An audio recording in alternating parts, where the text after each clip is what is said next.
to Heralds Tactica, a spin-off episode from the Heralds Heresy podcast. This is episode 2, Militia. And joining me today for this is Matt Tonka Thompson of Legion of Peterborough. Say hello. Hello. Jamie Michael Fox from Legion of Peterborough. Hello. And Harry Hayward from somewhere, and I can't remember where. I do have a T-shirt, but hello. Hi, guys. So I've got these three together. If you listen to the previous episode, which was Demons, we basically sit down, relax, and talk about Demons in that episode and Militia in this episode. So if you want to hear all things Militia, stick with us. I must stress that these are just our opinions alone. So do not have a go at us online or dig into us or tell us we got things wrong or whatever, because we don't really care. But who wants to go first on their hobby history and their history of Militia? I reckon Harry should go because he is the youngest and the prettiest. Oh, go on then, Harry. I think Thank you very much. Tonka started this shit. Oh, that's true. Don't blame me. So I'm just thinking back to, it all kind of started at the same time, all three of us. It was that Geno event, wasn't it, a while ago? But anyway. Yeah. It was actually, yeah, that's a good shout, actually. It was, yeah, bloody hell. It was. It's a nice little, nice little reunion. But yes, I picked up the hobby back at university, which Matt will probably say it wasn't very long ago. Oh, go on. How long ago was it? How old are you? About 3 years now. Yeah. I'm so old. Oh my God, So- you're such a baby. Yes, mate. Well, no, we're just Sweet jealous. 90s. We're just jealous. I know. I'm So, really yeah. jealous. Picked up Heresy. I had a really whack Imperial Fist army for a while, which I got rid of. Yes, and fist. Exactly. Fresh from 40k, I'll take 2 Leviathans and 3 Contemptors to a 2k event, no problem. Made a few friends, made a few pals. Tonka can but beat yes. that. Yeah, So I've got, my enough, good enough friend- haywire to deal with that. Sorry. Yeah, you just termite it. And, yes, that went down so well, mate. We've all been on the receiving end of that one. Hang on, who took a Typhon to an intro game? I believe that was you, Tonka, wasn't it? Depends what it was an introduction to. I'm sure it was I'm sure it was a practice game. That's not what he told me. Depends, you know, potato, all that crap. Sorry, Harry, go on. But yeah, my good friend Callum, he said to me, "Look, mate, you need to do a different army. This is bullshit. We've got this Geno 5-2 event, actually. It was 2018, I believe. It was a doubles, 1,000 points each, and I could not for the life of me decide on a Legion. So I said, it's okay, mate. What I'll do is I'll do a militia force. You know, just do 1k of militia, no problem. Mm-hmm. And then I'll decide what Legion I'll do. So yeah, 1,000 points, and I came up with the new Auroran Expeditionary Force. And a bit of fluff for them really for the event. So he was taking Iron Hands. So we had this kind of idea that there was this sort of pretty low life scum planet that some Iron Hands fleeing Istvan had crashed into. Sounds like Peterborough. It is, yeah, I've been there once. Yeah, chased by some Emperor's children, and the new Aurorans fought off the Emperor's children with the Iron Hands, and they joined forces and sailed into the sunset together. So yeah, that was basically the first 1k event. It was a doubles event, which also Matt and Jamie were paired up with, I believe, and you also took Filthy Militia, which I think you got a lot of abuse about, but we'll glaze over that one. But yeah, and then I thought, No, we'll come back to that. we'll come back to it. Yeah.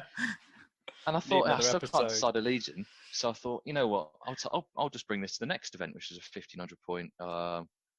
It's 30k Frontier Zone Mortalis event. I thought, okay, I'll just do 1,500 points of them, and then I'll think of something to do. I was just loving them so much, and eventually, that year went to the not greetings. It was the Geno 4K, the last Tarsus one, and I ended up taking Militia to that, and it's just grown since. And it's like, just go to an event, do something new for the event, do something different, write a bit more fluff, come up with some new ideas, and then it's just grown from them. And I still haven't really decided on a Legion. I got a full cabinet of Militia about 2 years later. Do you know what, Harry? I remember seeing your militia force at the Geno event, and I was like, That's You were like, cool. I'm the only militia player in the village. Who the fuck is this? Yeah. You and Jamie were like, what the fuck is this? I just turned my two Medusas at you and went, no. I'm gutted we didn't get a game actually, because I think you guys were playing Traitor, weren't you? I can't remember, Jamie. Were we? Yeah, we would have been. Yeah. We were, yeah, because we played Space Wolves and a few other bits and bobs and Ultramarines and Raven Guard, I think. We played that Loyalist Mechanicum player, I think. Yeah, anyway. he kept fucking getting drunk and moaning. Oh yeah, of course. Yeah, he did, didn't he? Yeah, Sam. Yeah. Called me a cunt a few times as well.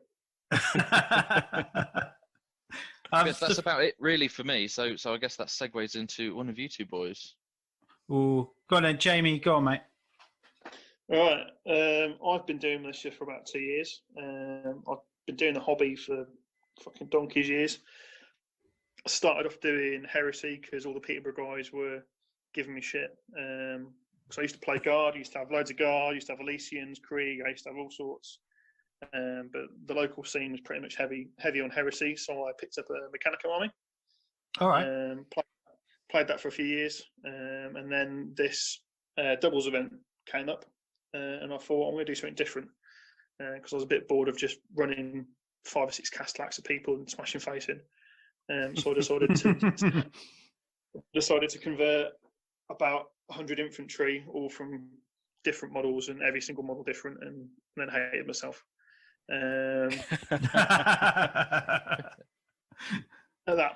It was good fun. I think after that, I just enjoyed playing Militia. I wanted something that represented the fluff of the Imperial Army. So the Talon books. I love the Talon books. The Talon stuff, the Legion book. So the Geno 5.2, you have, and then obviously the newer books, the Siege of Terror books, which has got loads of Imperial Army and Solar and the true Imperial Army. So loads of mixed units of mixed caliber, really good, really bad. I love that Talon book. That's the when they send it's the lone Imperial Fist, isn't it? And he's with his 10 don't. Solar Yeah. That's the reason that story is the reason I made my Solar Ox army. Yeah, because it's like they just run out there and die, and you're like, I I want to know. be those guys. I want to be them. Like, Oh. it's like you're probably all going to die, but it will be okay. It's like, fuck yeah, let's go. And then just, they just disintegrate in like 2 seconds. It perfectly describes the like a las rifle section, doesn't it? Running out with this Imperial Fist guy, knowing they're going to die, but the Imperial Fist guy then taking down these Terminators, and it was just, it's great.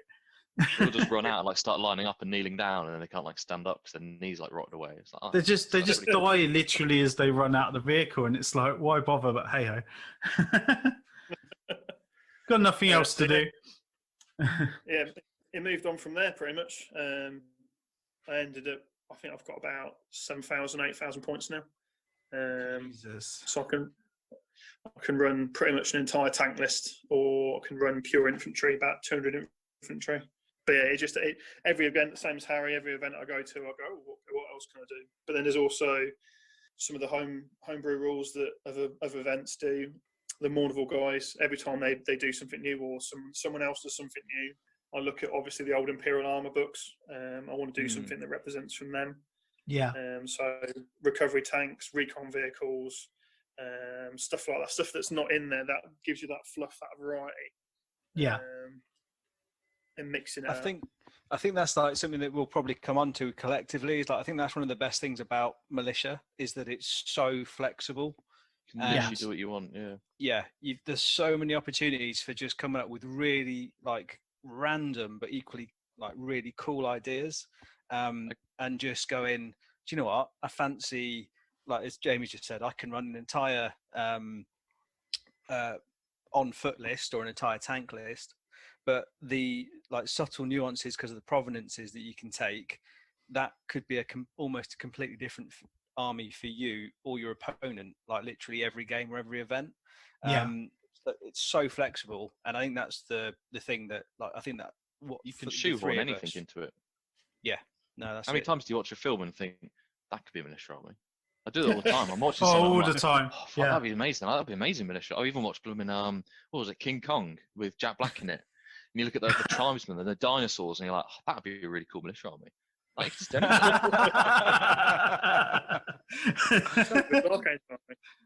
That's going to be my new game. Yeah, that could be a Militia Army. We're watching I've been watching all the old Sharp programs and been like, Oh, I love I them. really do like some British rifles, like the Militia Army. That would be cool. There's some dudes that have done that. It fucking looks stunning. But you stick a las rifle in someone's arm, and it looks just like one of those old muskets, really, just with a power pack on it. Especially when you attach the bayonet and everything. So, all right, Tonka, go for it, mate. Okay, so I think I am the oldest by Rich. But yeah, I don't know how old are you? Should I guess? Mid 30s. Oh no, I'm older than you then. I'm That's fair 30. I'm 39 in 2 weeks. You don't look it, mate. You don't look it. Still gorgeous. Oh, thank you. Thanks very much. Money's in the post. It's a fucking lie. Jamie's just getting jealous. I'm flirting with someone else. He's my whack boyfriend. He's my brother Whack. Yeah, so way back when, when Jesus was a boy, I started out with like 3rd edition fantasy Orcs and Goblins. And I was like really into like the skirmish, the original skirmishes, like versions of Necromunda and Gorka Morka. Yeah. I just used to love all that kind of stuff. Just absolutely amazing. And then obviously went off to uni, just got drunk and played rugby and forgot. I even went to uni in Nottingham and didn't go to Warhammer World for 3 years. Kicking myself now, but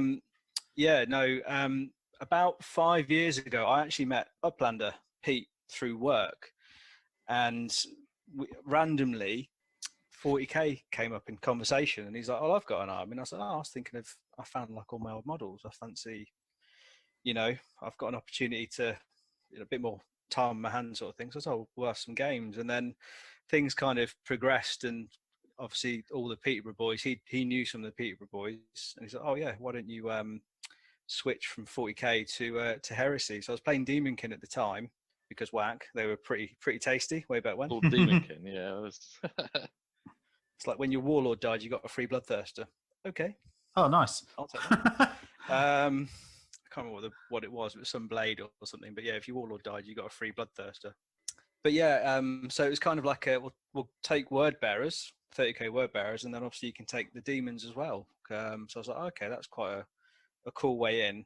And then obviously with word bearers, cult horde militias, militia allies, that kind of, I fancy that looks a bit different to vary up the word bearers list. And the first militia list I actually had was all those like plastic cultists, the 40k ones. Yeah. Oh, okay, Dark Vengeance, with Dark Vengeance sets and all that. Yeah, that's the one. So Yeah. I appreciate I'm going over quite a lot of history, but yeah, no, I started off. No, go for it. Yeah, with those, and I was like, oh, that's quite cool. And I was looking at the provenances, and I thought, oh, Tainted Flesh and Abhuman Helots looks pretty tasty. It's also quite fluffy, but fucking hell, is it tasty? So that it kind of grew from an allied detachment of like maybe like, because you can take units of 50 cultists in levies. And I was like, it kind of just exploded into 3,000 points of just like, I think there was 160 cultists, I think it was. Oh, and it was just nuts. Because you're a word bearers player. It's your legion in Heresy, isn't it?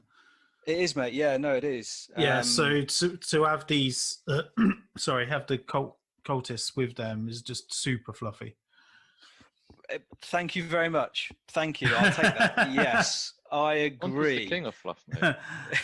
do people complain about it, or? I think everyone was right to complain about it because Really? When the allies that you add in there's a Typhon and Galvorback. Oh, okay, fair enough. Okay.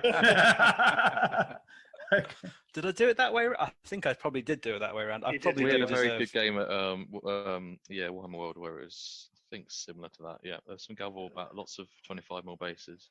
Yeah, I mean, and some big. It was pre FAQ as well, because obviously a lot of the militia bits got FAQ'd. Yeah. So that was when they had rending and other bits and bobs and. Yeah, I think they still have got. I think Tainted Flesh wasn't nerfed, It was. If you bear with me, I'll just get my book. Everyone else is still like having like drying their tears about that FAQ. Oh, don't. Tonka's the only one that's actually upset because of the cult horde changing. Yeah, so it was. I was running. Apologies. I was running Tainted Flesh, which basically means the big blobs of cultists had fear, feel no pain 6+, and close combat attacks were rending. Oh, bleh. Exactly. And then the albumin helots, which I like to point out that Harry runs, you get +1 toughness. So toughness 4, but initiative 2.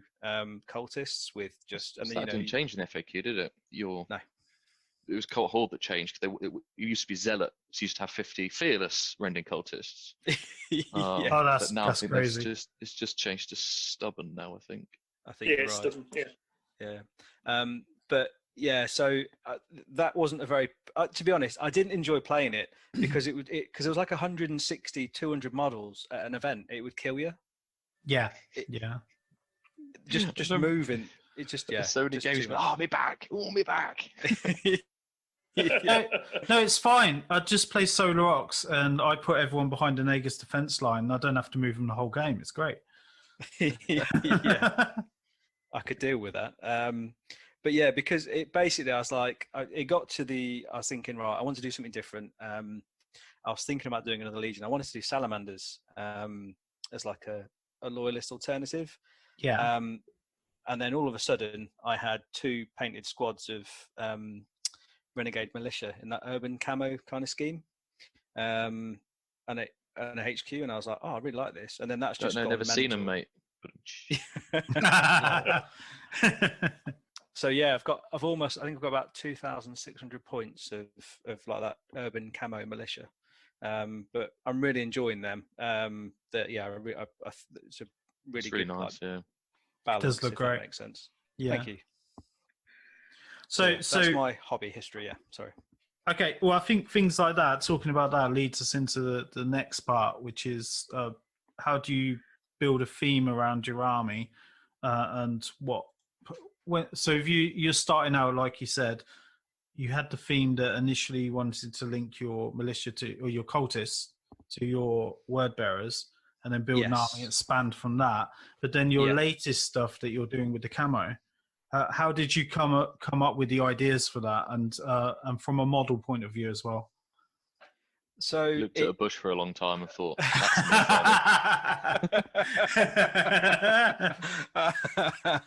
amazing. Yeah, so it came. Honestly, hand on heart, I can't remember how I came up with the kind of. I can. What for me? That's the creepiest thing I've heard. He just coming up. I can. What the fuck? I dug out a load of cultist bits because I bought loads of the weapons packs for my guys, and I remember going, "Oh, do you want some of these torsos and stuff?" And you did a recon team, a sneaky beaky recon team. I did. Yes. Yeah. We were looking at all the old Cadian books with the city camouflage. Yeah, that's it. Books, and you thought I'm going to do a squad, a recon team with city camo and a demo charge and be a dick. When we played that game we played that game, Tonka, at Warhammer World. You had the recon teams. I remember that now. Ah, no way. And you were talking about how you. I'm glad Jamie and that are here because Tonka ain't got a clue what he's going on about. So I ain't got my memory's horrendous. Jesus. Tonka's just excited to talk about a casual look at the rules section. There's all he's focused on. No, you've changed my outlook, mate. I'm just looking at stuff saying at the mouth. No, I'm now just looking around thinking, oh, could this be a militia army? Yeah. You'll be on holiday and you'll see some like random police force and you'll be like, oh, that's a cool militia army. Yeah. Why am I being arrested? That's not the house. Yeah, you shouldn't be out. You shouldn't be sitting on that bench. Yeah. But yeah, no, yeah. So kind of like jokes aside, I think Jamie's right. We were going through some of the old books, but I do recall at the Heresy Weekender, the White Scars had a brought out a camo scheme which was Oh yes, identical. yeah. I forget the correct fluff and everything behind them, but they're like a long range reconnaissance type backstory, which was quite cool. And I almost went and did some White Scars, but I stayed faithful and carried on with the militia. Awesome. What about you, Harry? Because yours is if I'm right and I've got the right army, you've got things like minotaurs and stuff in there. Is that right? Yeah, so I do. It was kind of like, so the fluff idea started, and I from that doubles event, with my partner Callum, who was running Iron Hands, and we sort of made this little bit of a fluff around it, and that was it. And it just sort of settled at that, and I had this idea of this planet New Aurora, because at the time, before I'd been playing a decent amount of 40k. I've been trying to get into 8th, but I just didn't really, it didn't really click. And so I thought I'll give this Heresy event another go. And then obviously things changed from there. But it was an all Stormtrooper force. And I had quite a large fluff with them that they were called the Orphans of New Aurora, and that was their original fluff. And their home world was this planet that had been infested by demons. And in order to get rid of them, they had to detonate the planet and blow it up into chunks and things. And then they made a chunk of it into their flying base. And I had this whole thing that they were the Inquisitors, the Demon Hunter, Queen Inquisitors and stuff. So I thought it'd be really cool to do a militia army of that planet, but in the 31st millennium. Brilliant! And then I rolled that into the fluff with, how do they get involved with the Iron Hands, and then it's just like you say, it's moved on from there. So the first 1K list I took was fairly simple. It just had a load of Grenadiers. I wanted a reasonably elite but still human kind of force. So I used the Gene Stealer Cult bodies with Skitarii Vanguard heads, and that's the basic, basic bitch infantry. It's quite a common conversion, but I think it works really well. It does, especially there's so many kits now of the two. So I did quite a basic infantry force with heavy weapon teams and bits and pieces. It was fairly generic, and I thought, what would be really cool is to do some Ogrins, because I was going to a ZM event, and I really like the idea of having some Ogrins with boarding shields and then Ogrins behind them with axes and things. Oh, awesome! But I wasn't sure what models to use, and I thought, why don't I have this idea of there's a native. This native species, I think called the Esterox or something, a native species to the planet. That's these almost like Minotaur kind of figures. And I can use those the plastic fantasy guys, which they're great models. And you just had to chuck a few bits and they work quite well. And then you grow that fluff and you say, how did they work with the militia? And you say, it just sort of expands and expands and expands. And then I added some servitors, and I thought, okay, well, where did they come from on that planet? And it just kind of builds from there, and you end up with, my army is mostly just a human infantry army that's fairly low tech, but then I've got these quite a few of these Minotaurs, which are, as Tonka said, pretty tasty because they're tough. They do look great. Yeah. And it's just grown from there. And every time you add something, you add something and then think of a fluff that how do I fit that in? How do I fit in what I want to add to the army? Or you think of something really cool and think, right, how do I fit that in rules wise? It's kind of a mixture of the two. So I wanted to do. I was actually reading some of the old Lord of the Rings rule books a while back, and I've forgotten the names of them. But it was the dwarves that basically held in the mines and things, where one had a shield at the front and the other had a pike behind them. I forgot what they're called now. But they're the Iron King, the ones in the Hobbit movie. They're a bit like those, I guess, yeah. But I thought that'd be really cool to incorporate into militia. So I made a discipline master who's got a pole arm with an axe with a hand flamer at the end. Oh, awesome! So I wanted this idea that it's units of dudes holding tunnels and things. That looks cool. That looks tasty. Some kind of sewer clearance teams and stuff. That's cool. Yeah. No, cheers, dude. But yeah, so I guess army theme is for me is because it's one arm I've had for so long. I've made it quite broad. And dare I say that there's lots of little themes within it now. I think whereas some militia armies that I love, you see quite some people stick to a really specific little theme. Yes. With like one, can be quite restricted, but really cool at the same time. So I guess you can do anything, can't you? It harks back to this, like the militia list can do everything. Definitely. There's so much variety, and so many worlds you can either come up with, or even in the fluff, where they're all got their own color schemes and history, and because I quite like the idea. I've always fancied the idea of doing a Spire Guard army from Prospero. Okay. Where I think the way in A Thousand Suns it sort of describes him of they've got like golds and purples and things like that on their uniforms, so they're quite flamboyant, really. But they're the Spire Guard of the cities, and they're basically the militia in Prospero. And I'd love to do an army based around that and incorporate. There's someone that's done that, actually. I think. Yeah, it's Mutant Snake Eyes, is it? It's some dude that he does loads of Gobbo 40k army, so he's done Goblin Grots as 40k guard. About 5 6 years ago, he did a full Spire Guard before 30k existed. It was like a 40k guard army. I just think it will look so different to a lot of armies that are out there at the moment. It just appealed to me. And I love the fluff. I love the book. Do it. No, I've got too many projects on the go as it is. I've got my solo auxilia. That's the closest I'm getting to militia. So join us. The book, that's the thing, isn't it? The books are dominated. In every single book, there's always some kind of human element. I think they love writing it in because it gives you that, like you always get that comparison, don't you, between Space Marines and humans? You've got to have the humans. And in every single book, there's always humans, human regiments and things. I mean, like if you think of like books like Legion, I mean that book is just you've got the Geno 5-2 Chiliad, you've got Lucifer Blacks, and all it's a book that's just about humans fighting. Well, I think it's other humans or aliens, or whatever. But the amount of stuff that there is out there is massive, and it's a shame you don't see more of it, really. And you've got to remember, every time a Legion brings a planet to compliance, they leave a militia human host from the population to then run that planet. Army. Under an army, sorry. And or world eaters just go kill everyone. But but in general, there'll be a militia for each planet, and they're going to be unique. They're going to be under the Imperial rule, so they're going to have similarities. But they're going to have their own planet's uniqueness in maybe banners, colours, and the way they fight and things like that.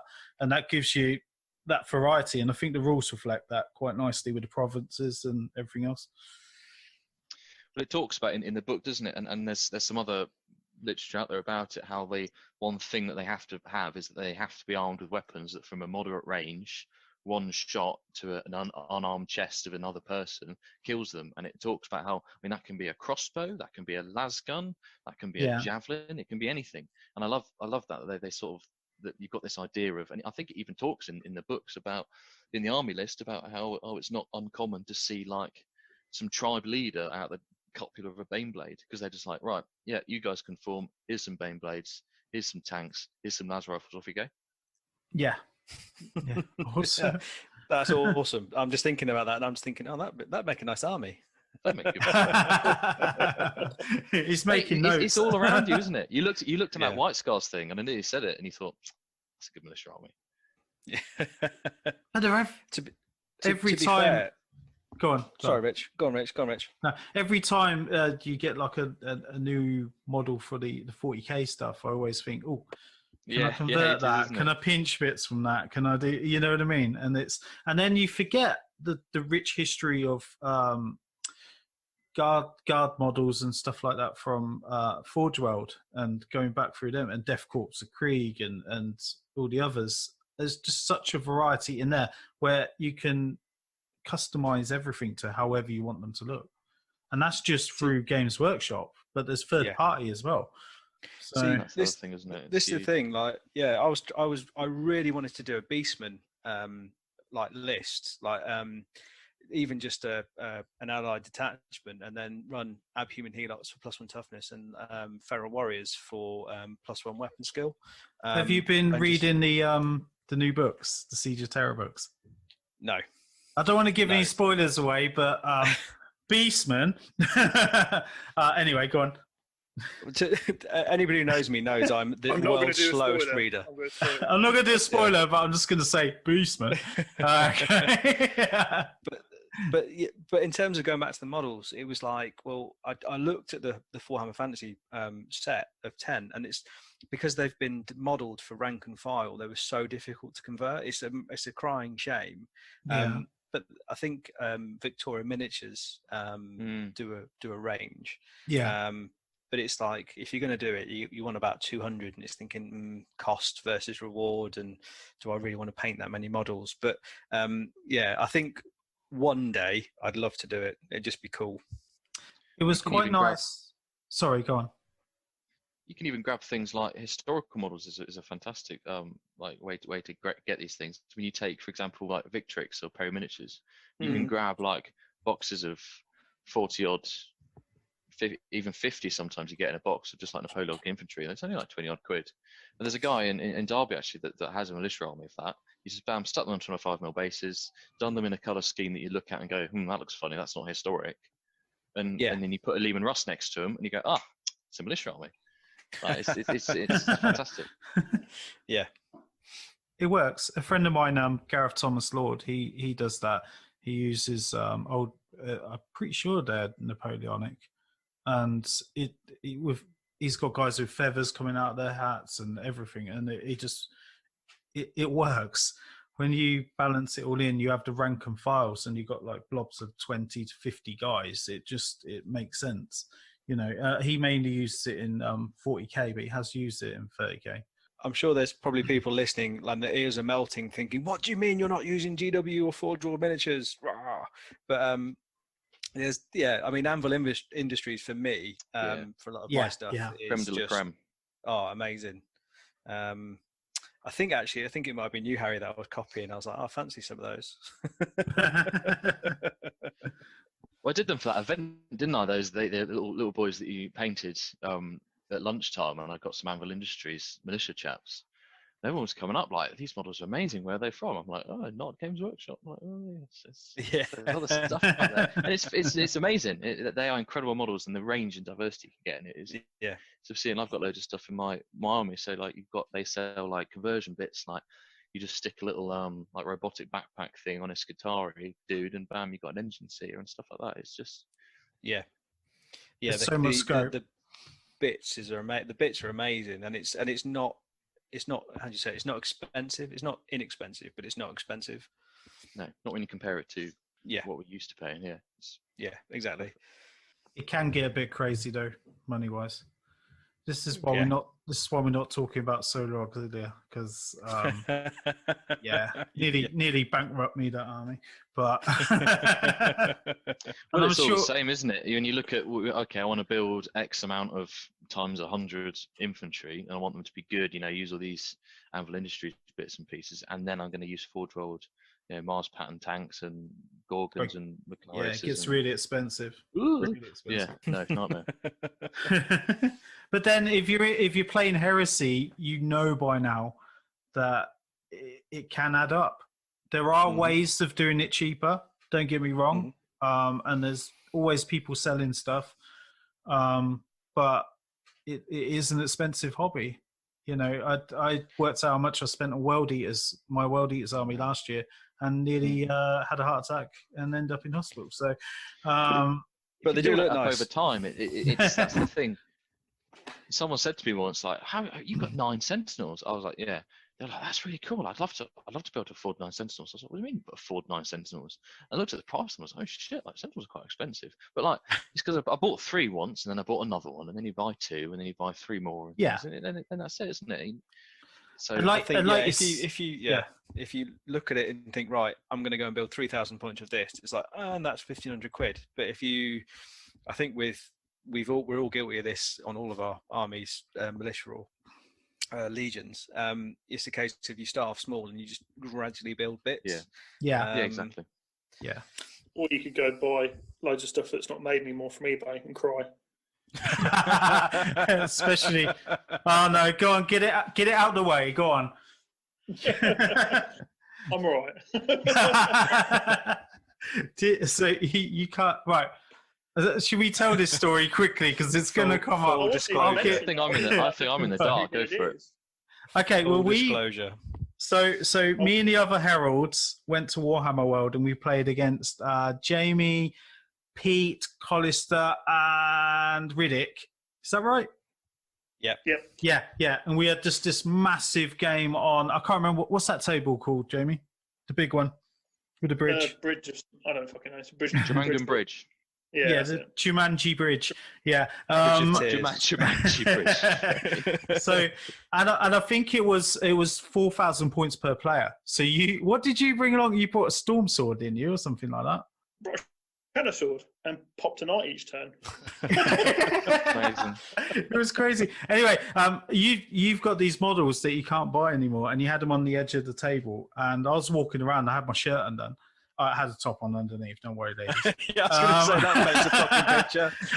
So the shirt, I had my my Heralds of Heresy shirt over the top of a t-shirt, and it was undone. Oh, and I didn't realise. It's just too much. Right, okay. I didn't.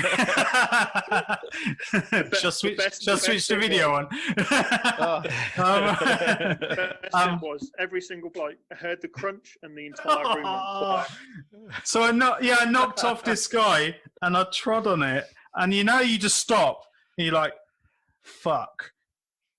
Because of the crunch, and like you said, everyone looked around. Elysian head wedged between the tread of your shoe. Jamie died inside for a little bit. No. I thought he was good. What was left of the living? I slowly lifted my foot, and there's this just crunched model. And but you did you fix him? Yeah, I just heated it up and fucked around, and I've just got to repaint him now. I wasn't actually about the that. worst. Fuck it, stop bitching then. I mentioned Elysian stuff because I started doing using loads of Elysian and Krieg stuff for my army, and then they made Elysians OOP and bits of Krieg OOP, and I cried. Bad, isn't it? Yeah, because now I've got to buy them all off eBay. There's a guy on our local club who's got an Ultramarines army. God knows how many kidneys he sold for it, but it's all Mark II, and they've all got the chests, the helmets, and the shoulder pads. And it's all legit Forward World. And I remember once he was messaging the group chat. He says, I've got 50 tactical Marines. He said, yeah, no, 49. And he'd lost one. And months and months and months he spent. And he just couldn't find it. He assumed he'd left it. I remember when we went to Warhammer World, this was all still could buy Mark II, and he had to buy a pack of Mark II Marines, a pack of chest pieces, a pack just of to pads, replace one guy. Just to replace one dude. And it was like over 100 quid.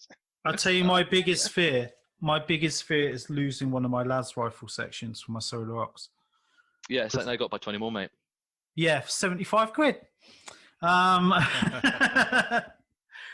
So that's one of my biggest fear. I just constantly count them, like making sure they're all there. But it's going to happen one day, and I'm going to cry. But I had to paint those fuckers. I've painted 120 of those fuckers. So I bet your eyes were crossed. Oh, right, we're not talking about. It's the nearest thing I've got to Militia, but we're not going to go into Solar Arcs. We're not talking Solar Arcs, right? They're about 80%. That's cool. Yeah, I do. I will say I do love the Death Corporal Krieg stuff. I think the entire range is so beautiful. Yeah, it's one of the nicest ranges there is, I think. Yeah, and I think you can still get hold of most of it, can't you? Yeah, the only thing I struggle with, I bought shed loads of Grenadiers, and I've had to buy like the special weapons dudes just to make up. So I'm paying 18 quid a couple of times just to make up like a 6-man squad. It's luckily before they went out, I bought shed loads. The same with the Elysian heads and stuff like that. And so I should be all right. I'm getting there. I think I've had to buy a load of bits off eBay for some stuff, but it's not been too bad. I can remember that, Jamie, because I was at Warhammer World, and I messaged you saying, "Oh, do you want anything?" And you're like, "Oh yeah, can you get me a couple of Krieg heavy flamers?" Yeah, sure, mate, no worries. So got there, bought them, sent you a picture, went to Buglands. Looked to my phone again. Can you get me some more, please? So like, I walked back in, and the guy behind the one of the sales dudes were like, "You all right?" And I was like, "Yeah." And he goes, "You just had a text message, didn't you?" And I was like, "Yeah." Another 5 flamers. How many Oh, times when does the- that happen? It's the worst thing, isn't it? You say like, "Oh, Warhammer, does anyone want anything?" It's like, Oh, and then you instantly regret it, but you feel like you have to do it. Sorry, Jamie, go on. Go on, yeah. I think when the Age of Darkness rulebook came out, it was something silly like Boxing Day or something, and Warhammer was dead, and I was like, "Oh, I'm here. I've got a book. Does anyone else want some?" Oh. Ended up walking past Tony Crottrell with about 11 of them. Looking at me going, "What are you doing? Why are you getting that?" Hang Just on, gave you a big thumbs up. Yeah, I was going to say, like he'd be bothered to sell him. Bothered he was there on Boxing Day, to be fair. But yeah, so I mean, Jamie, your army. I saw the photo you put up on Instagram the other day, and it's quite a mix because I know we're not going to talk solo auxilia, but you kind of use some of it or all of it as solo auxilia as well as militia. Does that make sense? Yeah. it's Jamie's dirty little secret. It's not a secret. Go on, you Jamie, can it's not talk about dirty it. either. I've seen the photos. So I love all the fluff of the Imperial Army. So you've got what I want to happen is because you've got Solar, which is elite infantry, with all the toys, all the gear, void hardened armor, which I don't want, but I use it because I want all the stuff. And then I started off obviously running purely militia. So I used to run Survivors of the Dark Age technology, and I still do. Yeah. So strength 4, 30-inch range, rapid fire loud guns. Blokes running around in 3+ armor. Land raiders, rhinos, all that sort of stuff. So you basically got really elite infantry +1 leadership. The cream of the Imperial Army. So I didn't want to obviously do I wanted to do an Imperial Army regiment rather than a planetary defense force. So I had lots of elite stuff, lots of tanks, lots of mechanized stuff, lots of support. Like I said, I've done the support tanks, the ammunition carriers, all that sort of stuff to bulk it out. And it obviously started at the Geno event. I had Survivors of the Dark Age technology, which is basically guys that have been around for a long time, got all the tech. Very chalk and cheese to Tonka, who was playing with me. Are you the chalk or the cheese? I'm both. Tonka's definitely the fucking cheese. It might just be cheese and cheese. Chalky cheese. People did moan about the 3 FUD guns and the team of juices. 2K Centurion. Oh no! Right. Lessons were learned. Lessons were learned. It's fine. Lessons were learned. We tamed it down a bit. Yeah. Not much. So what I've moved on to now is what I normally do is I run a lot of bulk infantry for my militia. So I either go Survivors of the Dark Age technology again and run shed loads of infantry, really fancy high-tech stuff, assault tanks, Malcadors, that sort of stuff. Normally it's all based around siege armies and siege regiments or armoured battle groups, stuff like that. Yeah. Can I just say I'm really proud that Jamie mentioned Malcador and you boys didn't start moaning. It's just I didn't hear Malcador. What tank's that? Don't start. I'll stop crying in my corner. I can't look at my Malcador anymore. It's gathering dust. I still use That's not that bad. Yeah, I've used it. I need to use it because it's a very old kit, but it's a great kit. It's just the fact you can't do the battle cannon and demo cannon anymore. If you just run it with battle cannon, then it's just a beefed up Lehman Russ. It works fine. You can if you're shooting at night. It actually works because a night we did that big 4K event and I had knights in front of me and I could actually shoot at one night with all my guns and it worked. Sweet. I'll give mine a run out. So yeah, it was all based. My army is all based off Krieg models. So the Grenadiers are Grenadiers, Death Corps Grenadiers. Yeah. With Elysian heads and other bits and bobs and all sorts of stuff mixed in. My Warlord is the old Lord Solar Macarius model with Elysian bits. That's a good model. I love that. Yeah. It's got some Mordheim bits in there as well. There's quite a few Mordheim bits everywhere. My recon team is mostly Death Corps of Krieg and Bretonians. All right. Trench warfare. So they've got the trench clubs and shotguns and demo charges. It's got a very gritty, like, trench fighter vibe, I think you're on with. I try to keep it really gritty and grim and dirty, and whenever you put it on a table, it blends in and no one looks at it. Stick them in a ruin and hope nobody notices. Says the guy's painted them urban camo. Like. I'm saying nothing. And to be fair, since this Siege of Terror book came out with the trench infantry and stuff, I've literally just been running that. So I've 3D printed a load of trenches, and I've been running really heavy infantry behind trenches, or I've been running absolute shed loads of tanks because everyone likes cheap Riemann Russes and people just don't know how to deal with them. And it's quite funny when you put about 12 tanks on the board and someone goes, "Oh, what's that?" And then Harry crack grenades you to death. The best thing against it, other militia, it's like they're just like trying to take tanks out of like all these 20-man squads, and they're like, keep running, and then he gets like he just gets a squadron of 3, and it's like crack grenades, boys. Boom, boom, boom. My army has moved along quite a bit, but it's still got that vibe it had originally.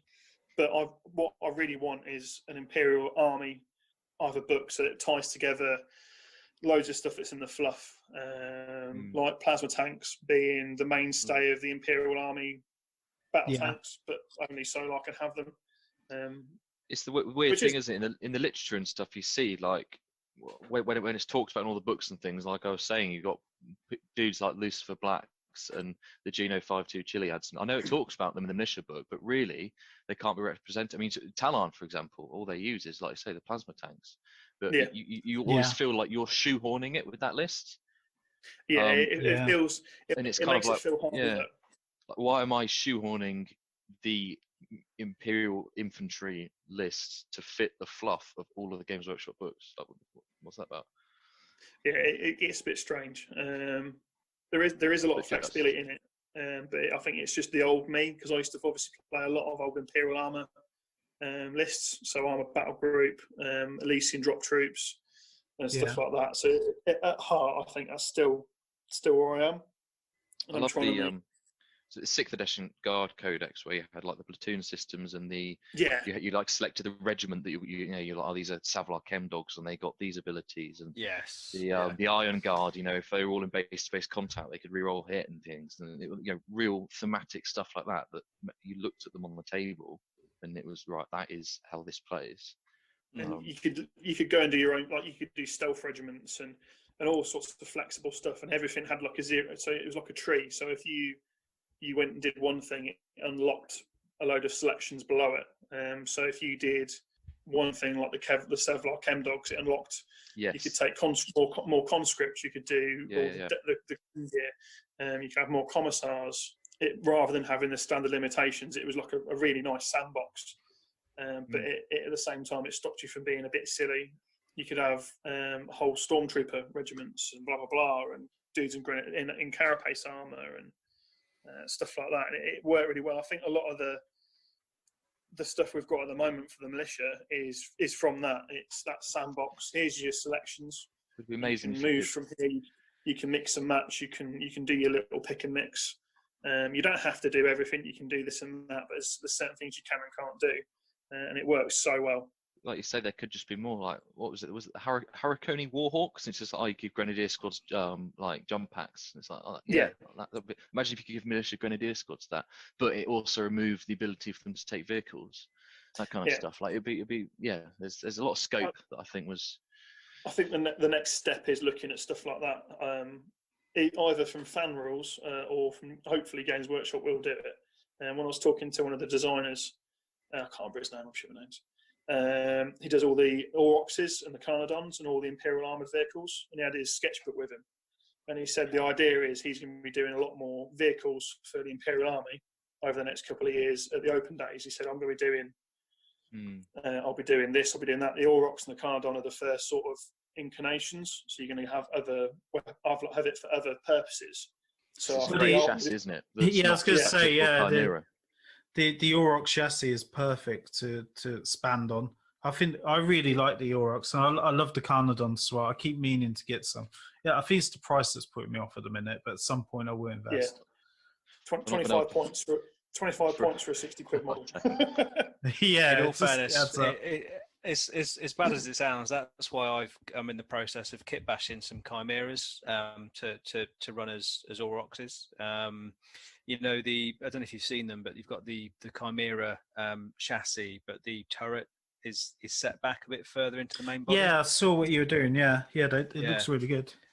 I mean, it's not an uncommon kind of kit bash, but I just thought, well, from a pure, this sounds really proper moaning, but you know, from a price point of view, you can pick up a chimera for 20 quid, or you can pick up an Aurochs from Warlord for 51, I think it is. And it's just like, well, I like chimeras. I like the look of them. You know, you get a bit of fun actually modelling them. You know, kit bashing, and I know that's Jamie enjoys that too. And it's just like, you know what? I'll have a go and do something a bit different. So it's a shame really that they came out so expensive. Yeah, I know, Harry, you've got 3, haven't you? But I have 2. 2, which is they're entertaining. They're good fun, and you put them down, and people say, "Oh, cool, I've not seen those." And that's quite a joy I think you get from Militia, isn't it? You have access to all these things that isn't normally seen. Yes, no, definitely, 100%. Yeah. Again, if you do certain ones, you get access to the drills, the termites and troop slots. Yes. So you can do them if you did. All right, Clarkson. Yes. If you do survivors of Dark Age technology, you can chuck Grenadier squads in there and pop up with 10-man 12 Grenadiers. But I think over the next couple of years, it won't be for a while, I don't think, until obviously I think the Black Books, they've already said the next one's Space Marine. When the next big book looks at I think they're going down the Dark Mechanicum route, aren't they?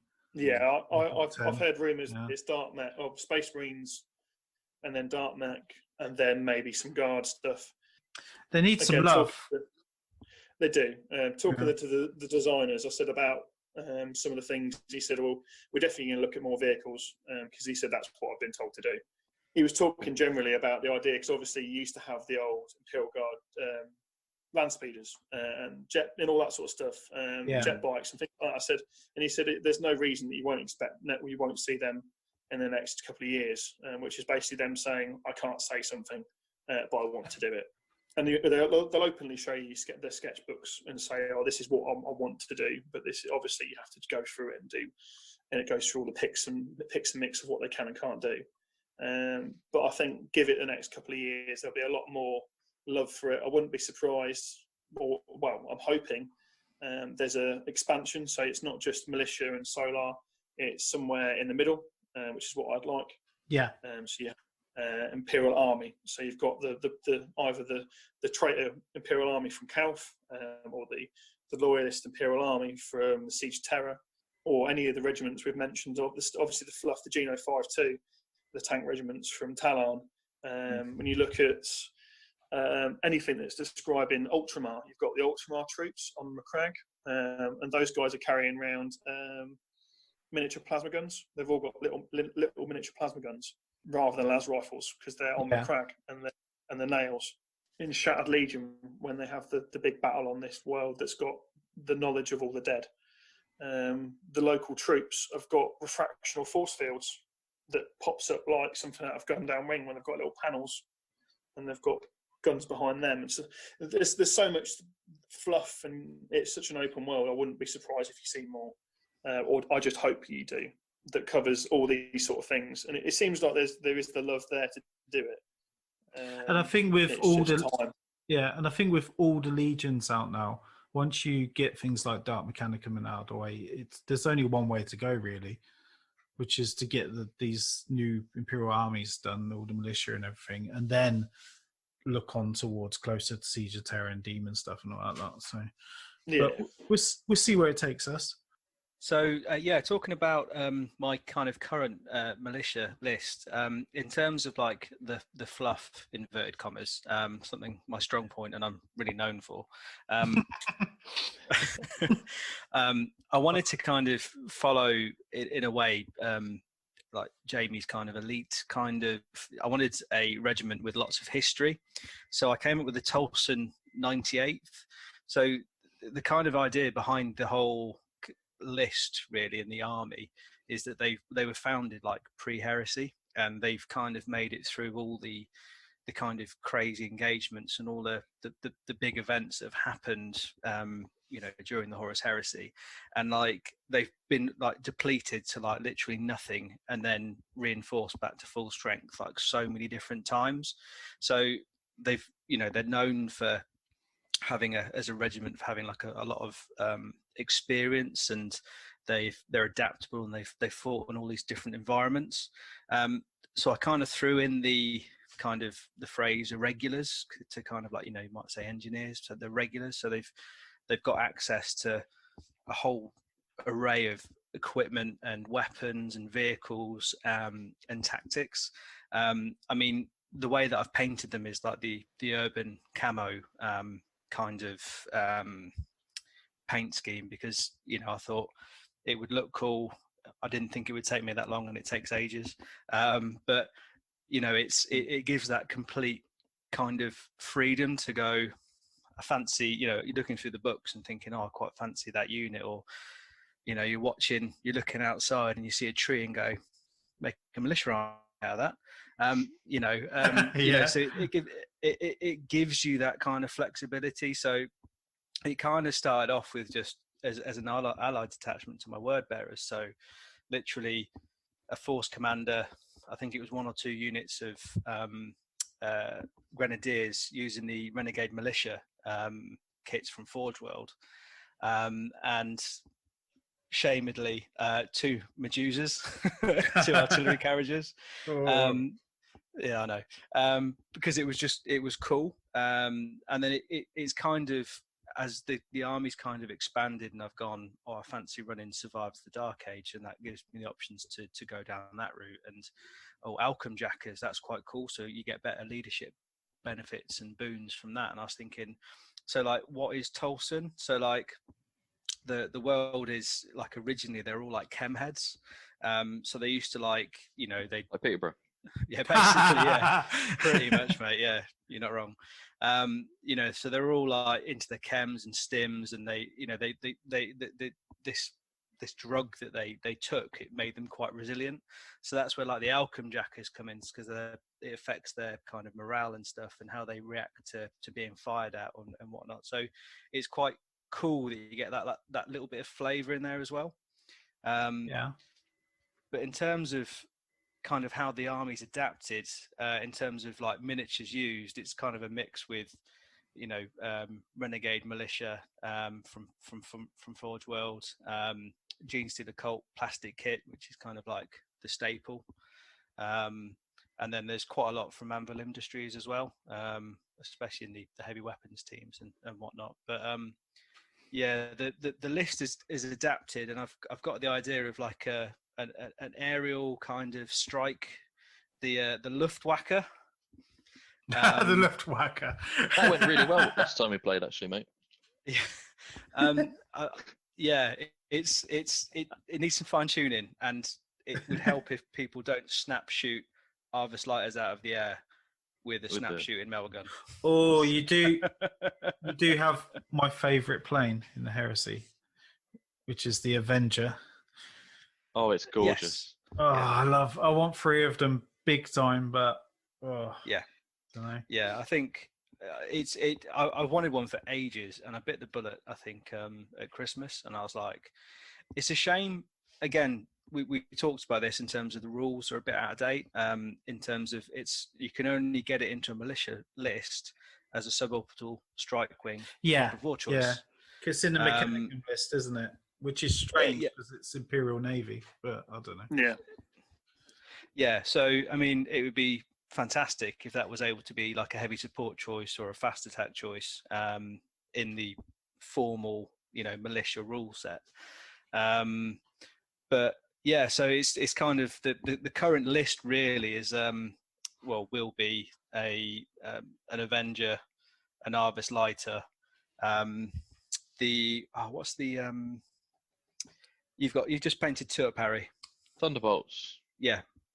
Thunderbolt, and they just all come in from reserve and just support all the ground troops and all the tanks, and that it should be that's the plan, the vision for the next kind of version of the army. I've got 3 lightning strike fighters sitting behind me at the moment, ready to be primed. Delicious. And that's for the Solar Ox army. Is that Say no to 12, Spartans. And 12 Krakens? That's just fast attack. That's not suborbital. Wow. Yeah, What's the suborbital? 2 more. Get to stab more in. Just 3 in that. And they get Krakens cheaper. So lightnings are cheaper in the Solar Ox army. Are they? Yeah, they're 25 points instead of, 45? Something like that. Wow. They still PS4? Yeah, still PS4. It's exactly the same. Exactly the same as the Marine one, just to get Krakens cheaper. See, this is the thing. The Avenger is ballistic skill 4 base. It has got strafing run, so it hits on 3s rather than 4s. But all of the other flyers hit ground targets on 2s. Yeah. Rubbish. That's cool. It's just part of how they are, and it's rightly so. I mean, with the Avenger, you're firing an Avenger bolt cannon. You shouldn't miss anyway. But it's cool. I love it. It's such a beautiful model, and I just at some point I will invest in 3 of them and run them as a suborbital. But I don't know. We'll see. Right, I think that's awesome, guys. I think now's a good time to have a quick break, and we'll be back in a minute. When there's a fucking prick. What a cunt. Welcome back. We hope you enjoyed that song. I don't know which song it's going to be, but one of the 3 guys here has just picked it. But it's either going to be good or it's going to be dog shit. I don't really care. Anyway, moving on to the army list. So we're going to look at units. We're going to go the War Scroll. The War Scroll, as you like to call it. We're going to look at the army. We're going to look at the army from a gaming point of view. So we're gonna start with going through the HQs and then the elites and so on. Obviously, to run one of these armies, you need a force commander.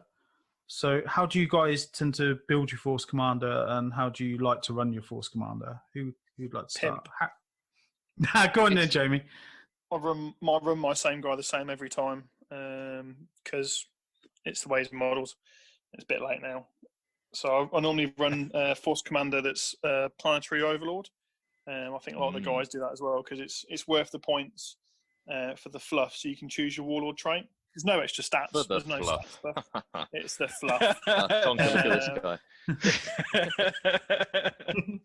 but then I'm so proud of him.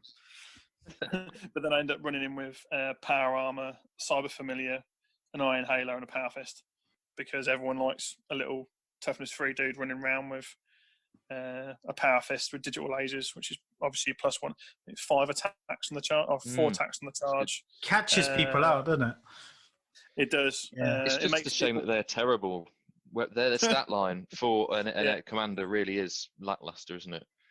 It should be. There should be for the planetary overlord. I think there should be a little bit more of a buff, but it is what it is, and I'm pretty happy. I always go fluff with him, and I always end up running around because he's in gold armor with a pimp power fist.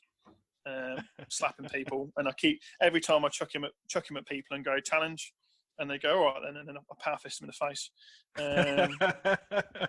or I get smashed by someone with a strength with a power fist, or something that's strength 6, or chain axes, or something stupid like that. I end up getting bummed. Yeah. But it's worth it it's worth it for a laugh every time because it's the fluff that it gives you your army that character. Yeah. Yeah. With the 3-up invol, I mean, I run pretty much the same thing, but I didn't model mine with a power fist, Sidero, Scamandrius. He's got a staff type thing. I run his power axe, a plasma pistol, but pretty much the same thing.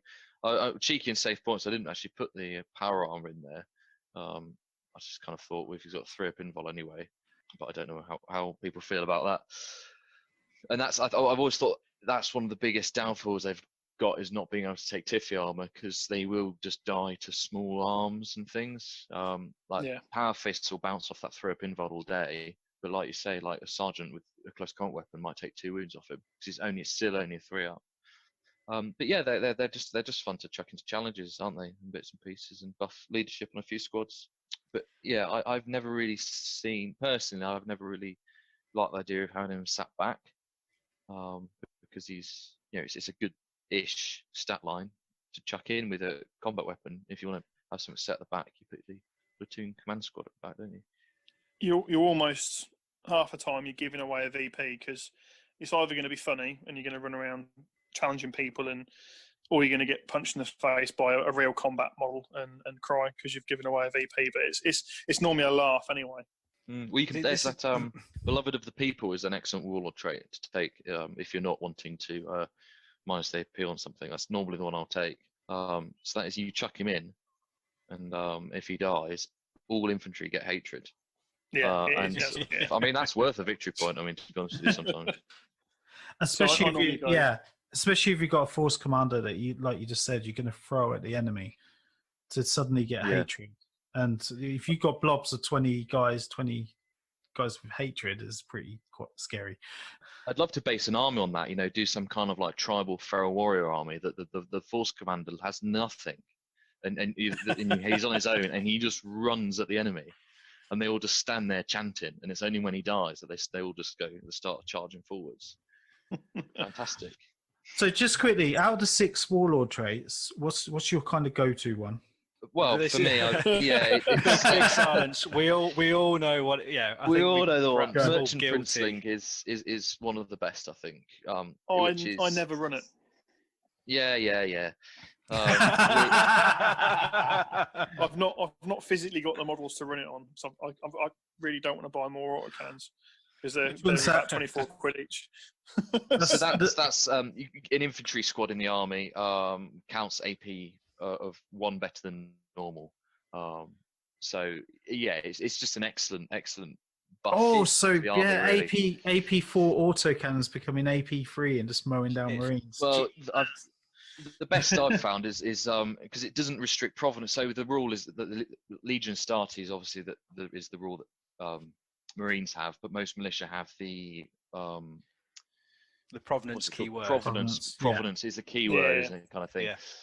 But it doesn't rely on that. It's an infantry, so I've been giving it to servitors. So you can take 8 phase plasma fusel servitors, which is salvo 3 to 24-inch range, strength 6, AP 3, and drop that down to AP 2, and they don't even get hot, and you can just sit there and cover somewhere. And that's when you want to be powerful.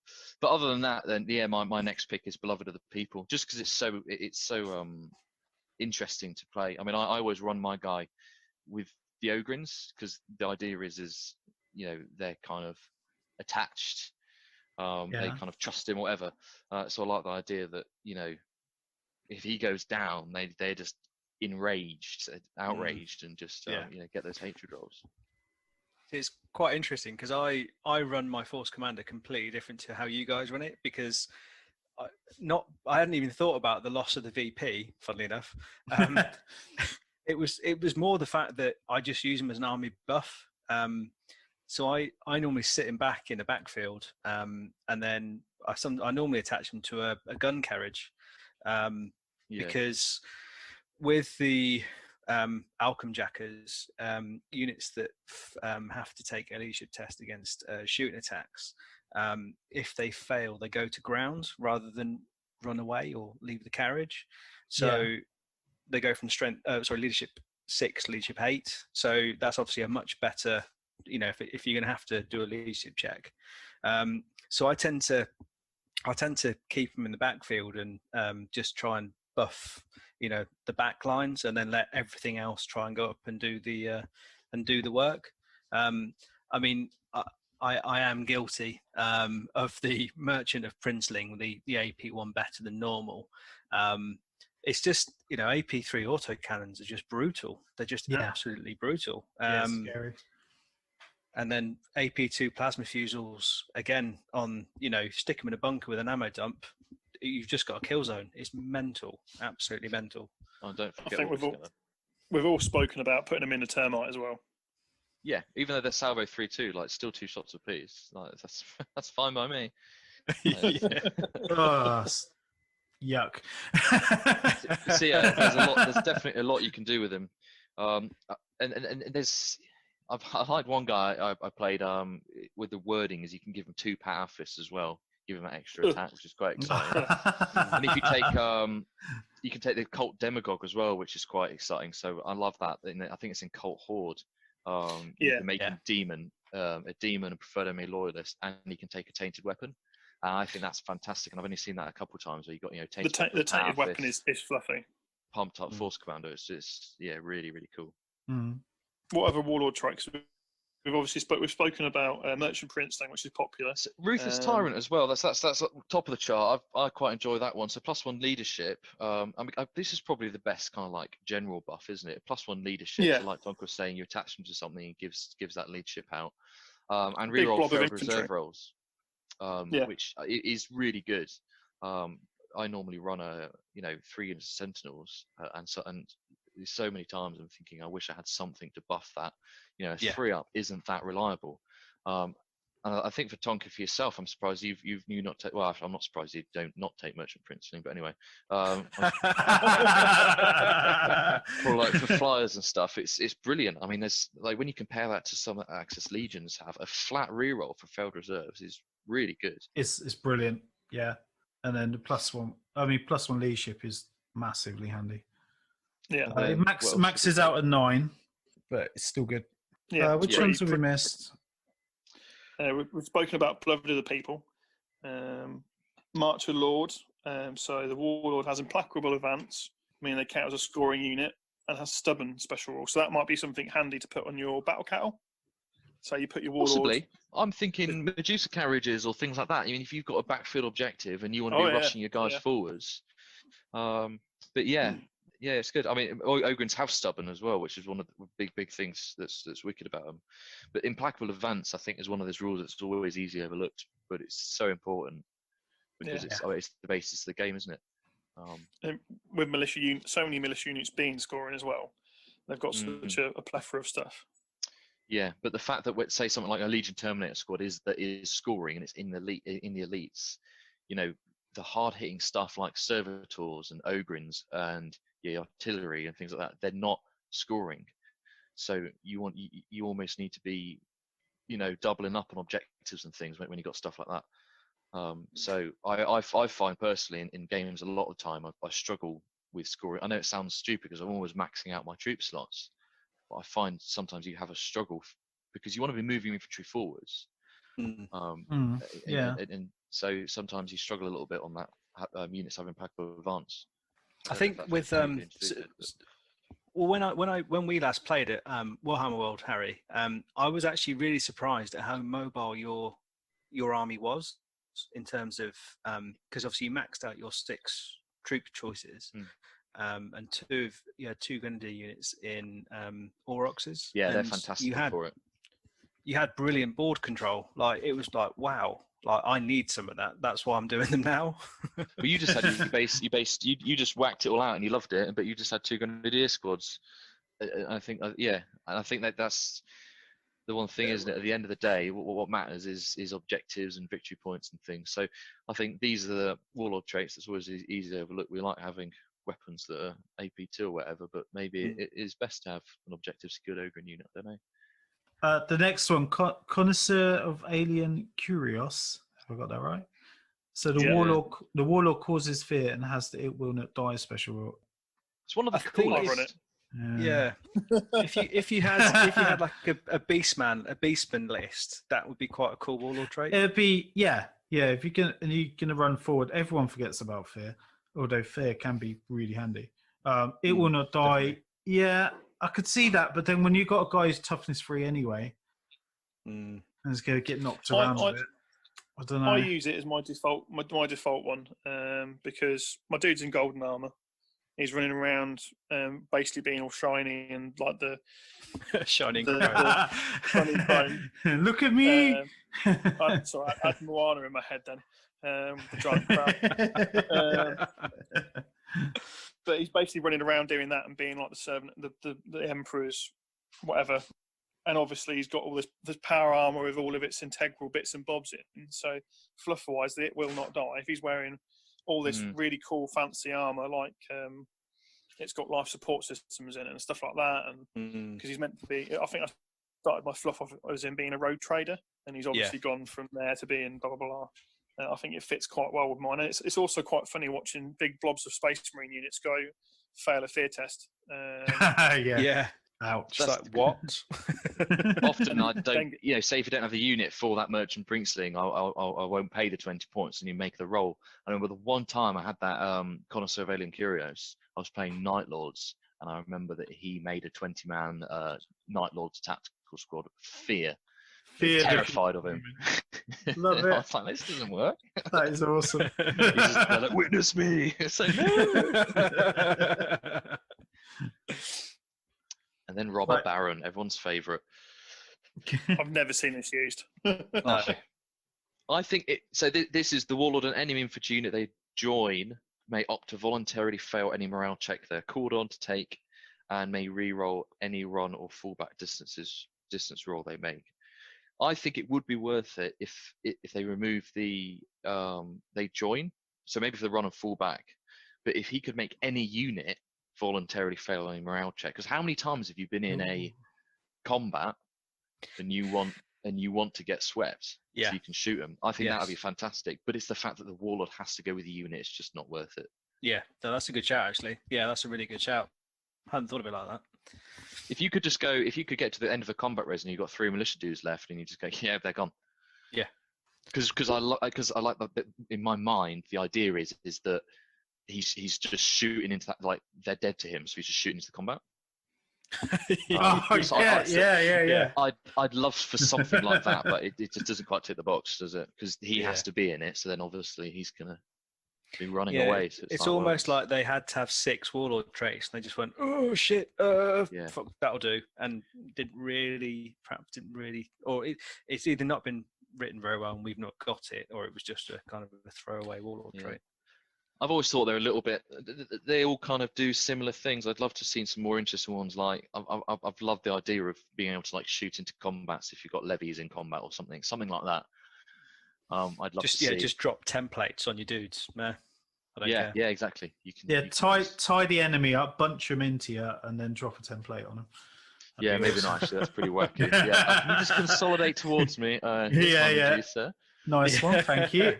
I remember I was playing Matt actually, one of the mighty heralds, and I had that of my discipline master, and it was I remember. So he attacked me with his like 20-man Death Guard assault marine squad or whatever, and there was one discipline master survived at the end. He was right in the middle, and they were all fully surrounded him.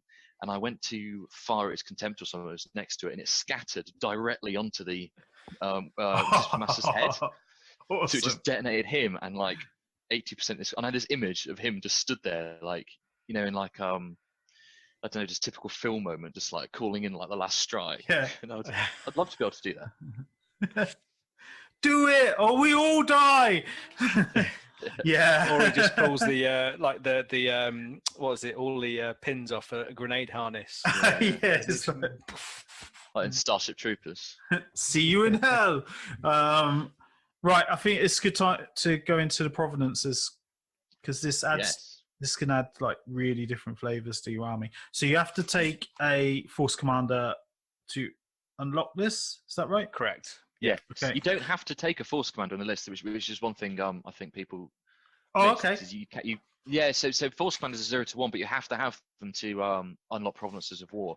But Okay. it's still a viable list without provenances of war. They just add flavour. So you do see, if you just want to add a small little 500-point force in, you can just add that. In fact, I remember I was thinking this, I was making some world eaters force or something. I thought, what can I spend 100 points on? And in 100 points, you can fit an allied detachment of militia, because you can take a platoon squad and a militia squad.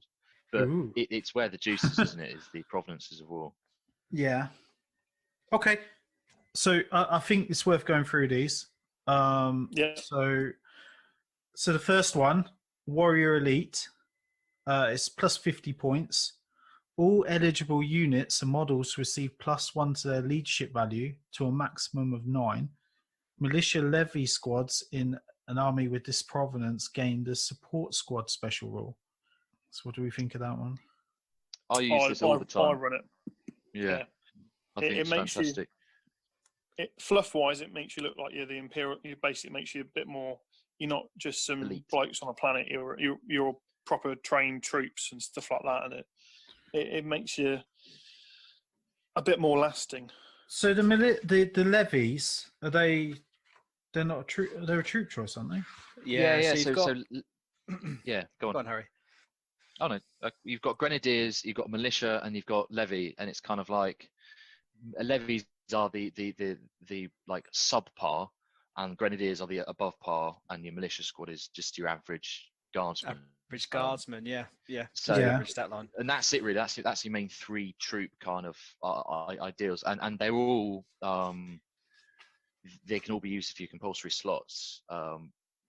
So support squad as a rule, I think it's just in this book actually, it's just this list of support squad, where different. So for example, heavy weapons teams, although they're in troops, they don't act as compulsory, and provenances mix all of that around. So it means it pushes you towards, if you're taking certain provinces, you have to take certain troops, which makes sense for Warrior Elite. They're relying on the grenadiers and things. So I will always take this, and I always run grenadiers. So you've got leadership 9 on your grenadier sergeant, which is fantastic. Massive. Awesome. Who wants to take the next one? So gene crafted. All eligible units and models receive +1 to their strength and initiative values to a maximum of 4 or 6 in the case of Ogryn's strength. Units and models with this provenance may not benefit from the Feel No Pain special rule from Medicaid detachments. Yeah, and this is 100 points. Yeah. Bearing in mind that that's 100 points for the whole army to benefit from. Yes, it's really good. It's a very fluffy. I like it, but I've not run it. Yeah, you never. I don't think you see it run. I think it's very fluffy. I like the fact that there's the technology, whatever, to gene craft these blokes. Then it's not understood, so you can't administer medical aid or whatever. But I think game wise, the bit not being able to have Feel No Pain, because I think it's the big one. Come on to the Medicaid is such a good option in this list because it's so easy to get hold of. You're silly not to do it. It is one I've wanted to take because if you look at one of the, I always have a calling to do some Ultramarines, and one of their rights of war. Yes. You have to take militia, and it has to be Vigil Operator, isn't it? Yeah, they have to be Warrior Elite and gene crafted, and it's always been they're like they're the initiates that never got past the passing phase, but they're still good enough for the Imperial Army. So they basically formed their own little Imperial Army units of the blokes that weren't good enough to be Space Marines, and it's something I've always wanted to do, but it's just. Yeah, it's like the seconds rugby team, really, isn't it? Like you're not good enough, but you can still turn up every week and get some games in. If you fall over and break your leg, you're not getting medical aid. Yeah, pretty much. Yeah. A bit of shit at drinking, so you don't do it all the time. Right. So the next one is Cyber Augmetics. Harry, what do you think of this one? So this is one I did actually start taking in place of Warrior Elite a few times, because my original theme was kind of, they've kind of got that a bit of old tech going on. So this is all eligible units receive an invulnerable save of 6+, or improve an existing invulnerable save +1 to a maximum of 3. But the drawback is it's -1 to run and sweeping advance rolls. You can't take that in conjunction with gene crafted. So really cool, really fluffy. So obviously the whole thing about the gene crafted isn't understood means that we can't, if you can't administer medical aid, you can't stick a medic in it. And the fact that, these are just humans, just mooks. They don't have access to that top tier stuff. So they are going to be running slower and that kind of thing. And there's another benefit of this, which isn't on this page, it's actually a little bit further back, and it's how these interact with the allies matrix. And it's quite interesting. So this one means that you counter swarm brothers with Mechanicum armies. So that's one of the big reasons you see it taken quite a lot, is you can have, so almost instead of taking thralls, you can take an allies detachment militia with these provenances. But I think it's really cool, really thematic, and there's a lot of interesting things in game. I've seen guys run Ogryns with combat shields using cybernetics and Tainted Flesh. So Ogryns with a 4-up invul and rending attacks. It's quite exciting. Says you. But yeah, it's just it's just, I think it's just a good right war. I think that 6-up save. The guy I played, he was playing an all militia army with it. The few games I played against all militia, and he had loads of levies and things. And that 6-up save, it does. I mean, it does what it says on the tin. It saves 1 in 6 dudes sometimes. So, especially if you've got a medic in the squad as well. They'll get a 6-up invuln and then a 5-up feel no pain, which is massive. Chris Watson, one of our fellow whackers, he runs this, and I played him at one of the Legion of Peterborough events last year, and I think it was the first time I played a militia army that wasn't Jamie or Harry, so it was quite interesting playing a completely different list I didn't know anything about.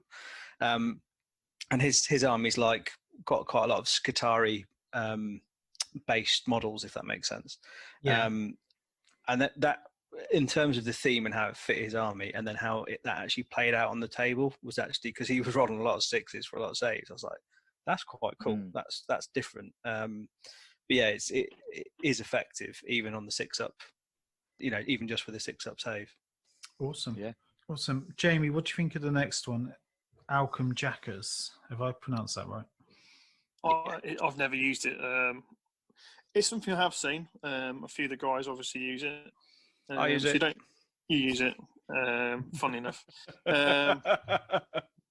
So it's basically, but it's a unit buff. So you're not taking modifiers to leadership values and assault, which is friggin' huge. Stubborn, effectively. Basically, yeah, you're basically stubborn.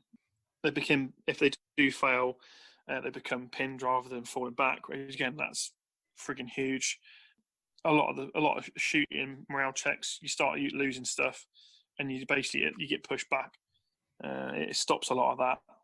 The option for it, because we've just got into the provenances that have options, so you can do extra things. So the option for this one is any unit with this provenance can have the friends on dispensers. So 25 points and then 50 points for Ogrins. That's per unit. Yeah. Per unit. Yeah. They gain rage, which is absolutely huge. And they must always make sweeping advances. Ogrins with rage. Ooh. Yeah, Yeah, so like good. it.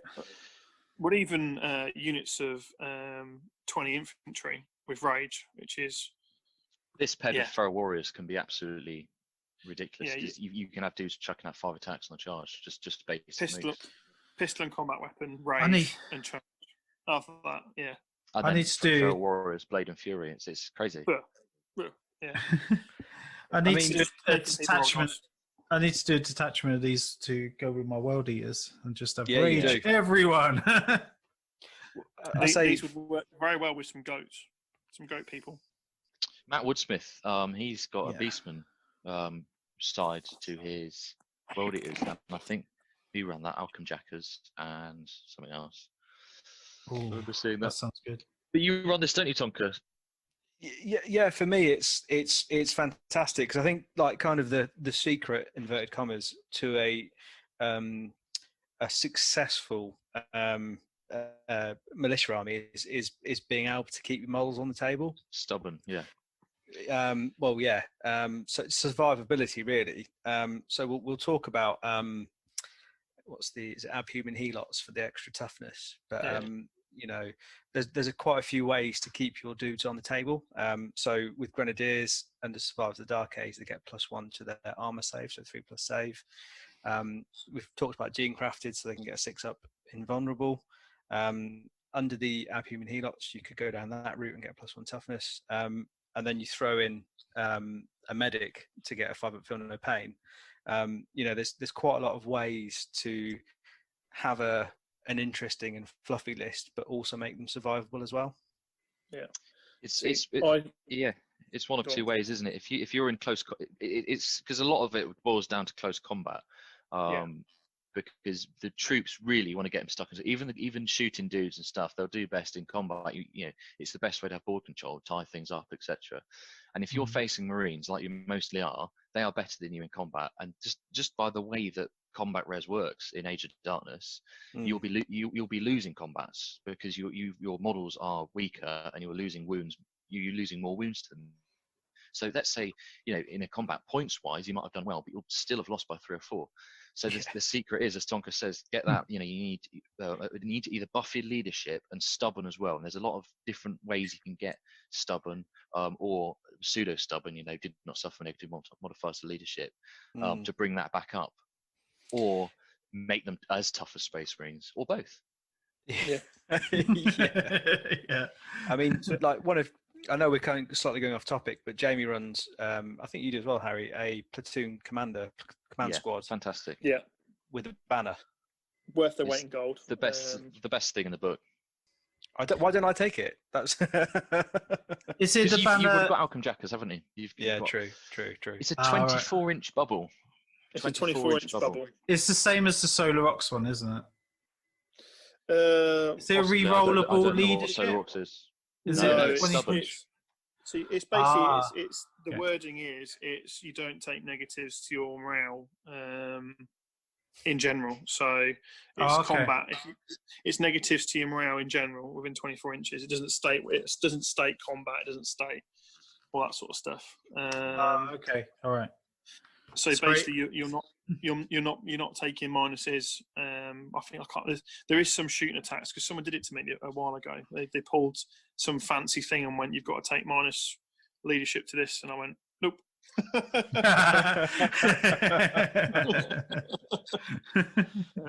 Not today.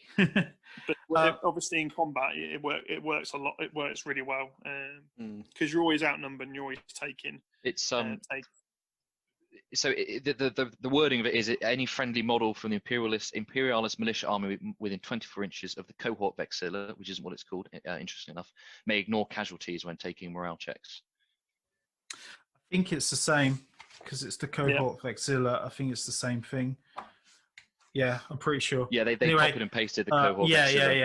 They're equipped with a platoon standard. Sorry, it's a super heavy command tank gives you the rerollable info. Yeah. Very good pairing that. Yeah, especially when we're not talking about Solar Auxilia, but obviously a Lord Marshal gives army-wide leadership 10 for the whole army, even if he's in a vehicle or building or something. So adding all that together means your guys are not going anywhere. Anyway, where did we get to? Survivors. Yeah. You give me the one that's got all the text. Do you want me to talk about it? Because I love this one. Shall I introduce it and then you talk about it? Yeah, it gets me hard, so I'll be fine with it. So, Survivors of the Dark Age, plus 75 points. All eligible units and models receive an increase of +1 to their basic armor save, so a 5+ becoming a 4+, to a maximum of 3+. However, the detachment's compulsory troops choices must be filled by grenadier squads. In addition, induced levy squads in an army with this provenance gain the support squad special rule. This provenance itself may not be used in conjunction with the cult horde or tainted flesh provenances. So should we talk about the benefits there and then talk about the options, advanced weapons? Yeah, go for it. It's the classics, classic provenance, isn't it? It's like, how like every girl drives a Fiat 500. Like every basic militia player takes this. Go on, Jamie. Sorry, you were saying you take this all the time. So basically, it's all the fluff from the book. So you've got dudes that are either wearing like heavy set carapace void armor, or they're wearing, like I mentioned in some of the Shattered Legion books. There's dudes with like little refractor fields or things like that. It's your blokes that have survived the old night. So the ones that Horace runs into, the dudes that are wearing basically human-sized power armor and have got Thunderhawks and stuff like that. It's the really cool-looking dudes that are wearing all the high-tech gear and they're really modernised. They've not had all this mumbo-jumbo mechanicum dude dancing around a circle of fire. They're actually getting on. So again, the cool bit of that is obviously making your army sustainable. So you keep models on the board. You're basically getting your grenadiers, which your default setting. They're going to be staying on the board as the same as a Space Marine is. They're not obviously got the toughness, but you still got a 3-up save. Unless you're and Harry. unless you're Harry. It's all right. We take then- Ampume Headless, which is far better. So Yeah. But then, like a lot of us do, we're taking your Medicaid. So you're taking a 5-up infant as well in there. So you're 3 at 5 up. I've had quite a lot of people say when they've been playing that list, they're going, I struggle to get rid of these guys more than I do Marines. Because you're digging in and just dealing with it. The option for it, which I always take as well, so advanced weapons. So you've got the strength of its las pistols, las carbines, las rifles, las locks, and rotor cannons. Rotor cannons is an interesting one. In Grenadier and Platoon Command squads is increased by 1 for 20 points. So if you take it on one squad, you've got to take it on every squad, which is fair enough. But it's cool because that's massive. Because with Grenadiers, the ballistic skill 4, so they hit on 3s. Their las weaponry is going to be at least strength 4. You can make it strength 5 on it. Is it a las lock? If you take a las lock, you're 18 inch. It's the las rifles though, which are the 30-inch range ones. Yes. Yeah. You're out shooting Marines. Yeah. You're basically toughness 3 Marines. I think we've Without lost leadership. Jamie. Jamie's got so excited he's just combusted. Oh no! I think. Okay. Yeah, I knew. Yeah, Jamie's battery's going to run out, but we can continue. Okay. Right, crack on, guys. Oh, bless him! He was so excited as well. I know, Oh, he was dear. really getting into it. Aw. So we've talked about this, the extra strength of the weapons, but you also got the fact it opens up dedicated transports. So you can take a Rhino or a Land Raider Proteus as dedicated transports, which is big as well. I mean, and they've also added now the termites as well to that. So your Grenadiers dudes can take termites as dedicated, which is amazing. Yeah. Really, really cool. So you can have an entire force in termites, which I'd love to see. I'd love to do, to be honest with you. Yeah, that would be amazing. So, and yeah, the having access to Land Raider Proteus as well is pretty cool. I know Jamie does that. You know, almost like it's a command tank. He's got his dudes in that. Because I believe you can still take like things like the Exploratory Augury Web and all that kind of stuff, because it's literally just the profile plucked from the Legion. Yeah. It's the Legion profile, and you just take the tank or Rhino or all the gubbins off the termite. Yeah, That's really crazy. cool. It's a really cool Rite of War. Rite of War, Jesus, Provenance of War. All right, War Scroll. Yeah. It's quite full on, that one. And It is literally the bread and butter. Like there's so many options that you could go down, but I think if you wanted to kind of have an army that you would take to events and stuff, and it's your kind of like your main like army, it's pretty much the best in terms of getting the reliability, in terms of keeping your dudes on the table, but also putting out the firepower and obviously the additional transport options. Personally, I think the where it shines is the transport and the +1 strength. I don't think it is the most reliable. That's just my reserved opinion. And that's, I think we'll come on to in one coming up in a minute. But yeah, so do I want me to have a look at the next one then? Yeah, Total go for it. Warriors. So this is one that I've always liked because it would be so different to what my army is, and it's when I've been toying with, I could start a second militia army. So this is all eligible units receive +1 bonus to their weapon skill to maximum 4. Ogrins instead receive +1 attack. Now this is great because your basic guys, your basic militia squads, are weapon skill 3, same as Grenadiers. Grenadiers weapon skill 3 as well. So they go up to weapon skill 4. Levies will go up to weapon skill 3. So you're not really going to see much of a bonus there in Age of Darkness because you're still going to be getting hit on 3s. Yeah. But the big one of this, it means you're going to be getting hit on 4s by Marines, which is huge. If you're going against other militia, then it really does shine. A detachment of this provenance cannot have more units with a vehicle type in total than it has infantry type. So you've got to run, lots of infantry.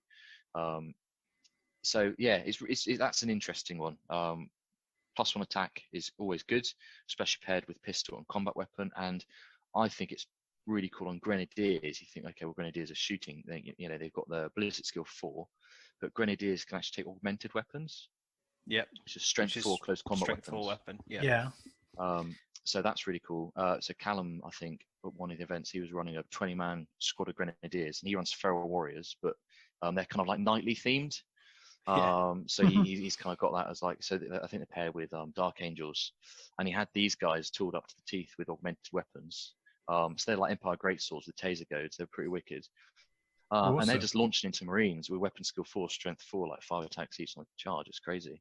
Because then you've got their option, Blade and Fury, which is the next one. And then, so that Feral Warriors is 35 points across the army. But then any unit with this provenance is other than Ogryns, which is a shame, can get +1 attack for 25 points per squad. So that's huge. So you can just lump another attack on. Oh, so that's it basically massive. makes your guys 2 attack space. Yeah. Yes, That's crazy. It's really, really good. So if you want to go damage output, I think that's one of the best. That paired with Alchem Jackers can be really entertaining for just the sheer quantity of dice. Yeah, that'd be brutal, especially on a big 20-man Jesus, blob. yeah. Or even a 50-man levy squad. Even if you're only weapon skill 3, it's just weighted dice. And Ogryns as well. So Ogryns are 3 attacks base, strength 5. So they come with close combat weapons. You can purchase them an additional close combat weapons. They take them up to 4. Yeah. You give them Blade and Fury, which takes them up to 5. This as well, that the Feral Warriors itself takes them up again to 6. And then if you give them Rage, then you're 8 attacks each on the charge. I've got that right. Oh my god. Hang on, let's look at that again. So what are they based again? Sorry, Harry? 3 base. He's 3 writing this base. down. Feral Okay, Warriors. so- Feral Warriors Feral gives. Oh no, Warriors sorry, gives no, I'm wrong here. 3 base. Feral Warriors gives them +1. 1, so that's 4. Actually, close combat gives them 5. Alchem 5. Jackers, if you give them Rage, gives 7. Apologies, they don't get the Blade and Fury, do Wow. they? So they Yeah, give but 7 attacks still each on the 7 charge. attacks on an Ogryn. That's So brutal. Jesus just Christ. take a base 10-man Ogryn squad, and that will just Just a roll through casual 10-man Ogryn squad. I like that. When you get to the points, it's not even that much, is it? But yeah, really cool. I think that's one of the provinces of Christ. That's very cool. But unfortunately, you just don't see it that much, because I think a lot of people want to take the ones that up survivability. Yeah. Yeah, I think, and on the subject of survivability, the next one, Abhuman Helots, which is 35 Creme points de la across creme. it's your baby. Go for it, Harry. Sure. You can do the traitor ones. Yeah. Yes. All eligible units and models increase +1 to their toughness value, but also lower their initiative by -1. I think this is the best one in the book. Incredible. It's so good. So Ogryns have provenance, so that means your Ogryns are going to toughness 6 instantly. That's huge, and that's That's why I massive. Yeah. love this. So dreadnoughts, they're not instant killing them. Strength 10s, it's not taking them out. The only thing that will get rid of them is instant death. To keep them away from divining blades. Not nice there. So that's huge. And then your basic guys going up to toughness 4 is massive as well. So what we were talking about earlier, and I think the big comparison is between this and Survivors of the Dark Age. Survivors of the Dark Age, you take a 3 up with a feel no pain, and that's your best save. Here we've only got a 4 up and a 5 up feel no pain, because obviously you're going to take a medic with them, as we'll go on to. Now the thing is, in Heresy, a lot of stuff is there. A lot of stuff is at a high strength that's going to be instant killing you on that Survivors of the Dark Age. It's going to be taking away your toughness 3. So yes, you've still got your 3 up save, but you're not getting your feel no pain. But here you're keeping your feel no pain for longer. Yeah. So that medic, you're getting feel, and it means plasma guns go into, you're getting your feel no pain. Strength 6 going into your autocannons going into, you're still getting your feel no pain. So when we played last time, I struggled to get through your troops because I just couldn't get the number of wounds on you because of the toughness 4. Yeah, it's crazy, because a 4 up armor save and a 5 up is effectively a 3 up save in a way, and your toughness 4. So you really do become a space marine in all senses of it, and it's that the instant death threshold, which I think is the big one. So you come up against in 6 combat, you've got things like power walls and bits and pieces. You're just laughing. And then the -1 initiative, the -1 initiative thing, is, it might as well not be there, because you're always going against Space Marines. I hate to say it, but you're pretty much always going against Space Marines. Yeah. So you're going to be striking last anyway. Yeah, So because take you're that power initiative 3 Initiative most of them, 3. aren't they? Yeah. So going down to 2 isn't an issue. It doesn't make any difference. Yeah. It's not really And then negative, really. Discipline collars Yeah. then, and then you've got access to this. So this is an option. Discipline collars. Enemy unit with this province can be given discipline collars for 20 points per unit. So what a discipline collar does is it means that you're stubborn, but if you roll a double 6 on your leadership, the entire squad's just removed. You know, they're not bomb collars. Yeah. So what I was saying before, the two kind of key points is you want to have a force that's hard to shift and high leadership and access to stubborn. You've got it there in one provenance for 35 points. Yeah. But anyway, that's enough for me rambling about that. It is probably the strongest of the provenances that you can kind of just straight up just have a massive impact on how the army would run. So I'll go in reverse order in terms of the two traitor specific provenances. So I'll start off with Tainted Flesh, which is what I originally ran with Abhuman Helots. And it is so Tainted Flesh is 35 points for the whole army. All eligible units and models receive the Fear special rule and the Feel No Pain at 6+. And their close combat attacks gain Rending special.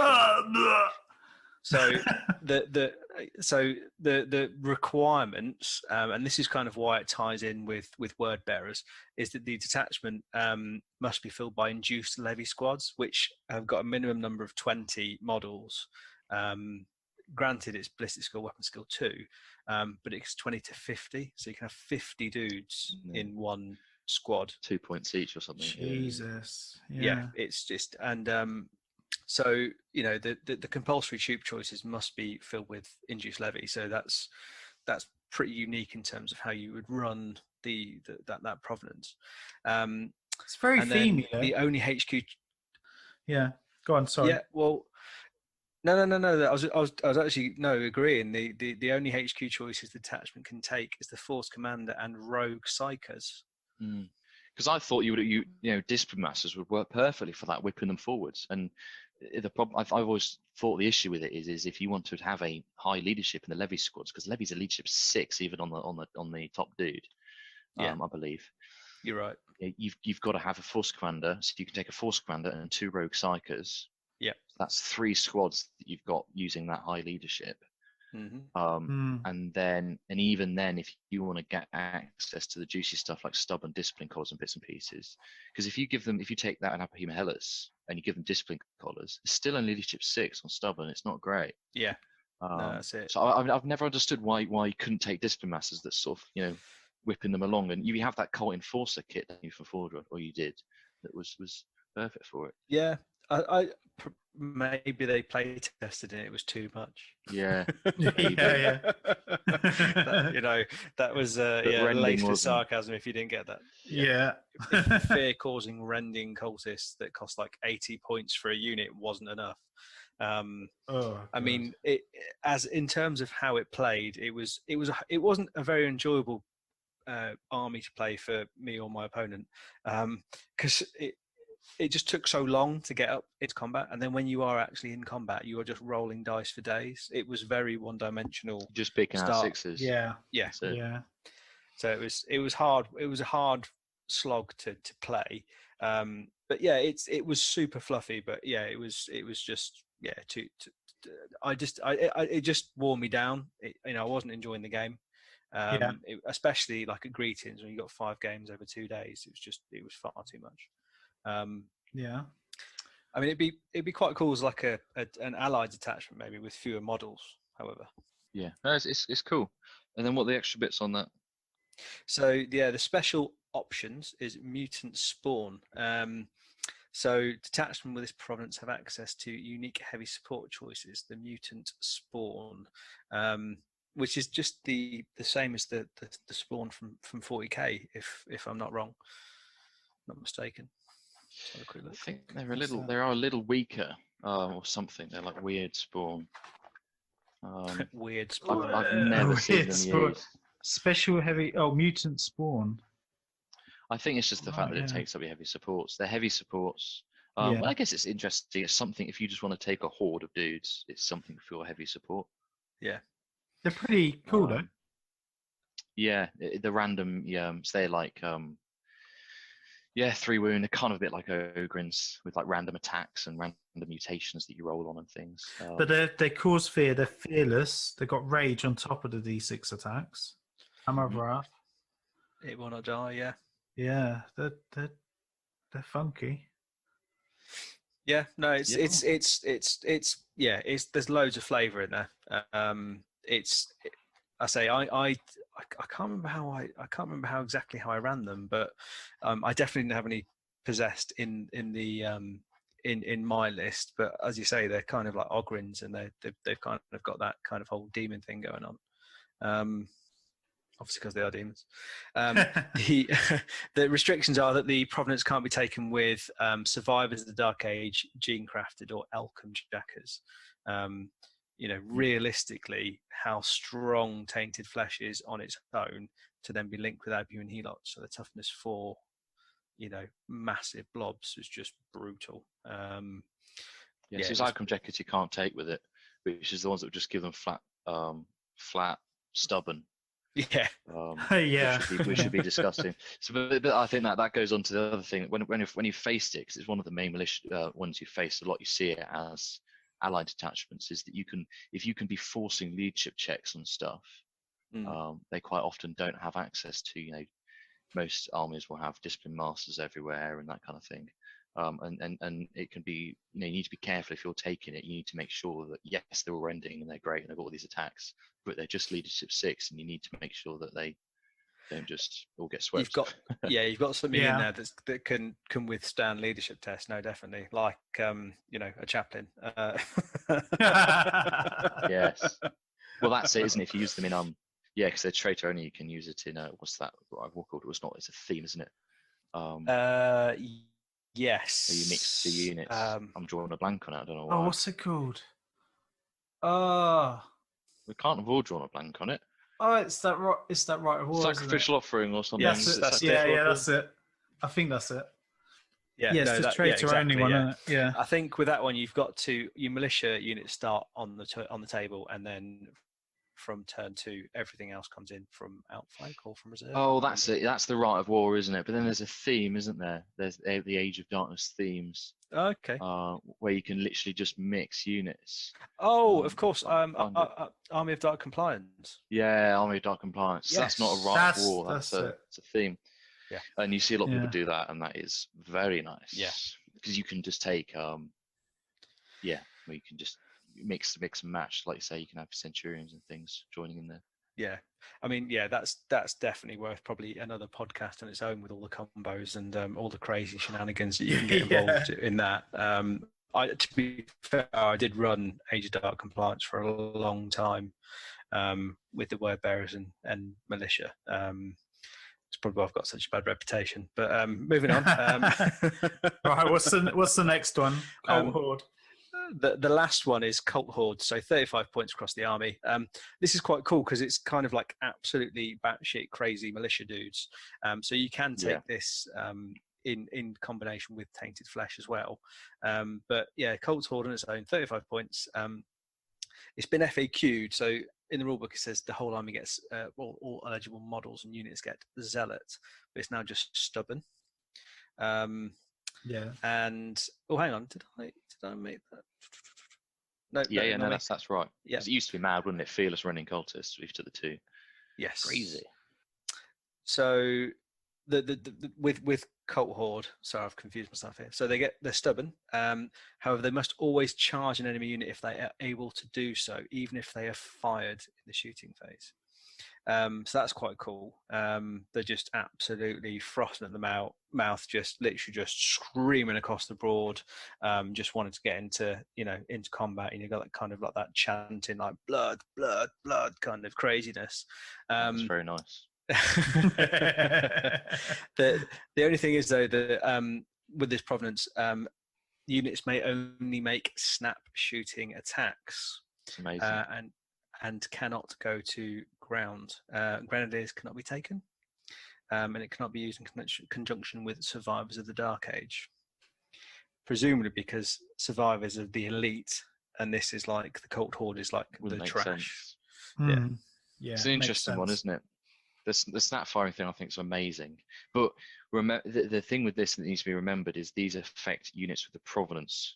Yes, So things like Leman-Russ battle tanks and things do not have provenance. Servitors do not Correct. have provenance. So you can still get firepower in there. But Yeah. I believe Medusa carriages and things do. So correct. you can't. They're all just jumping around the Medusa, shouting and screaming. One way to waste your points.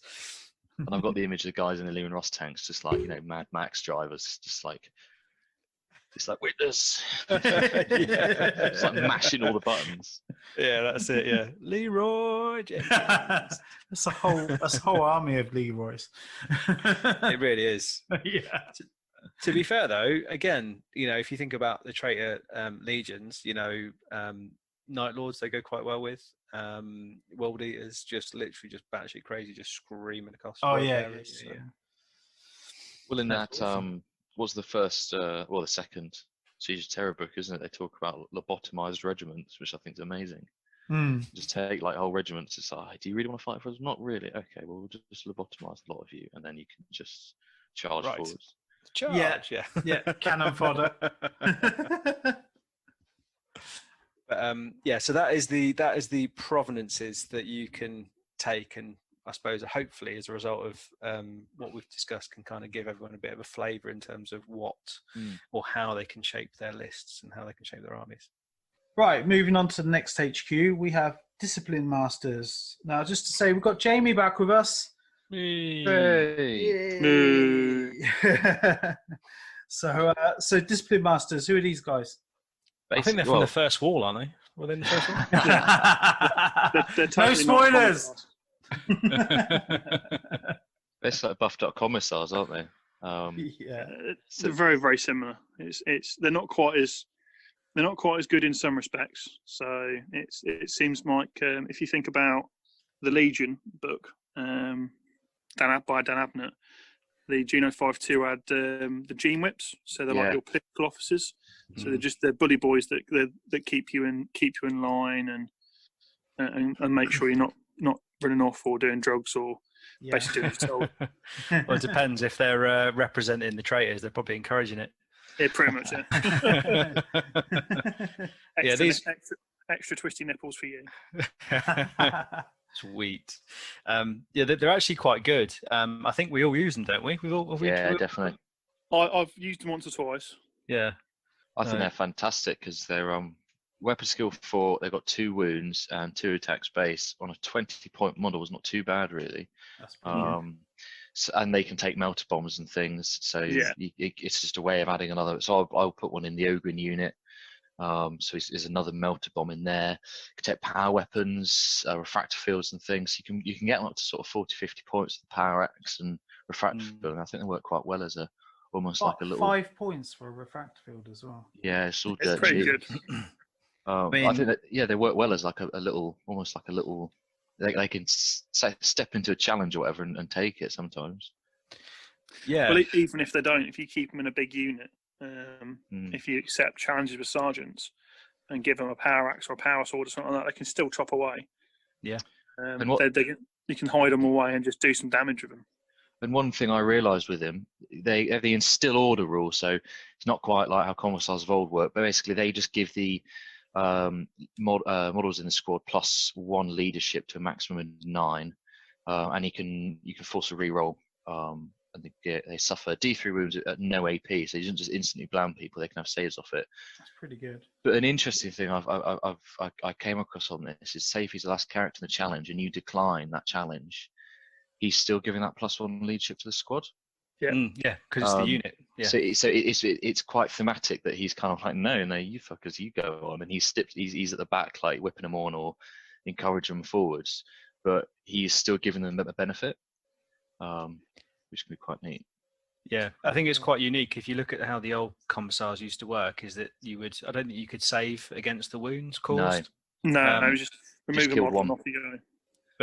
But with these guys, you can, fair enough, you might take D3 wounds, but you're going to have to, you can take 3 saves and feel no pain saves, which is pretty cool. And like if you run in Survivors of the Dark Age, for example, he will have and carapace armor, so he could have a 3+ save, he could have a 5+ invulnerable save.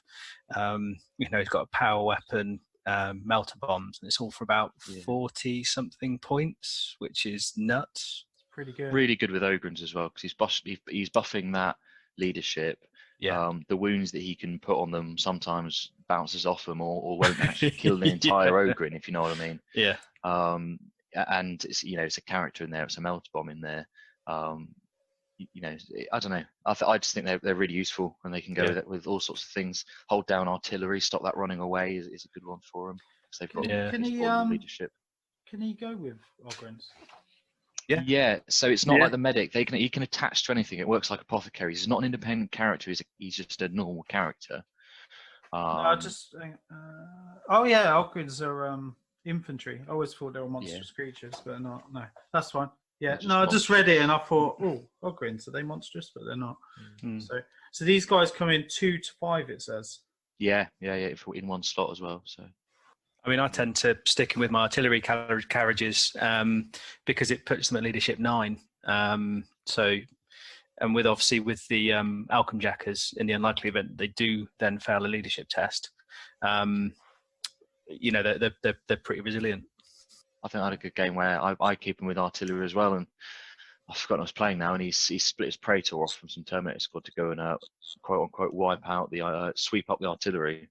And the Discipline Master just stuck a power axe in his head and killed him in a challenge. Nice. I was like, all right.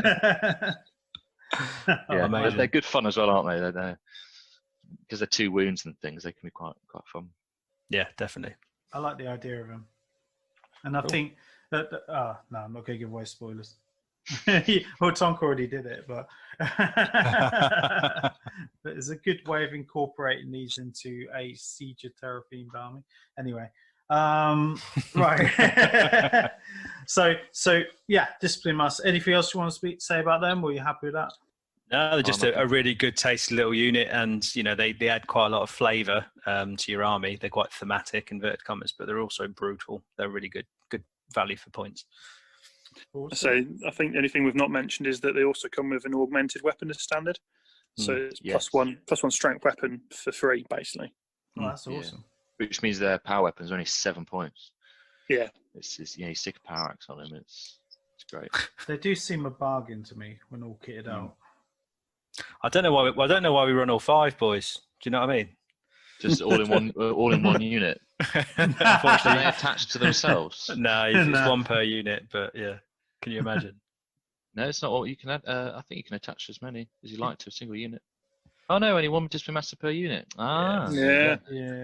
Got it. Otherwise, you can have like the A team, couldn't you? Little the Smash team. Little Aurochs fan. Yeah, that'd be amazing. Oh, that'd be amazing. Yeah. Awesome. Right. So next up are Rogue Psychers. Yeah, these are. I think Tonka, have you ever run these? These are the naughty boys, aren't they?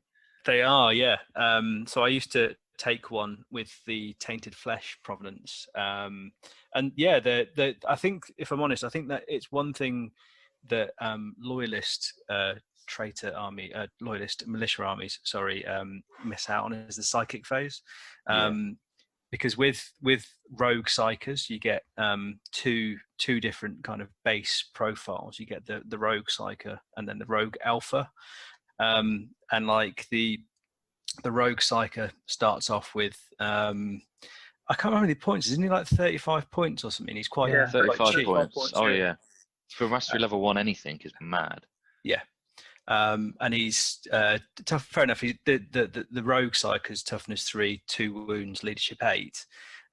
But as standard, they come with a 5+ feel no pain. They cause fear, and they can take psychic disciplines from pyromancy, telekinesis, biomancy, or malefic, which is pretty big. And then for an extra 25 points, you get all that with toughness 4, 3 wounds, 2 attacks, leadership 9. So that becomes a 60-point model. That's pretty tasty. Do you know what I mean? The rogue alphas are yeah. And you can pop a tainted weapon on there as well, which is 5 points for a tainted weapon's pretty good. Yeah. And especially if they get iron armor off of that tainted weapon. Yeah. I had one of those munched through in my entire Ogren squad. I was just sat there crying. Ooh, Jesus. Of course, yeah, that's mad. Well, because it gets a smash, the tainted weapon. Yeah. Yeah.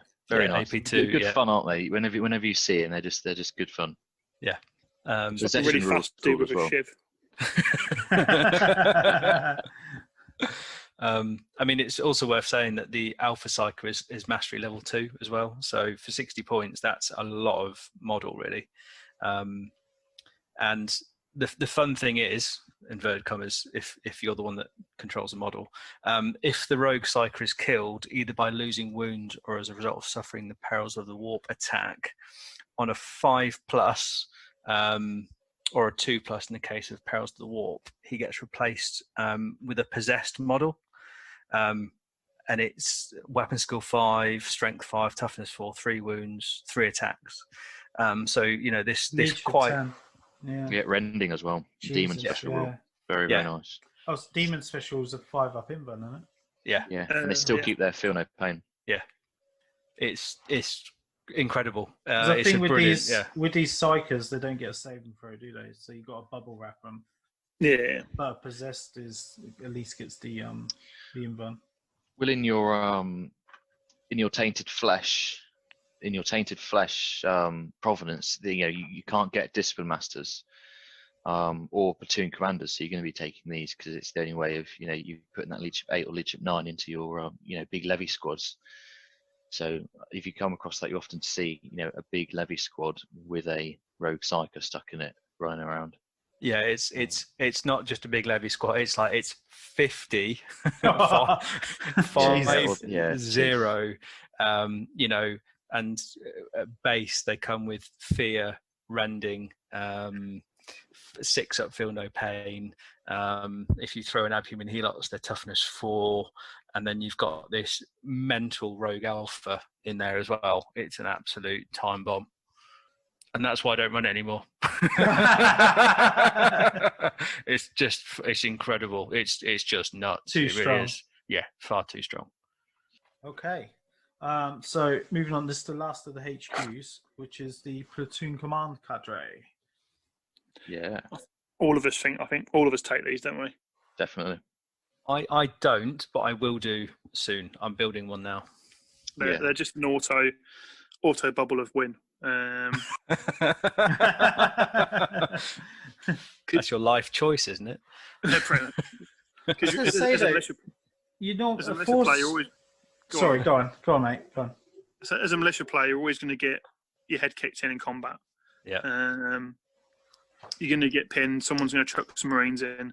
You're going to get given a kick in, and it's just every time you do, you've got a 20-man strong squad of normal dudes, or some whatever you want.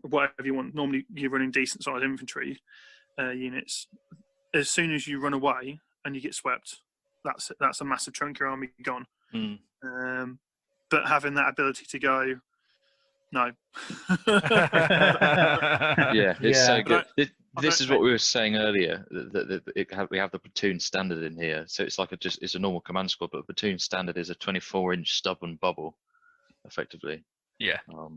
Which is just, you can always tell when you play someone if you're playing a new player, and you can tell if they've played militia before, because the first thing that they try and kill, the first quad mortar shell they've got goes right on that banner's head.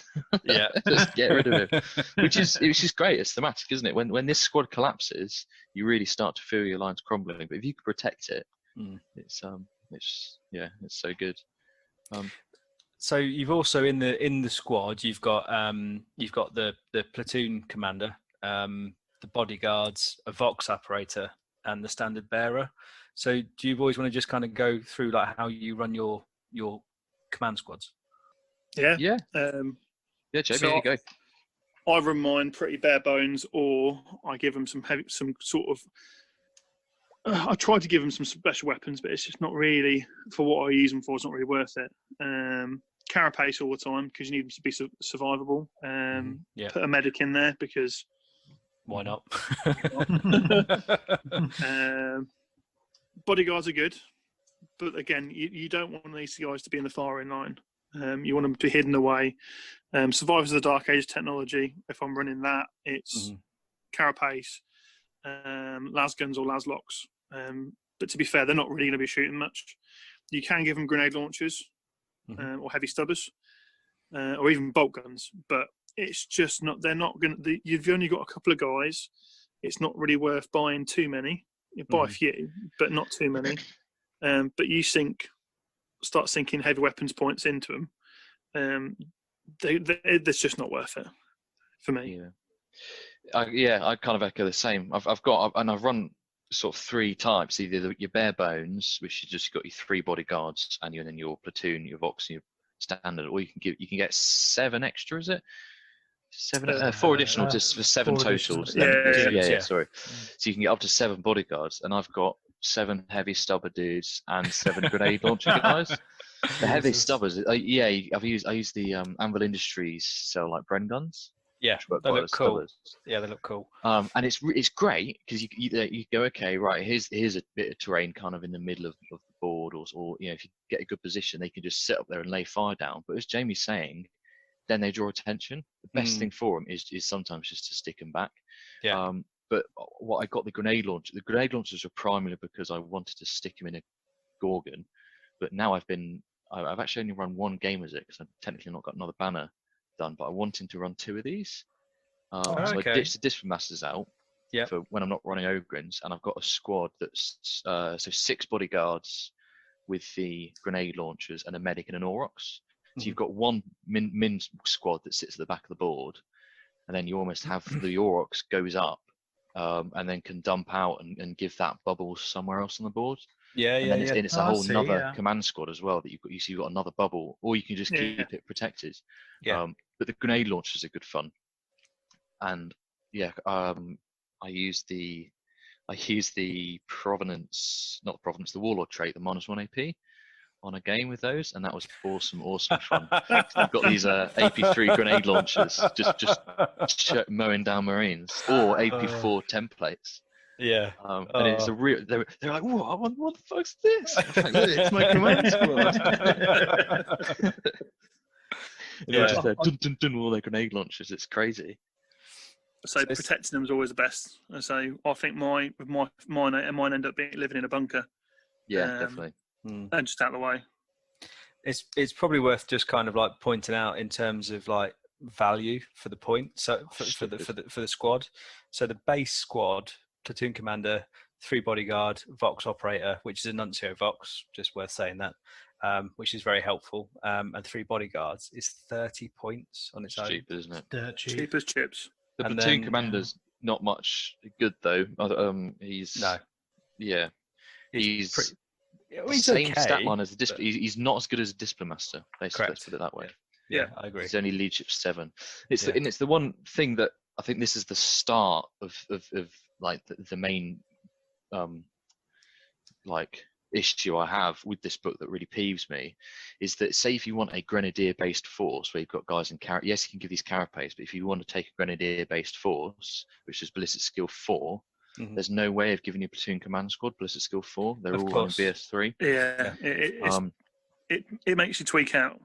So it's a little bit disjointed, and it's the same with a couple of squads we'll come up to it later. I think you've got the heavy weapon teams is the same. You can't give them carapace and things. So it would have been nice to see one of those that sort of option there, give them grenadier training or something.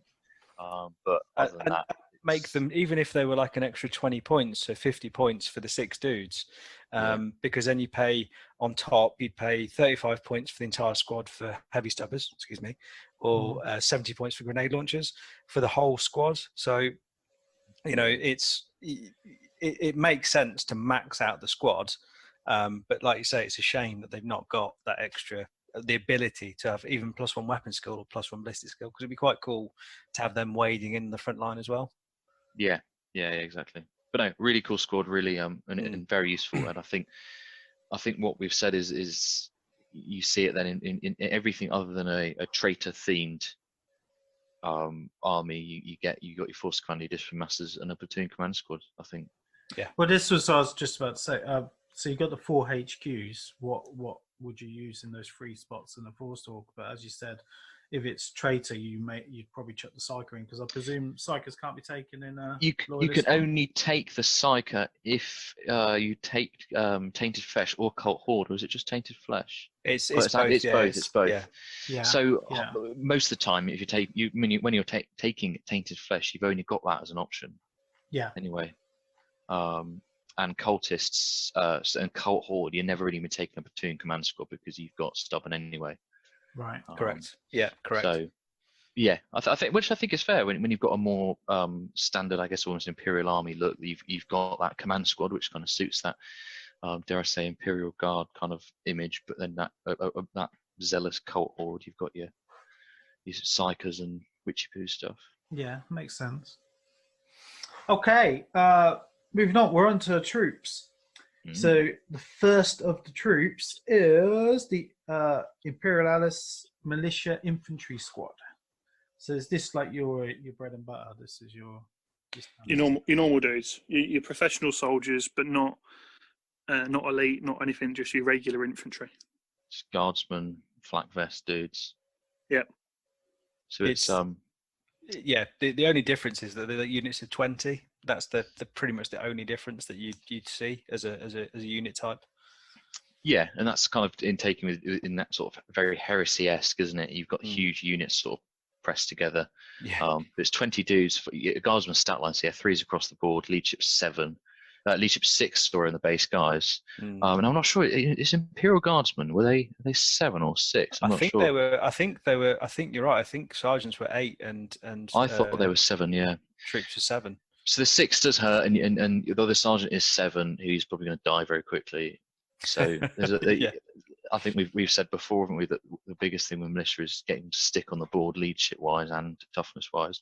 But 20 dudes with that, and they're armed with auxiliary rifles, which is one to point out. They're not even. You have to upgrade them to las guns.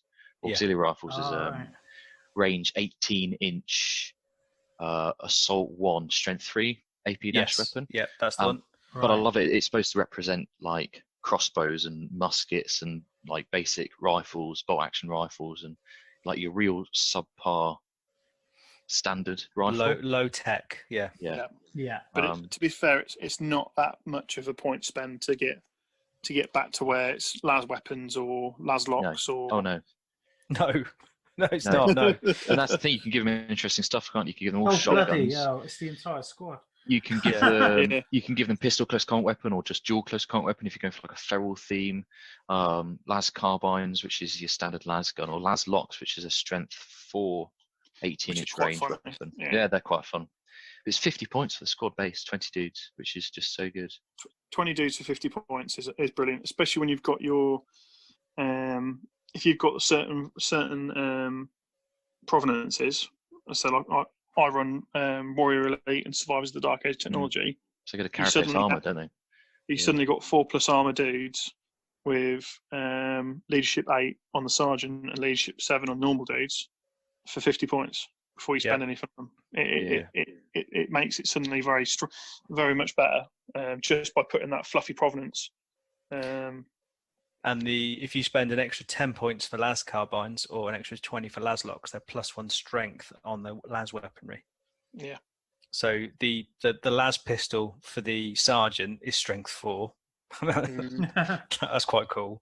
And the las carbines strength 4 and las locks are strength 5, aren't they? No, the when you do Survivors of the Dark Age technology.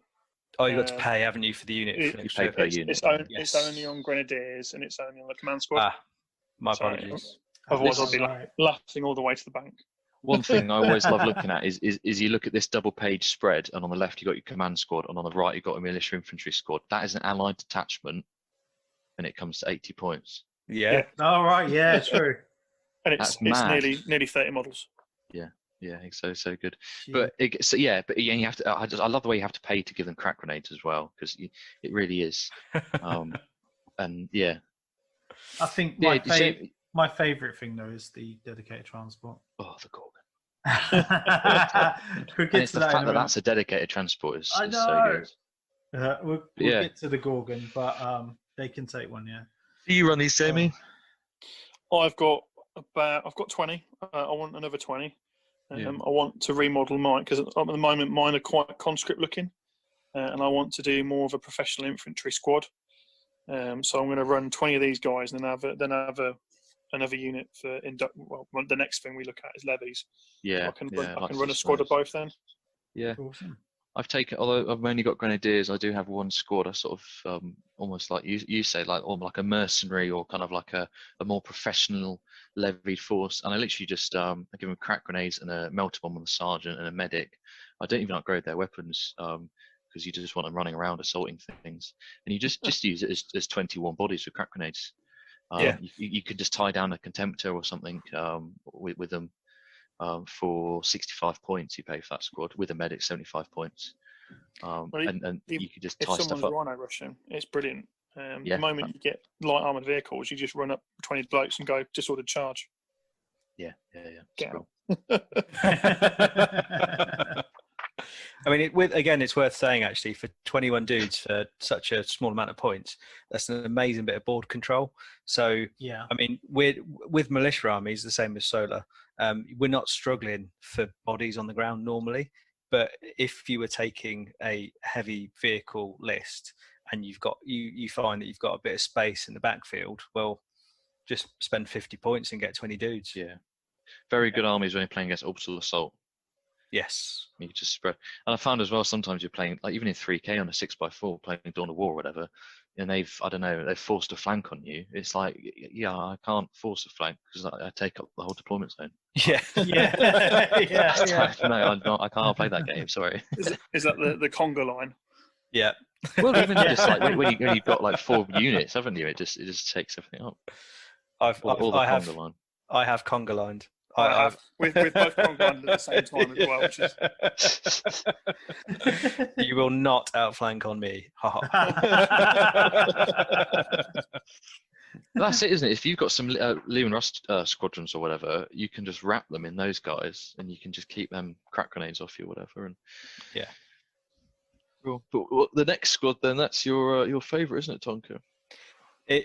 I mean, in terms of how do we say it? In terms of cheese and fromage, this with Tainted Flesh is because Induced Levy are troops, if I remember correctly.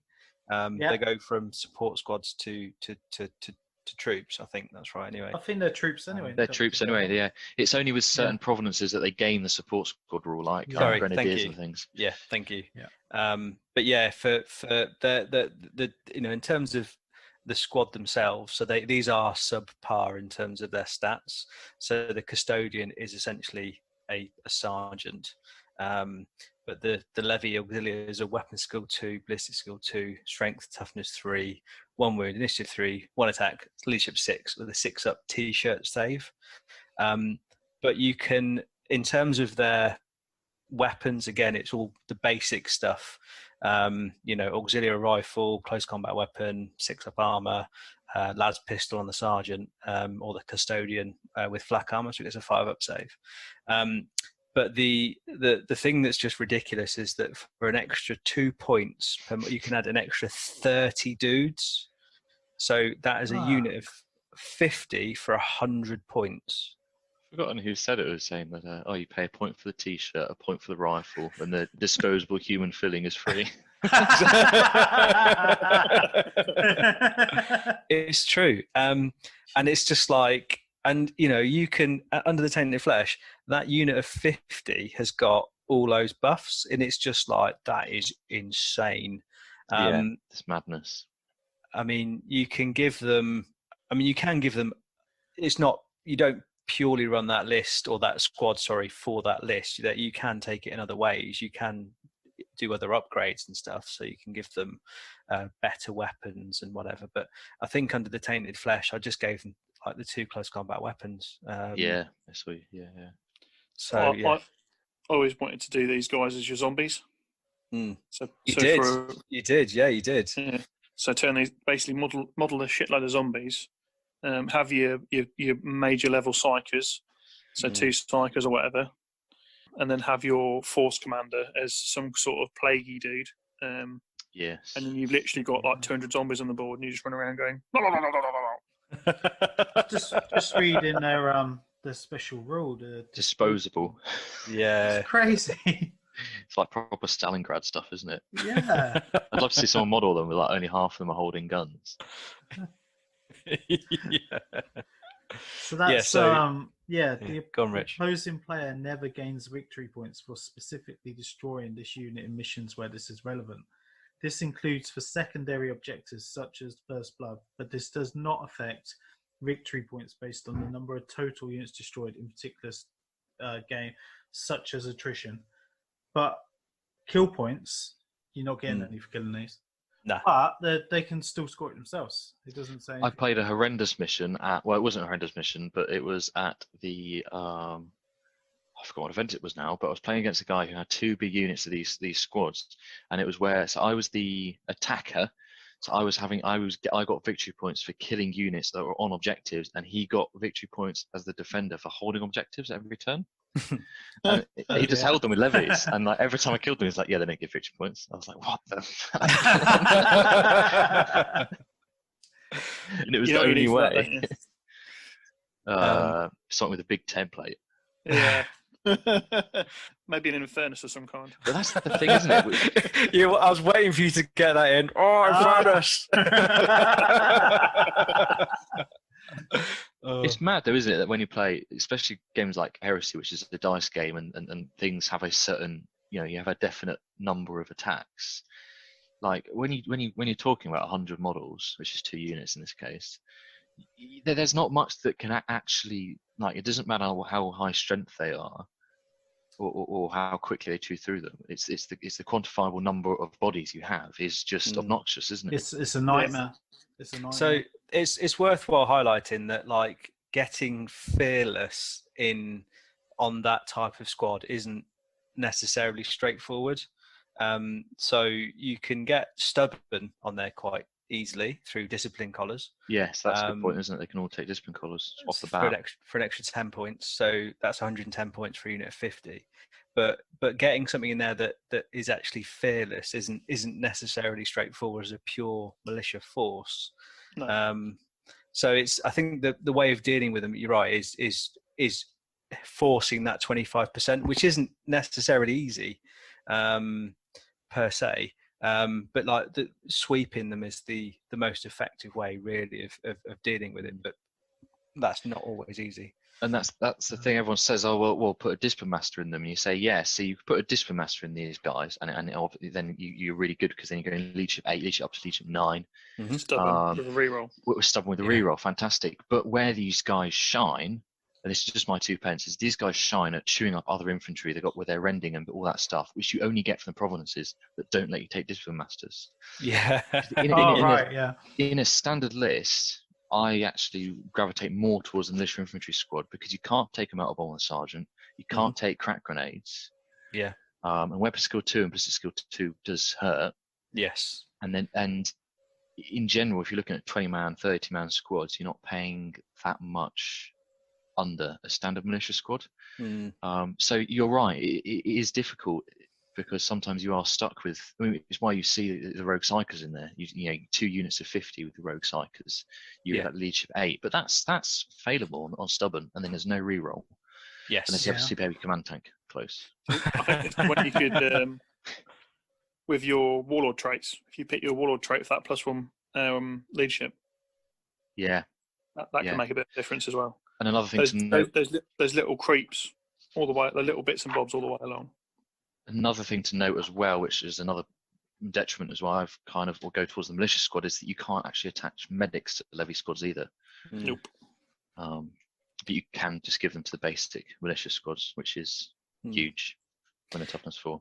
Asking the question, can you take a rogue psyker as the only HQ choice? Just asking the question. No, because you can only take a rogue psyker with a certain providence, and obviously you have to set the force commander to. It's annoying, isn't it? You see, for a allied detachment. This is where I was going. Yeah. So as an allied detachment for 100, say you're taking 50 dudes with discipline collars, as they are, that's 110 points for 50 dudes. So that's 220 points for 100 dudes plus the force commander. And you could be taking, Tainted Flesh if you're going down the Renegade Militia type route. And those 100 dudes cause fear, have rending, have a 6-up feel no pain. That's just brutal. Yeah. For 220 points plus the force commander and the nothing, upgrades. isn't it? It's like 300 points. And that's where they shine. These guys are the kind of stuff that you see them allied to word bearers and stuff all the time, because you have this conversation with people, like how hard to shift 50 levies, and you're like, they say, well, I've got 10 Volkite culverins that will wipe them off in a turn, which can be true. But I've got a story about that. How much does a 10 Volkite culverin squad cost, and how much does this entire allied detachment cost? Yeah. You've got these guys and the entire other army. One thing. Sorry, go on. I was going to just follow on from that Volkites, and this is actually our friend Mika. Actually, Classic. Classic. Throat's gone. Yeah. Classic squeaker. I was at Greetings, I think it was, and I can't remember how I was running them, because what's the AP on a heavy Volkite? 5. AP 5. Yeah. So I think I was running like a. Oh, and the heavy one. That's 4, Yes. isn't it? I think They're all 5. Yeah. I think I was running Induced Levy, so they only had their 5-up save, and I couldn't make that any better. And he literally, I think, only had maybe 20 dudes or 30 dudes in the Induced Levy squads. And he literally just lit up both squads over 2 turns. They just literally disappeared because the heavy 6, heavy 4, strength 6, AP 4, hitting on something disgusting, no Mika. And he just deleted both units off the board in 2 rounds of shooting. Brutal. Was that his Night Lords? I think it was against his Night Lords, yeah. All the Volkite. So that's a way of dealing with it. Sorry to jump in there. The flag rate is kind of exponential, isn't it? The more you're hurt by Volkite, the more you're hurt by Volkite. It's why Glaives are vicious, because they rip through your Marines and you go, okay, that was pretty savage, and they go, oh, here it is again, and it's like, oh fuck. But like, and like when you're having like normal dudes like levies or militia infantry, like a normal Volkite feels like a glaive. Like, I've killed 12 dudes. It's like, okay, remove another 12. So, yeah. Because didn't you play? Who did you play recently with a glaive, Harry? Will Henry, who that was that was very excellent. Yeah, it was like just decimated like 12 grenadiers on my squad. I was like, oh, that's okay. I've got 3 left on the objective. He was like, no, here's 12 more wounds. I was like, no. Did he have that smile while he did it? Yeah, classic Bill. Amazing. Yeah. I think the only thing we've not mentioned is that a lot of these armies are awesome ideas in your head, but when you've got the reality of painted 200 infantry models, it's a very different world. Yeah, just dry brush them. Just for like 200 points for 200 models is not worth it. I've painted 170 odd solo auxiliary infantry so far. But we're not talking about solar. I mean, not talking about solar, but there's still. I mean, from a point of view of just painting these still not little men, so many of them, it's crazy. I don't want to do anymore. Shut up. Ultimate troll. The only thing that stopped me from doing about 200 zombies was the fact that I had to go and paint them. Yeah, it's crazy. Yeah, I think you've got to be pretty motivated, you've got to be. You have to really. Yeah, it's. And also, not only do you have to spend all that time painting them, getting them to an event, setting them all out in deployment. Oh my god! And then moving them. Yeah, it's just it's not a tournament army. It's not like a 2-day greetings from the event narrative event army, because it just kills you. There's a reason we've got bad backs. It's like poor Callum went to that Geno 4K and just brought Tactical Marines, and like at the end of it, it was like a sweaty mess. Like, can we just go back to the room, please? Right. Should we move on to the next one? The MVPs, Definitely. Grenadiers. Go on then. So these are your elite infantry. So these guys are buffed up with extra leadership. They're leadership 7 on the normal dudes, ballistic skill 4, and they come stock with carapace. Mhm. You get 65 in a squad of 10 guys. So sergeant, 9 grenadiers. Hang on, what? It's for Yeah. 10 dudes at 65 points. Yeah. Yeah, it's just the way you worded it. I would- Guys, very- for I 10 was points. looking I was looking at 10, and then yeah, anyway, yeah. So 10 these, dudes, so these are 65 the points. grenadier squads. Yeah. These are your elite boys. They still come with auxiliary rifles, but they do come with crack grenades, stock, and then the amount of stuff you can give them is crazy. So you can trade them out for close combat weapons, pistols, close combat weapons, shotguns, las carbines, which are normal las guns, las locks, which is the 30-inch range version. rifle. Right, las rifles. Sorry, with las locks with covered augmented weapons, so they can all have strength 4 attacks. Bolt guns, they can all have bolt guns. And then this is your only source of special weapons and troops as well. So you can add 2 grenadiers that have got heavy stubbers, rotor cannons, flamers, melter guns, plasma guns, or grenade launchers. So just a shed load of options on these boys. A slight annoying fact on that. Yes. That if you want a special weapon, you have to be. It's not. You've got 10 guys and 2 blokes become special weapons. It's you've got 10 guys. You have to buy 2 blokes. Yeah. And give them. So you always, if you want them, it's 12 man. You can't end up putting them in Aurochses or Rhinos, or you can't put them in those smaller vehicles. You can put them a termite. Put a termite. A termite or an Arvus lighter, which is cool. I don't know if it was intended because obviously Aurochses came out is now a militia transport, but they've always had Rhinos as an option as well. And I don't know if it was because you saw it a lot in 7th Ed 40Ks. You had Marines in a Rhino, or you had Guardsmen in a Chimera, 2 special weapons firing out the top hatch. Yes. And I think because Marines don't have that in Heresy, I think if militia, I mean, if you could have just 10 dudes for 65 points in a Aurochs, which is 25 points, and then you're paying 30 points for 2, wouldn't even be 30, might be 20 points. You're looking at 110 points. You'd have an Aurochs that's firing 2 plasma guns out the top. I mean, that would just be vicious if you had that floating around. I'm salivating. I mean, if only you could touch ammo charges. Oh, stop talking dirty, Jamie. The annoying vice versa to that is that then when you talk about the extra guys, you can only add 8 additional grenadiers as well. So if you want to take a 20-man combat squad, you have to take 18 dudes and 2 flamers, melter guns, or something. Yeah, it makes my OCD fucking go mental. But they can take Gorgon transport if they number 20 models. And they can take an Arvus lighter as a dedicated transport, which is really cool. They can hold 12. And if you take Sons of the Dark Age, they can take termites and rhinos, as we've covered. And Land Raiders. And Land Raiders, jeez, yeah. And now Aurochses as well, because Aurochses aren't in this book, are they? But I presume they can take them. Yes, you can take Aurochses, sorry, as in general. Yeah. Should we chip those in when we get to dedicated transport? Yeah, I think so, yeah. Just talk about all the little transports. Yeah.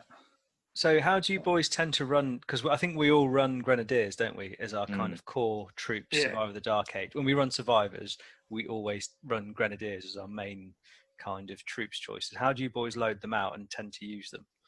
Harry? Yeah, okay. Well, I don't run Survivors. But sorry. I always run them. Of course, you don't need Survivors because you're toughness 4, aren't you? Toughness 4. So, like Jamie, I want to have special weapons in there, but I can't. The squads that aren't in multiples of 5 should be illegal. So I take normally 15-man squads because I find that 15 is a good balance for it to be. It's got a good amount of staying power. Yeah. But I find 20 is a bit too unwieldy, and it's too many bodies for only 2 special weapons. Because these squads are all about the special weapons. 80-90% of the damage output comes from those 2 plasma guns, those 2 melter guns. Yeah, agreed. I've tried grenade launch in the past. I disagree.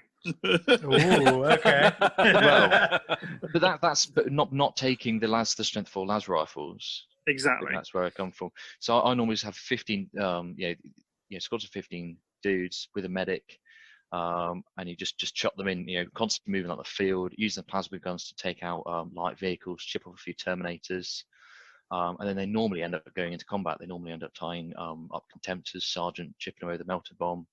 I also run little 10-man squads with just shotguns and a Parax and Sergeant in an Aurochs. Yeah. Little objective grabbers that just comes under 100 points. And then I have recently done some 20-man squads for the Gorgon, but that didn't work out so well. Well, there's one upgrade in here as well that we've not actually talked about this as an upgrade, but it's available to Grenadiers, Levies, and Infantry, and that's the Vexilla. Yes. Yeah. And that's different to a Marine Vexilla. I think it's still got the caveat that you can regroup at normal leadership even if you're below 25%. Yeah. Yep. But it means you add +1 to combat res, which is fantastic. So good. So I always take those because it means the amount of times that you, especially if you buff these guys up, so if you've got survivors, or like myself, if you've got human helots that puts these guys to toughness 4 and you've got a medic in there, they can be going to, Marines will bounce off them, and then they'll bounce off Marines as well. Yeah. And then sometimes, the amount of times you go, oh, TIE combat, you're like, no, this guy's waving his flag. I win. Yeah. And they stack as well. If you've got 2 squads with these, that's +2 to your combat res. Yeah. It's no wonder people hate militia. It's fucking crazy. But yeah, no, one of my favourite squads that you can do so much with them. You can have them, I want to do a squad with, boarding shields and augmented weapons and stuff. And yeah, there's so much you can do with them. But Jamie, I think, as you were saying, you run a bit differently. So I run Survives the Dark Age technology because dudes with freaking laser beams and spacesuits and stuff like that. Freaking lasers. Freaking lasers. So I run my trench infantry. So they're really heavy infantry for the fluff. So they've got the warrior elite. So they end up being leadership 9 on the sergeant, leadership 8 on the grenadiers. They end up having a 3+ save because fuck you, Space Marines. Don't hold back, Jamie. Don't hold back. And you end up also, because you put a medic in, if you're foot slogging, you put a medic in there and run them in 15-man squads, like Harry said. Yeah. It's an auto, 15 men. Anything more is too much. Chuck a medic in, and you've got 15 dudes that are 3+ save with a 5+ fear no pain. Yeah. And because the leadership buffs, they're not going anywhere. And then you've got ballistic skill, high ballistic skill as well. You've got high ballistic skill. So you've got infantry. You can stick on objectives, and they'll hold them, and they'll stick holding them as well. So what I do, the fluff. I have seen some fluffy dies given bolt guns, and it is pretty cool. But I don't see that.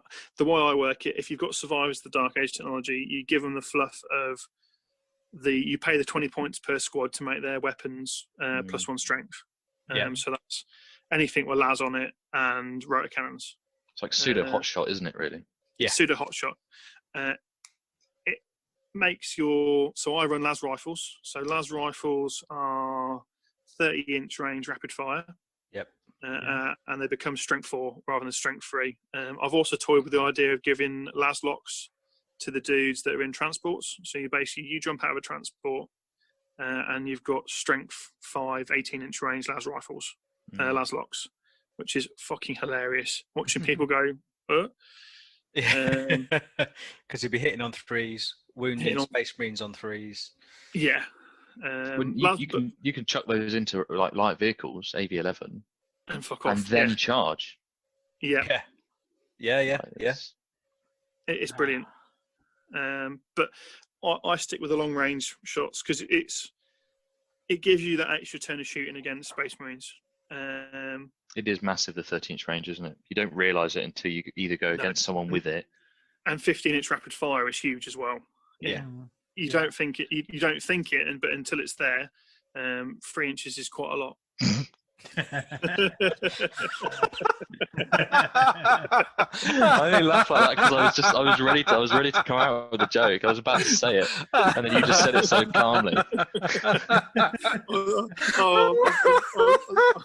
I was lining that up so much. That's what she said. I've also found that what the squad needs, because what was happening is I had 15-man infantry squads walking, or a sergeant, or I'd have a squad in a transport, so I run rhinos and landies, because dudes jumping out of armor 14 land raiders is funny. Yeah. Strength 5 rifles. Yeah. Sprays me and just like, what the fuck is this? I always found that I'd end up getting my head kicked in by a power sword. Yeah. I wouldn't have that something just to. There'd be one dude with a power weapon that'd just go ha and fuck off, and it'd ruin my day. So it was worth giving the sergeant a power weapon. 5 points. So just do it. It's just fucking do it. Power axe or whatever is so good. Power axe, power sword, anything. It makes a massive difference because you're instantly going to be killing maybe 1 or 2 dudes a turn, and when you're in combats against Space Marines, that can make them take the leadership rather than you. Yeah. Exactly. The Vexilla's plus, a power axe and a Vexilla. Yeah, means that's 15 points you're paying to sort of kill an extra 2, sometimes 3 dudes. It's worth it every time. I'm looking at my cabinet now, and I've got my 3 infantry squads that have sergeants with chainswords, and now I just think, why did I do that? It's just no reason. It's quite funny having a power maul in there as well. I've got a few of them modelled. Oh, against other militia or anything, it's fantastic. Anything big, you just go bang, shut up. I mean, it's worthwhile just going back to the points values.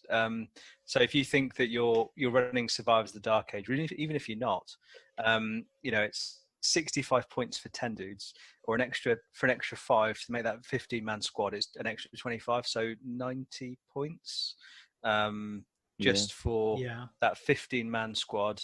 Then you'll say if you take las rifles, that's an extra 15 points for the squad, so that's 105. Survivors of the Dark Age +1 strength, so that's an extra 20 points on top, so that's like 125 points. Yeah, still cheap. Which is the cost of a 10-man tactical squad. Ah, yeah. And what would you rather have? That's it, isn't it? When you look at a grenadier for 5 points each, and a marine to a tactical squad is 10 points, it does make you wonder, doesn't it? Yeah.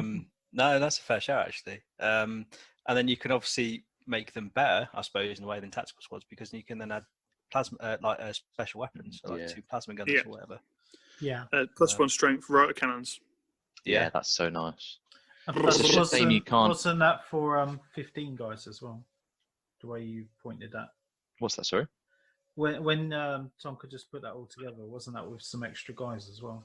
So it would be 15 dudes. But for 125 points, and then on top of that, you can then start adding things like plasma weaponry. Just saying, compared to a tactical squad, there's more guys in there. So, of course, give and takes, but still good. It's just showing how good they are. That they're pretty much another little fluffy thing that I've not seen, but I've looked at is running these guys as Arbites, so adapt as Arbites. Give them some shotguns, augmented weapons.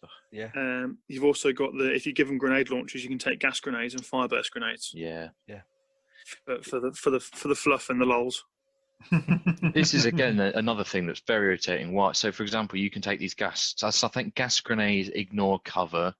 They're like AP5s. They're good against I don't know, other militia and things. I think fireburst are. Gas is like 4-up, poison 4-up, isn't it? Small blast. Yes. And fireburst is. Shows that none of us use it, but it's.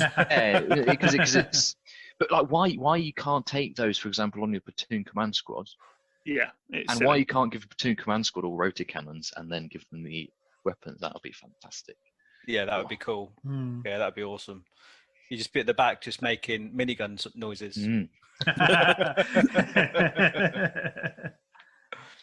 So we all use those, don't we? Yeah, I mean, all I was going to do is chip in and say, like, I tend to run mine as 10-man squads, and then have the 2 plasma gunners. They do so much work for a 12. 12. It's 12. I know. It's 12. That's a weird number. So multiple of 3, it's fine. They come in boxes of 10. I've triggered Harry. It doesn't matter when you've got a dustpan and shovel. Yeah, it's true. It's true. But I'll slim it down. Just let me walk around that table. Yeah, it's supposed to be a 15-man squad, but yeah, Rich has walked past a few times. Yeah. Oh, amazing. I'd genuinely cry if you knocked my grenadiers off.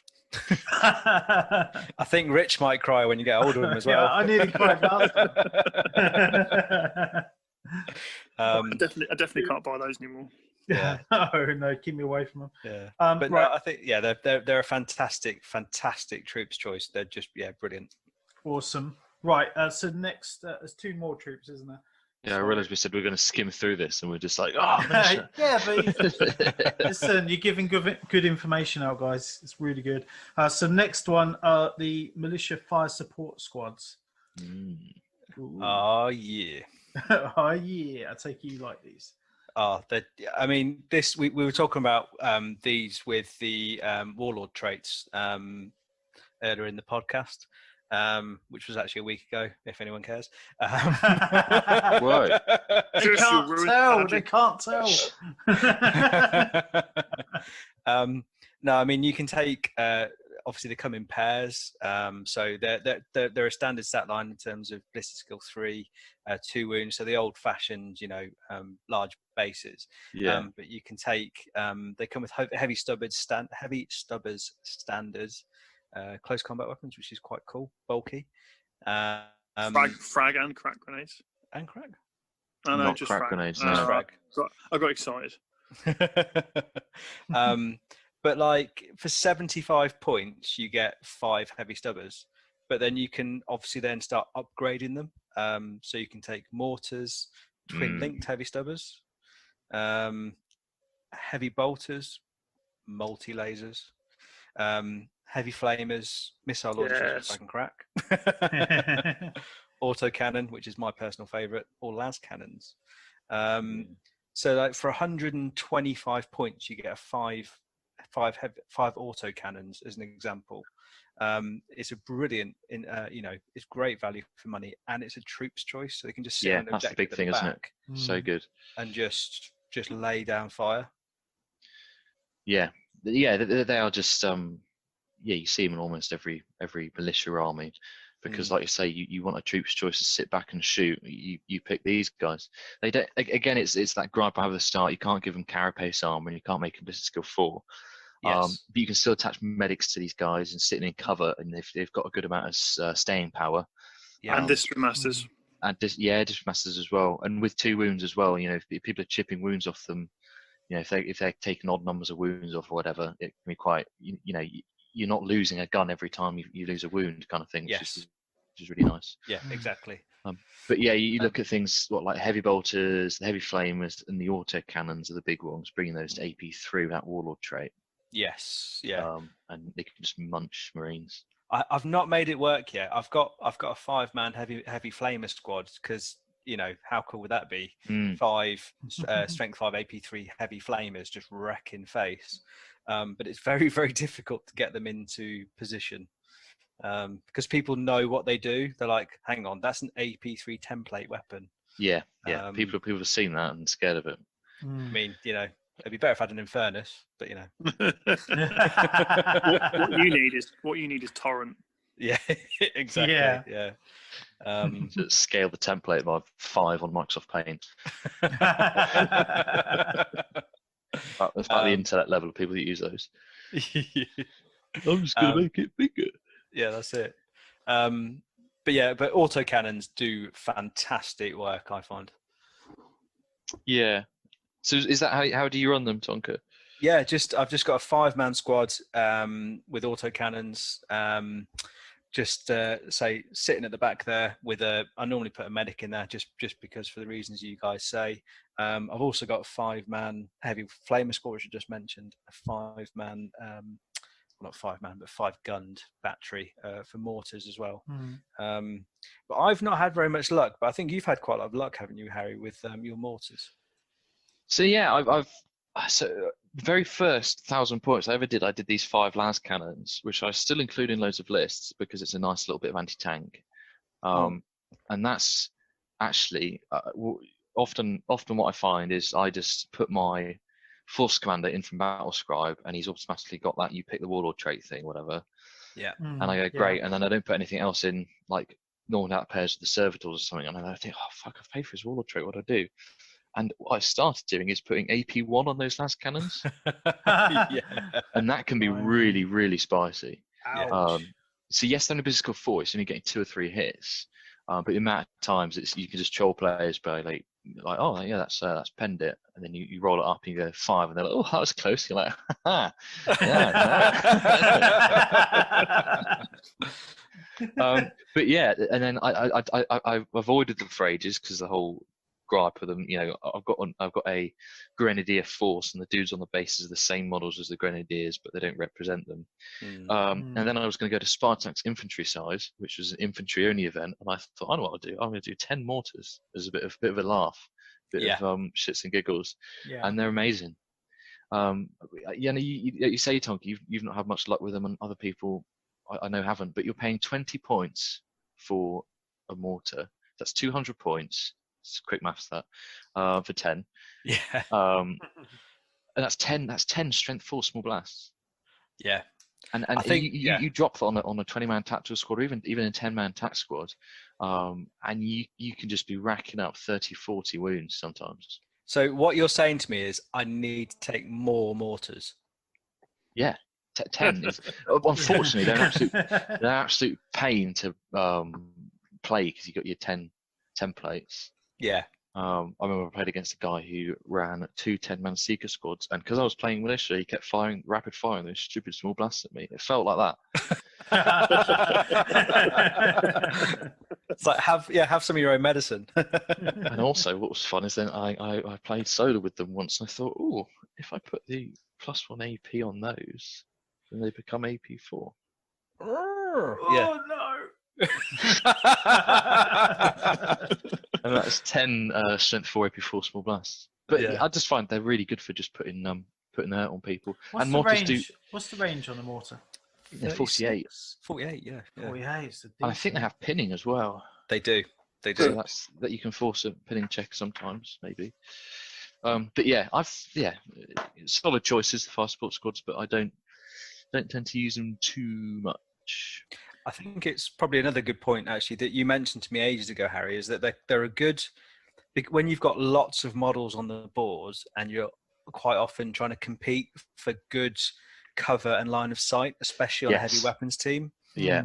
Mortars can sit on the back line and it don't matter because you literally just get those 10 bases indirect, and you just shove them in a corner. Yeah. But the 10 las cannons I find all the time, it's like, they will take up in like 2 floors an entire building because you've got 5, 6 small bases, and it's just and when you want to just be shoving buildings full of Grenadiers or whatever, it can be a bit of a pain.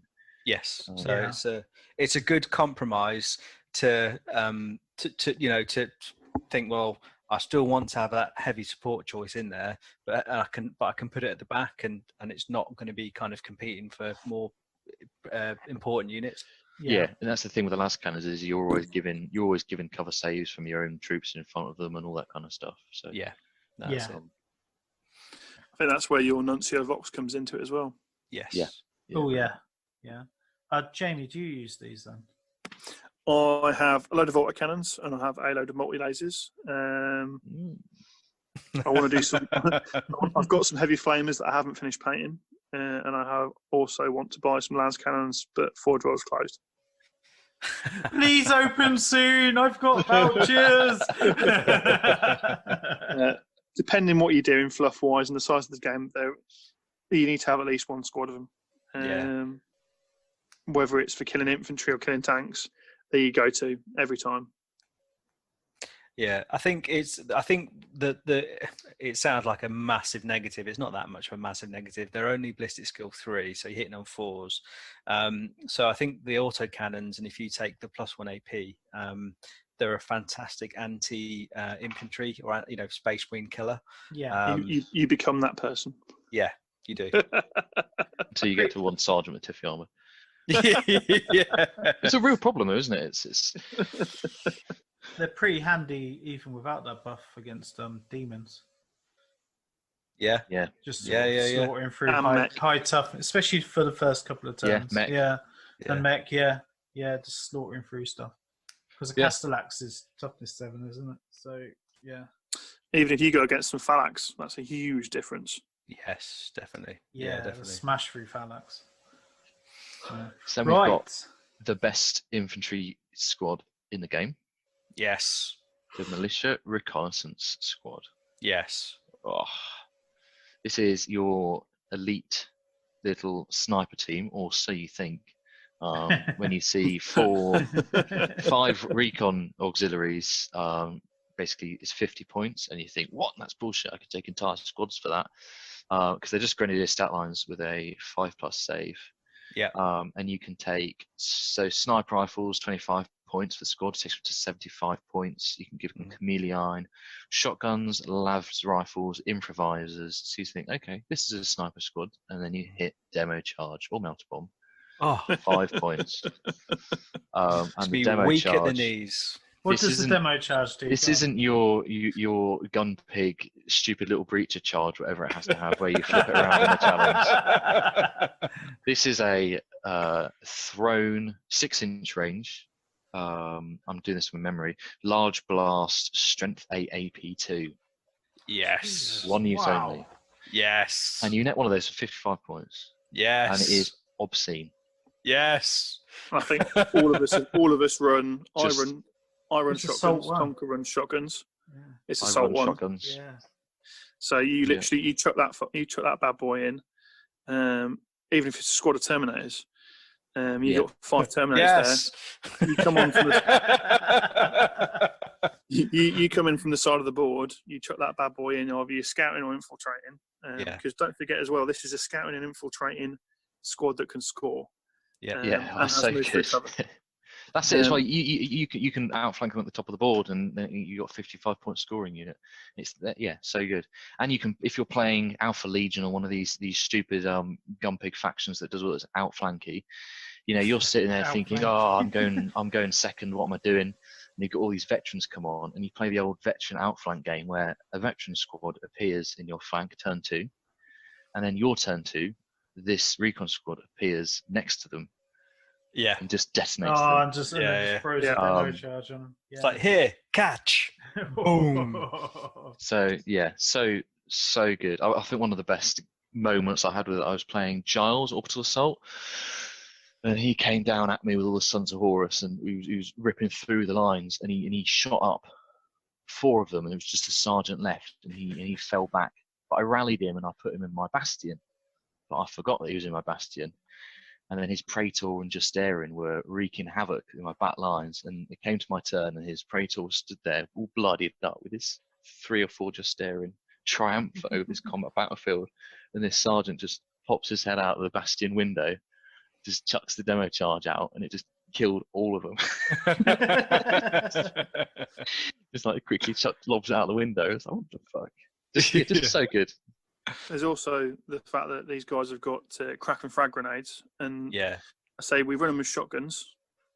I say chances are if you move on, if you're sneaky, you move on, you don't get shot at, or if they move on, demo charge and survive, the shotguns go in. So you've got 4. If you chuck a demo charge, 4 shotguns.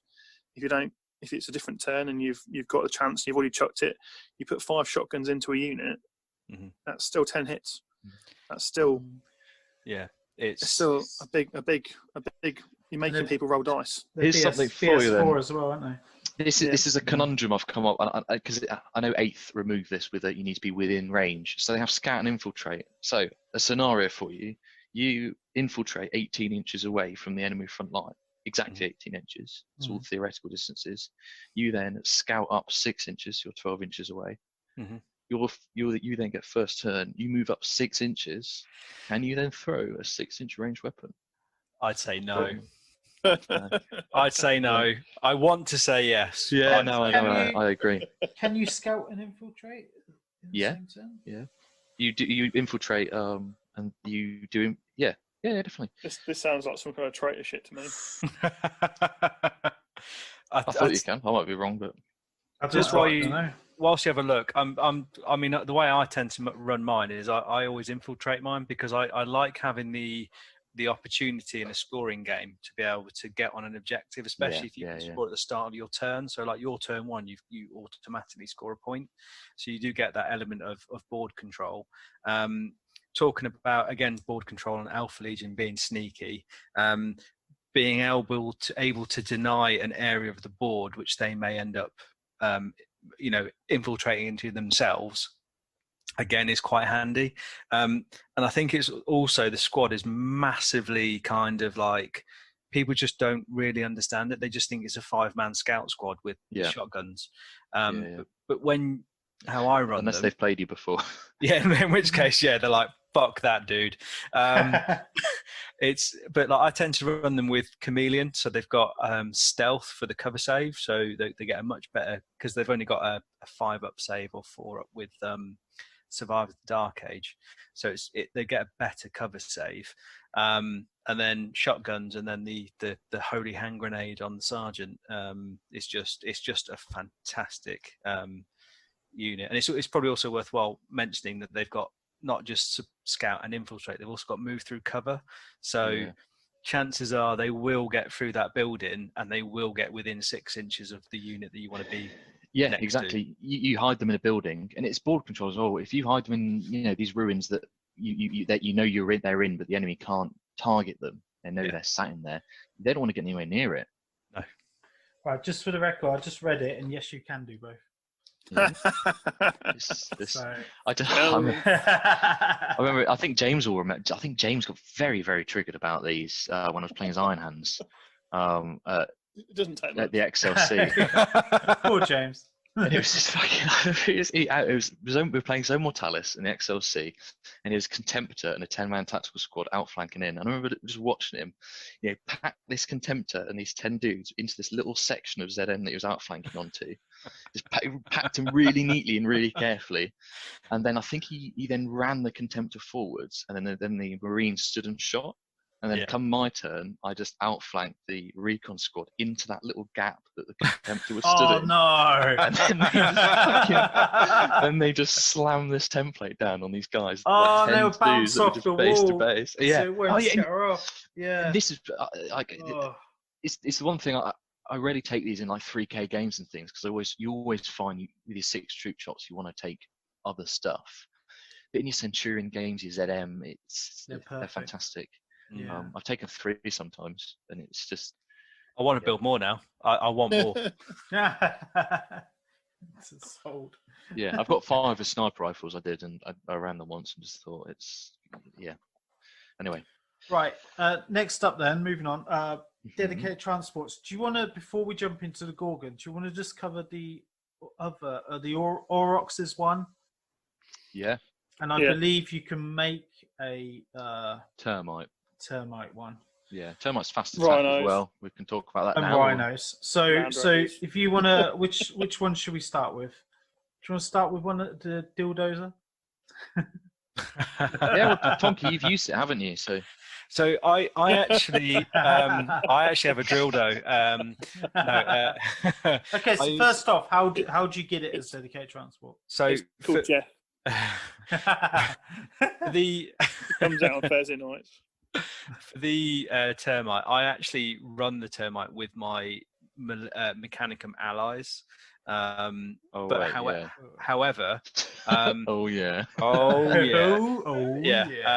but Chris Watson, who is a fellow militia player, he runs survivors, and he runs his troop choices in termites. With militia, they come with heavy flamers, and he takes a 12-man squad because it's 12-man capacity, and puts 2 flamers in there as well. So it basically jumps out, and he's got. I think they're just flamers on them. Is it just normal flamers? Sorry. No, they're heavy flamers. Is it heavy flamers? Yep. Holy smokes, Batman! And I think that's when linked as well. I think you're right, actually. Yeah, which means is it shred? Fuck knows. Bear with me. I'll get the. I just got the Aurochs rules up on the website, but I'll get the termite rules up now. The most expensive. 2 heavy flamers. Points. Not twin links. Expensive 25 points you'll ever pay. Yeah. So it's just 2 heavy flamers, is it? Yeah, that's very good though, isn't it? It's decent. And it comes with it. You'd have to pay. No, yep, no. Yeah, just. Nice. But yes, everyone loves a termite, and the 12 transport capacity is really good as well. So you can have your grenadiers in there with special weapons. Mm-hmm. You can have your fully kitted out servitor engine seer squad. So you can have 8 servitors and 3 engine seers. Mm-hmm. Phase plasma. Yes, we've not even got to that yet. We'll come on to that. Oh, we need to pick our paces up. Yeah, we do. It's just worthwhile saying with the way that Chris runs them with his Survivors of the Dark Age, he's got 10 dudes. He's got 2 normal flamers with the Grenadier squad, and he's got 2 heavy flamers on the termite, and it is just a fantastic. It just causes chaos. They really do. Yeah, and they've got the. I mean, they've got the same similar rule to drop pods, haven't they? So it's half rounding up can come on turn 1.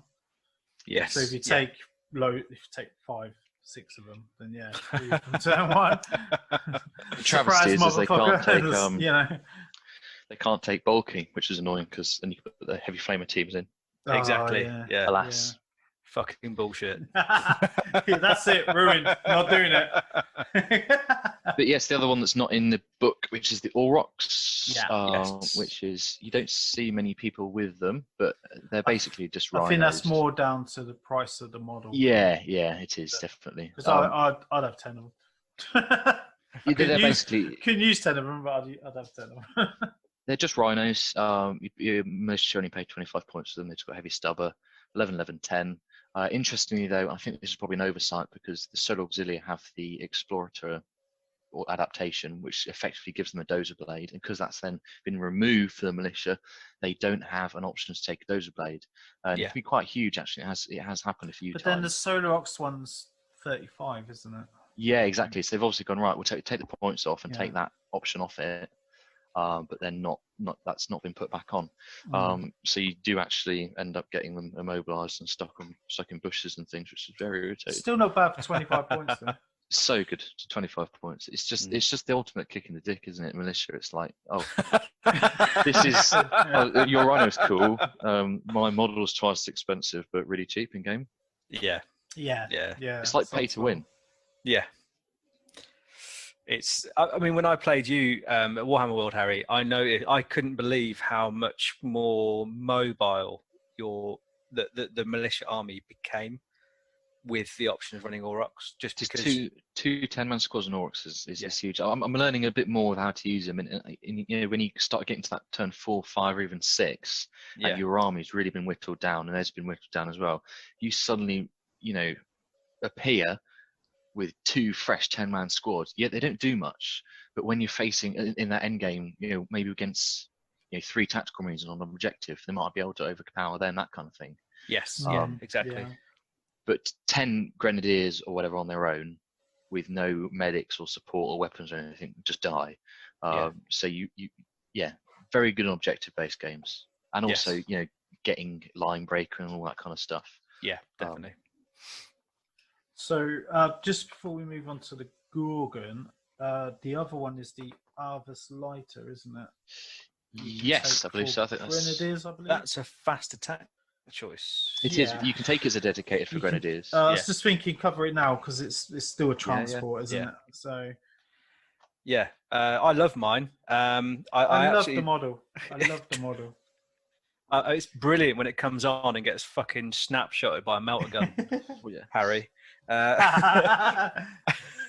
It just reminds me so much of in Starship Troopers when they basically all just come down in those little boxes. Yes. Yeah. And they were like, yeah, let's go, and then they open and it's like, okay, now what? Like, that's just like I want those. I think they're great. I love the look of them. They're just good fun. I think, to be fair as well, it's like one of those models that everybody likes to see. Yes. People I got quite some really nice feedback at greetings from people, and they were like, "Oh my god, I can't believe you're running in an Arvis! Like that's really cool." And I was like, "Yeah, no, I like the model. It serves a purpose. Not a great one. It's not the most effective model, but it's a really good. It's just a cool cool model. And you can upgrade it. So you obviously you've got capacity 12, so you can get your Grenadiers with Medic and Discipline Master if you wanted to, or sorry, Harry? It doesn't have to take. You can take bulky stuff as well, can't it? Yes, you can. So get your heavy flamers in there. Yeah. Which well, I tried to, but you shot it down. Well, that was just a big fluke, wasn't it? But yeah, normally that does seem like it would work quite nicely. So it doesn't come with a weapon, but you can put one on it. Yeah, so it's 75 points base. You can get a chaff launcher for a 4+ invuln against missiles for 10 points, armored cockpit, flares and searchlight. Bit meh, but they are what they are. And then you can take weapons. So you can take a single multi-melter, twin-linked, or twin-linked, autocannon, or twin-linked, las cannon, or twin-linked, or 2 Hellstrike missiles. Do you think it's... fact. Oh, sorry. Do you think it's slightly expensive for what it does? Flying transports are though, aren't they? They're a little bit. Don't know. Yeah, it's a fair shout. It's quite expensive for a. Yeah, coming in 75 points with no weapon, just dropping guys down. I mean, it's 3 hull points. But it's only 11, 10. Yeah. So I don't know. It does come out at about 100 and something points when you add all the extra. Like I've run it with an auto cannon, the chaff launchers and stuff. So it does start to add up. Yeah, but I'd probably just keep them. Maybe with a little multi-laser and auto cannon on them for just for a bit of fun. Yeah. But just so that they're doing something still. Yeah. No, that's it. Yeah, because once they've served their purpose, once they've emptied their load, that's what she said. If you're hovering, can you ram stuff? Yes, a vehicle. Yeah. Well, you don't need a weapon then. That's fine. Just ram stuff. Screw your Cestus assault ram. Take my Arbus lighter. It's like if you throw enough shit at a wall. If you think where the dude sat as well, he's going to be like reversed and in it. He's just basically in a crane seat. Yeah. I do love them. The true dedicated transport then. Yes. Sorry, yeah. And these have just come back into Forge World, haven't they? They have. In fact, I'm going to cradle mine whilst we talk about it. There was a time where if you owned one of these, they were worth triple the value. Yeah, they're going on eBay for like 300 odd quid. I remember seeing. It's just crazy money, some of them. Yeah, but go on, talk about it. So 275 points, and it's a super heavy dedicated transport. He's got 9 hull points. It's 14, 14, 10 at the rear, which is its interesting. Achilles heel. Yeah. It's Achilles heel. It's got some auto cannons on its sort of bridge, effectively, and it's got some like one-use quad mortar, effectively. So it's got a couple of weapons. You can swap those out for auto cannons, heavy flamers on the sponsons, las cannons, multi lasers. It can take ceramite, which is very useful, and it can take 40 dudes. Now the thing it's got is heavy armored prow, which I didn't realize how huge it was until you first play a game with it. And that's that you've got a 5 invulnerable save against anything that hits the front, and a 4 up against blast and template, really which is so good. But yeah, it's a lot of fun. It's an amazing model. It was a proper it wasn't too annoying to build and paint or whatever. I don't think I'd do another one. But unfortunately in game, I think it does just lack on a couple of points. One being that it needs assault vehicle. I know everyone says it, that'll be so broken, but Mastodons have got it, Spartans have got it. This should have it. Levies can't take it as a dedicated transport, so you'd just be having your militia squads in. So I don't think it'd be that broken. Ogrins cuts. This is the thing. Its other Achilles heel is the fact that it is only a dedicated transport. And what that means is the things it's carrying, which is grenadiers and militia infantry, aren't worth spending 275 points to carry. Yeah, correct. Unfortunately, but it's fantastic fun. I ran it with so I had a 20-man grenadier squad in there with a medic. So that's 21, and then I had a platoon command squad with grenade launchers and a medic in there, and then I had a 5-man recon team in there as well. And that was just so much fun to just because everything got out, and then you thought, okay, because you can disembark you can take 2 units out a turn. Everything got out, did nothing, and then the recon team came out. But yes, definitely a rule of cool model. I was just thinking, because how many units can disembark from it a turn? 2. So you could potentially get 2 recon squads jump out. You could do if you wanted to. Yeah. Just for lols. Yeah, you'd have to take another unit to unlock it, though, wouldn't you? Because I don't think recons take it. Yes. Yeah. No. So Yeah. sure. Yeah. So you'd have to. Yeah. I think they're cool. I love the model. It's a fantastic model. Awesome. It's a lovely model. Don't get stuck in it when it gets killed, though. Because No, it does. 10 AP2 hits to everyone inside. Ouch. Yeah. Not Yeah, but you're right. Assault would have been amazing, considering once you kid it out, it's over 300 points. good. Yeah. With Ceremite, you're looking at 300 points, and although it's very, very cool, and the militia tough as list has nails. a lot of room for things that are perhaps points heavy in comparison to the rest of it. It's just not worth it. If you could, I don't know. It's difficult. It doesn't really fit not having the assault, because you have this image. It's a landing craft, isn't it? The ramp comes down, everything comes charging out, and it just doesn't quite work. And it's very difficult as well to disembark 20 guys and a platoon command squad all within 6 inches of that front ramp. That's hard. Yeah. It is. It's not easy. Yeah. It just sometimes when I stick a big Termi unit into a raider and pop them all out the front, trying to keep them as close to the enemy, and you get all squashed up. I can imagine 20 plus people is just going to be an absolute nightmare. Yeah. Oh, I like. It's one of those things. It's like it's almost like a bit of an anticlimax, really, because you look at it and go, "Yes, I can take them in my militia armies," but when, in terms of how they actually play, it's actually slightly disheartening. So it's like, if you're going to run that unit with your army, you've got to be you've got to want to run that model. Yeah. And I've seen guys run multiples of these in bigger games, and they look amazing just jotting across the table. Oh, that'd be amazing to see. I'd love to see them either use the mortar or give them 4 las cannons or something, and just see them mashing stuff up as they go across the table. Actually, 4 auto cannons for 10 points would be quite nice. Yeah, no, it's cool, and super heavy as well, so you can pick different targets. Yeah. So also worth mentioning is that Survivors of the Dark Age technology can take Land Raiders, Proteuses, and Rhinos. It's probably not a big game changer, but for the fluff and feel of a force, it's quite good. So I run. I've got 2 Rhinos converted up, so I can run my Rhinos for my Grenadiers, and I've also got a Land Raider Proteus I can use for my either my command squad or a Grenadier squad or something like that. Just because it gives you that fluff, that extra feel for these high tech dudes that are bombing it around in probably the best sort of stuff you can get for 30k.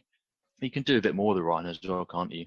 You can put multi melters on them and things. I've got multi-melter and heavy bolter turrets, so they're decent armored fighting vehicles, as well as being. You can buy extra armor and Dozer Blades for fuck's sake. Yeah, because they say in the entry, don't they, on Survivors of the Dark Age, that they're saying that because they've been fighting for so long, they get access to this better equipment, and they encourage you to decorate the vehicles more ornately to represent they're not just fresh off the production line or immaculately maintained. They've been through the mill, and they're to represent the experience and the years of fighting. I think it's a nice nod as well to obviously what a lot of a heresy does is it picks a few nostalgic aspects from, not that I was born then, but like very, very early Warhammer. It does, doesn't it? It brings it all out. Yeah, exactly. It brings all that stuff out. In which I know Guard used to be able to take Rhinos and Land Raiders and things, because it wasn't considered much of a difference between Marines and Imperial Guard. So they can have, you dudes rocking around in those. I was about to say stupid little Land Raiders, but Jamie, you've got one, haven't you? It looks pretty cool. So, because it does look amazing. How to Right. make friends and influence people. Right, moving on to elites. We've got Medicaid. We've actually spoken about them a little bit as we've been going on. Yeah. Yeah. So It's probably just worth just saying that they're an elite slot for 3 dudes. You get their 40 points. You can take an extra 3 for 10 points each. So it's 6 medics for 70 points. Their stat line's pretty uninspiring. Standard guard stat line. Last pistol is combat weapon. Our leadership 7 though. Yes. Which, is a fun fact. So you give them to a fire support squad, and they actually buff their leadership. Yes. Yeah. So Good it's, shot. Yeah, it's good quite shout. interesting. And they can only go in certain squads as well. You can only put them in platoon command squads, grenadier squads, normal infantry squads, and fire support squads, and that is it. Yeah, not But- very good, unfortunately. Yeah, but 5 up feel no pain. Woof. Yep. yeah, worth every penny. Interesting, which is a medic. I think we discussed that last week, didn't we? It's a medic pack, so you can. It's not a Narthesium, so Primarchs can get feel no pain off that as well. Just FYI. Oh, yeah. yeah. Oh. Lorgar's going to get a bodyguard. Still familiar with a medipack. Yeah. Oh, that's disgusting. I brought a blaster. Right, next up, Ogrins. And everyone Ooh, loves yeah. Ogrins. Everyone loves Ogrins, Everyone loves Ogrins. especially those new models coming out. Yeah. I think we're going to be seeing a lot more of these. Yeah. Yep. But yeah, these are I'd say the pinnacle of your close combat unit. Even and that's in regards that you don't have to take a close combat provenance to make these good in close combat. They're just good.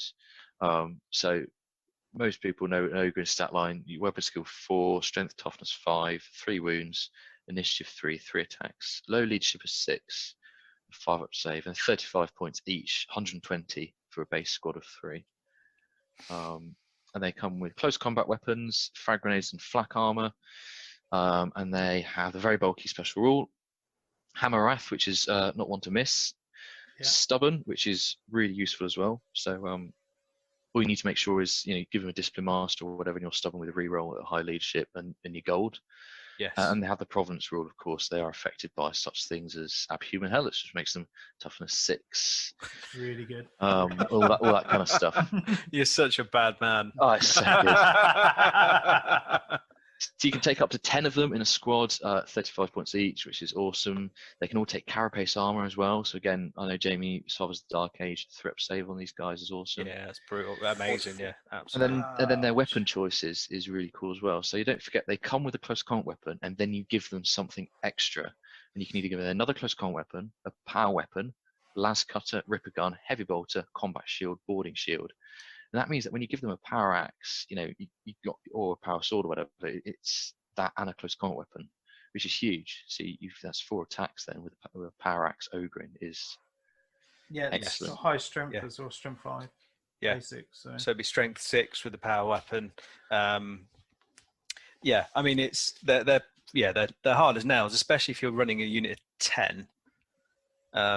If you get the charge off, that'll be 10 Hammer of Wraths.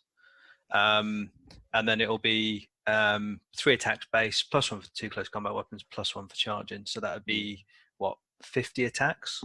Yeah, so good. Weapon skill 4 as well. Yeah, and then you've probably got a discipline master in there as well. Yeah. So I normally have a squad of 9 of these guys, only because they come in boxes of 3. I use the old Minotaurs. I think they're called something else now. All I've got is role models in my head.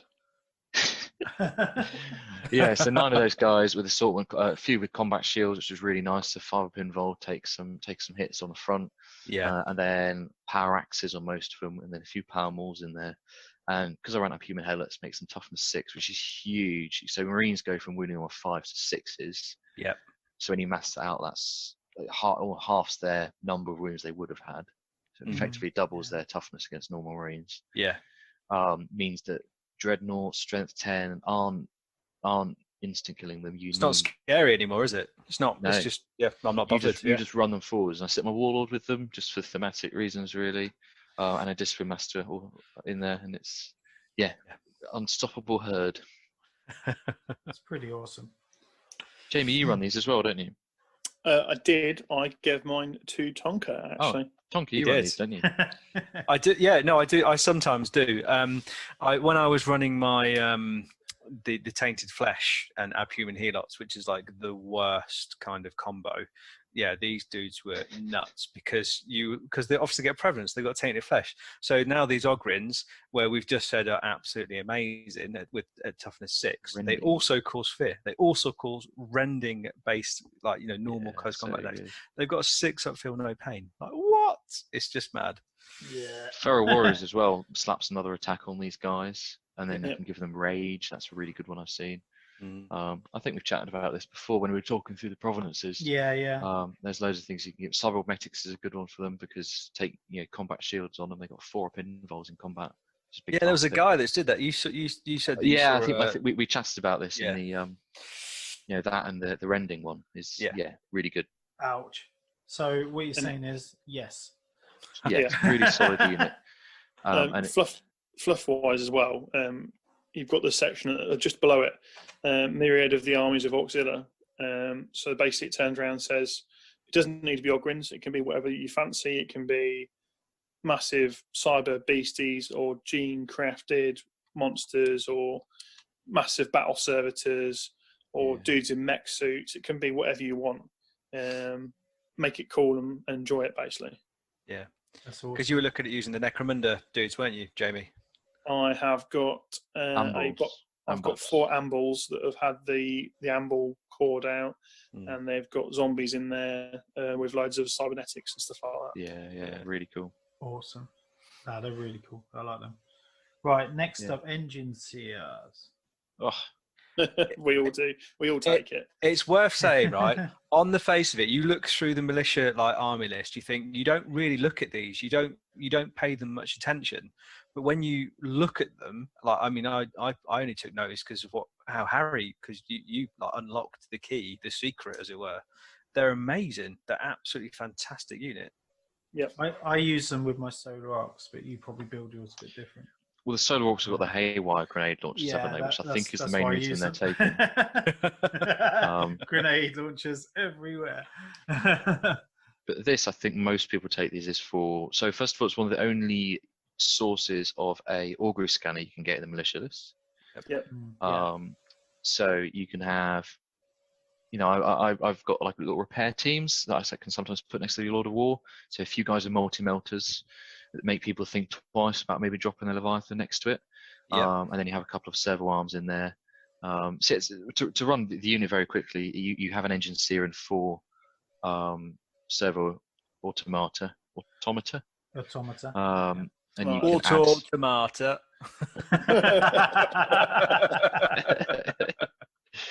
you can add 2 engine seers and 4 servo tomatoes. That's it. And they're the same as I think they're very similar to this. The one you can get the same unit in mech and the same unit in so they don't have the provenance rule, which is one to keep in mind. So these are they're almost mercenaries, aren't they? They're kind of a separatist kind of squad going on. But yeah, they can take you can put servo arms on the dudes, flamers, phase plasma fusel, which is the big one, rotor cannons, grenade launchers, heavy bolters, multi-melters. And I think we all agree that a max squad with the phased plasma fusels with the -1 AP with an augury scanner is it's just creme de la death. Anything within 24 inches of a plasma fusel squad, salvo 2-3, strength 6, AP 3 doesn't get hot. Even at ballistic skill 3, so hitting on 4s, they're brutal. Yeah. Like when we played Harry, there's just 2 fields of just 2 huge null zone. Yeah, you just don't go there because stuff dies. They and it's not expensive either. So it's 65 points for the base unit. You're adding 10 points per plasma fusel. So if you've got an extra, I can't do the maths quick enough, but they're not an expensive unit. When I run 2 engine sears with a couple of bits and pieces and the 8 guys, the plasmas, it works out around 180 points. Yeah.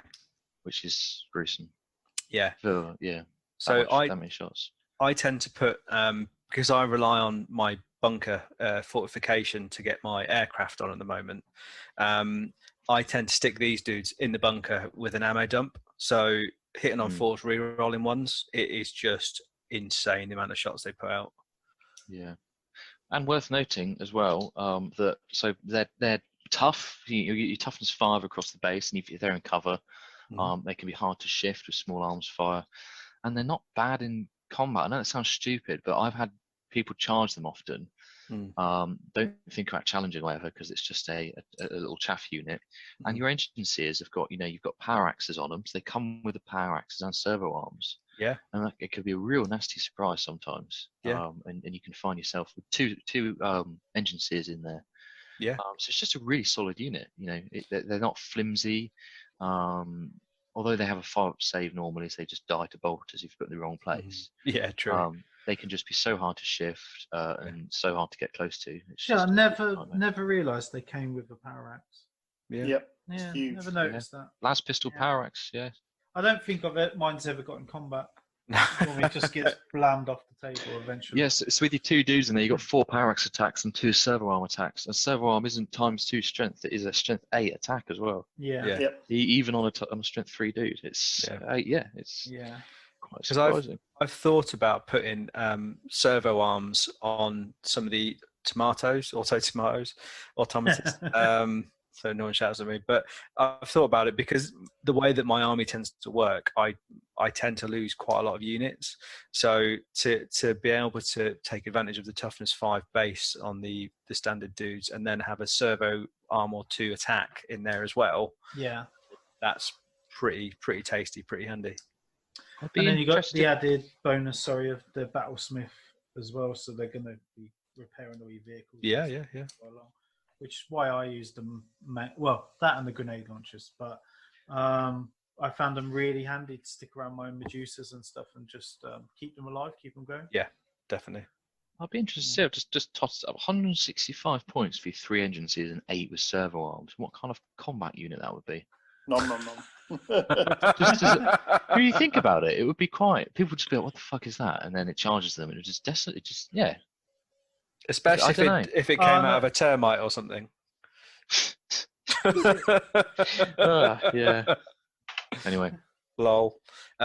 Yeah. So super versatile unit, massively overlooked at first glance, but it's such a versatile. There's so much you can do with it and do so many different roles.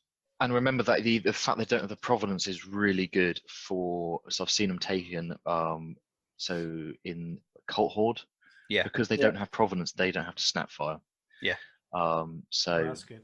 Yeah. Yeah, you can have 2 squads of those with some. They can have heavy bolters and things. They can effectively be, your weapons teams. Yeah. Sit in your backfield and still Yeah. fill that void.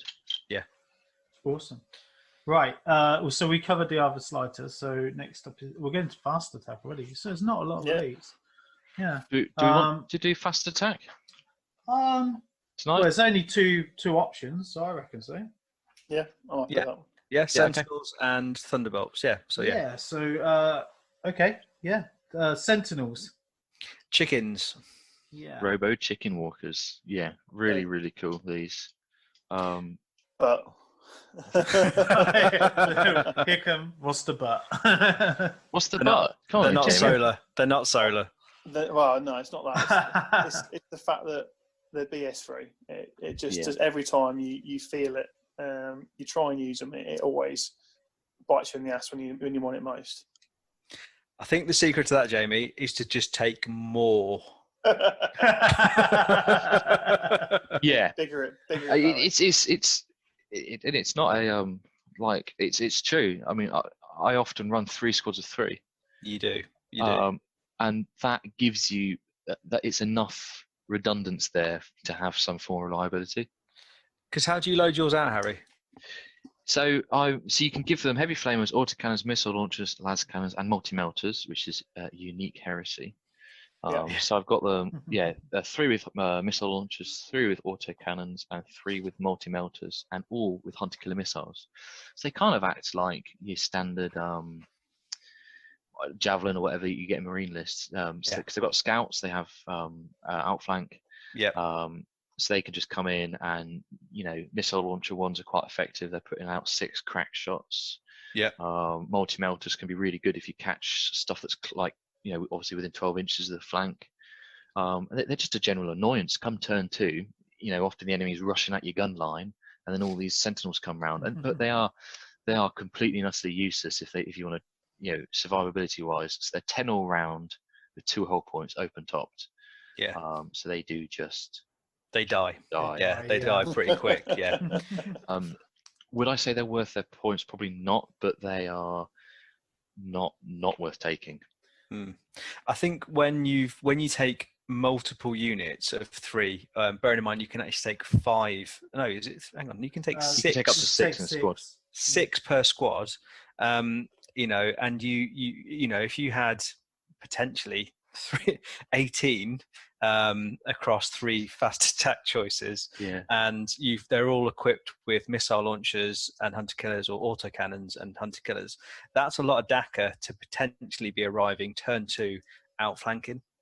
To get scout. No, they do work, and it can be really good for backs of contemptors that have rushed forwards turn 1, size of medusas, and even with those crack missiles and things, stuff like rapiers and all that kind of stuff. They really can.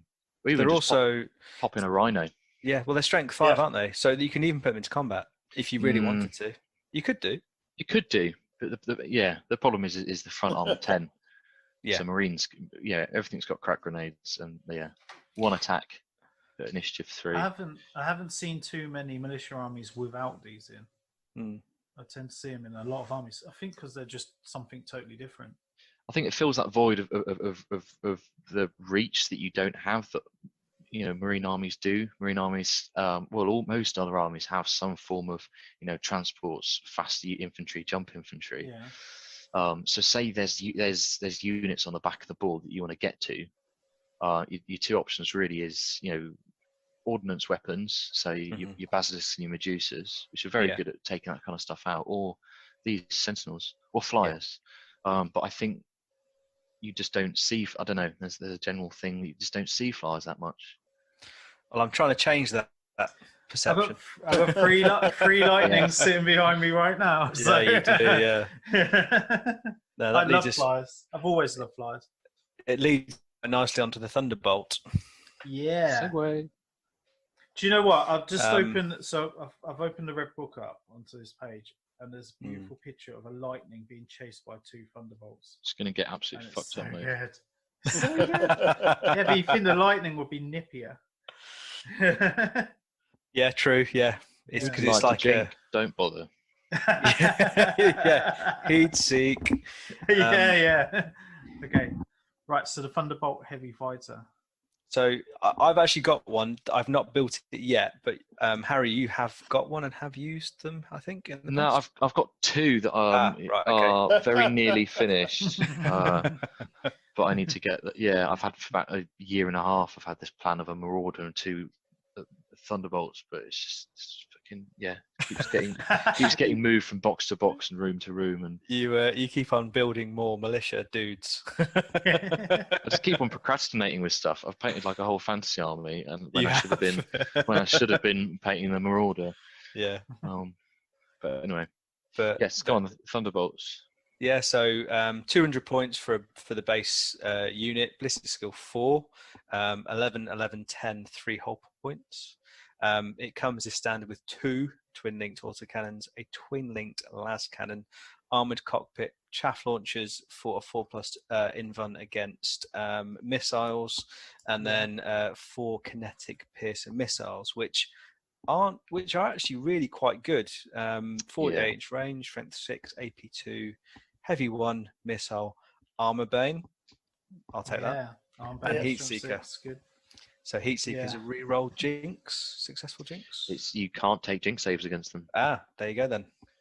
Which is So Yeah, Interesting. fantastic.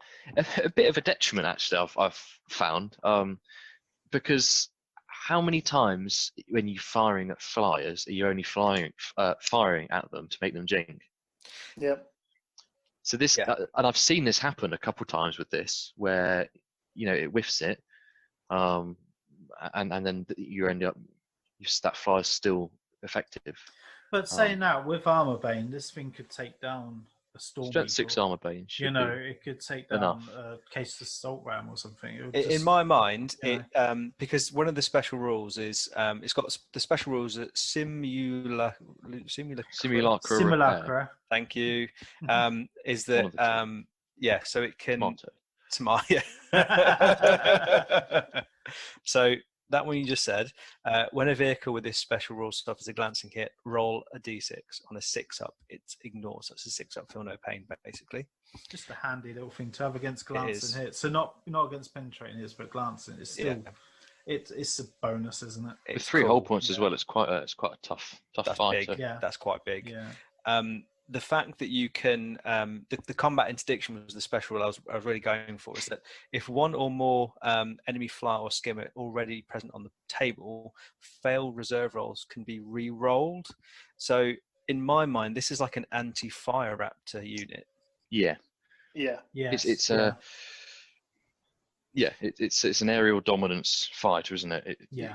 And that's where because I think you look at it and you feel a bit disheartened that those kinetic piercer missiles aren't Kraken penetrators, because you think, I wanted to do the same job as those stupid lightnings. But it's not, is it? This comes in and it just kills the flyers on the board. I mean, fire raptors.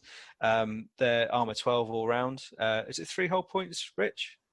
4, I think, aren't they? Yeah, 4, so same as 4. Storm Eagle. Yeah. So strength 6, armor bane. And and you there's can 4 of them. you can still give it ground tracking auguries for 10 points to give it 2-ups to hit stuff on the ground. Indeed. Yeah. So that's pretty handy. Well, that's the thing. If you go against javelins or any of these other things that can jink about, because I believe that even against bikes, I mean, you lob this into bike command Death Star, whatever.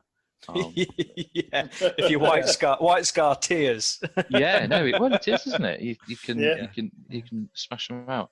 You would ruin their day, yeah, definitely. But that's kind of the image I had, and it's why I wanted this idea of them flanking a marauder. Is they kind of come in and they keep the gnats off. Yeah, and then the bomber comes in. Yeah, that's but cool. it should do some serious harm to like Fire Raptor. Yeah, because what's an average on a armor bane? You're going to be getting 13? 7 on 2d6. You should be penning it. If you get 2 or 3 hits, you should be penning it, and each one at AP2. You're going to do some real damage to it. And then you've got the autocannons and the las cannon on it. Exactly, as well, and they're twin linked. That's a lot of DACA on its own. 2 auto cannons, so that's what. Yeah. Are they 2 each or are they 4 each? 2 each. So that's going to be 4 twin linked autocannon shots, strength 7 AP4, and then a las cannon. They're amazing. Yeah, really good value. So like the additional the extra options you can take is ground track and auguries, as we mentioned, so you can hit on ground targets on 2s, and flare shield for 20 points. See, I wouldn't bother. Yeah, I wouldn't bother with that. You say this, I think I probably would take a flare shield, because then it's armor 12 on the front, and if you've got like a Deredio on the table which can intercept, it's a good. I get what you mean, but it's 20 points. It's just adding on and on and on. After you put ground trackings on, it's an extra 30 points for the 2. I mean, maybe. Yeah. But I can't. I don't know. I don't know if I'm wrong, but I'm. This might just be me being funny, but I'm sure in previous editions and rules and other lightnings and things that could take flare shields, is the idea is they go on the back. It's I'm the not sure. it's got Was that the ramjet diffraction grid or something? Yeah, side and rear. Of? Yeah, so this I is love totally that. different. Well, this thing's flying head on and it's taking all the shots to the front. This is what in the my mind coming down and flying off. Yeah, with the Thunderbolt in my mind, it's got like it comes in like literally from the clouds, quite proper like attack kind of angle, like literally just gunning for ground targets, and you can just see like Doredios lifting up the barrels and firing the autocannons and the as missiles. it's coming in. Whereas the lightning has already shot past you, if you know what I mean. And you're Exactly. shooting, you're trying to get it as it's going. Yeah. You know, so yeah, I get that. Sun Furies are pretty good. It's an extra 20 points, but they are, what's that? A large blast. Strength 8 AP3, I think. Against it's decent for dropping on troops. Yeah. So you just slap 4 of those down. Yeah, it's pretty good. I tend to run my lightnings with 2 lots of Kraken and 2 Sun Furies. Yeah. So yeah, tends to deal with a lot. I quite like Phosphex bombs for dealing with stuff in the backfield. I do, but I found the Sun Fury had the bigger template. I found it. Yeah, no, that's fair enough. Yeah. Would you ever shot them for hell strikes? I could see them being better against ground targets, maybe, because I think Strength 8 Sunder. I remember mathing out a bit. Are they AP3 Strength or 8 AP4? AP2. AP3. They're AP3, I think. I'm going to throw 5 in just for lols. Have a look. Strength 8 AP2 Sunder, I believe. Hellstrike. Or are these still the? Oh, this has got the older rules in, hasn't it, for them? They're different in the Marine book. I think. Keep going. I'll find it. But I think I was Strength 8 AP2 Sunder, if it is better, should be against an armor target than 6 armor bane. Hellstrom missiles AP3. Strength 8 AP3.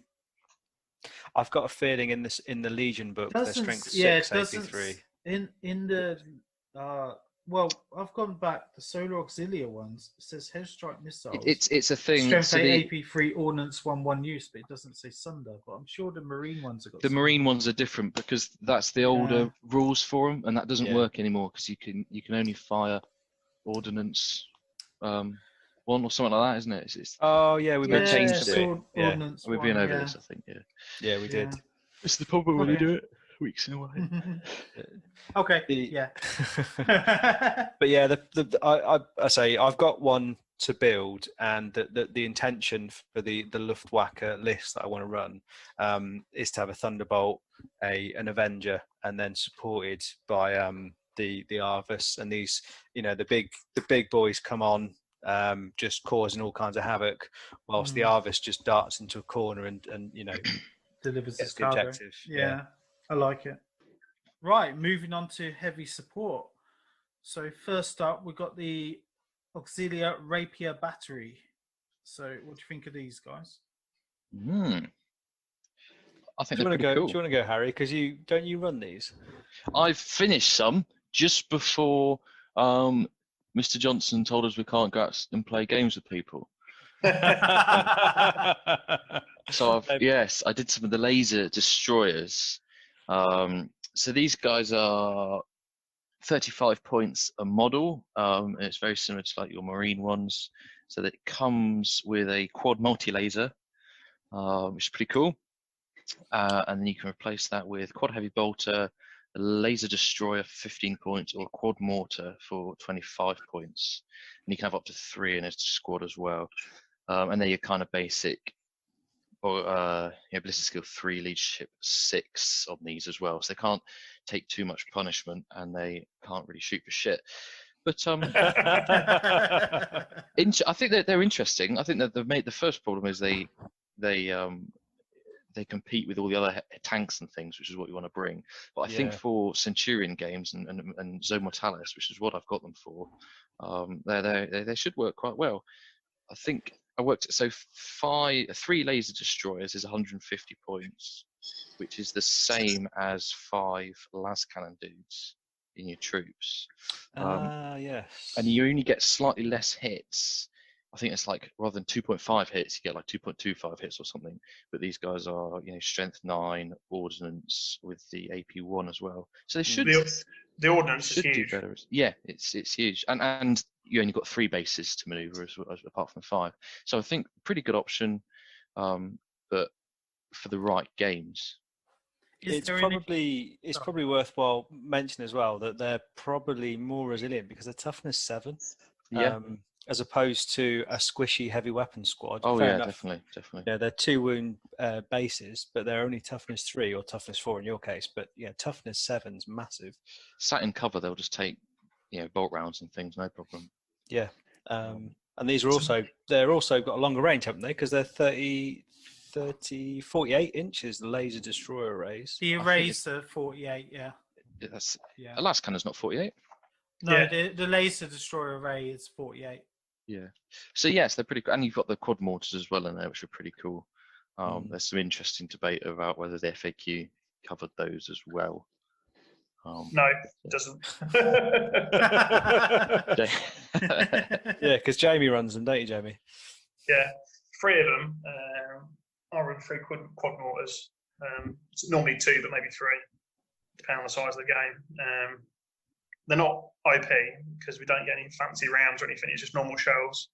But it's quite fun watching people not watch their spacings, especially Space Marine players.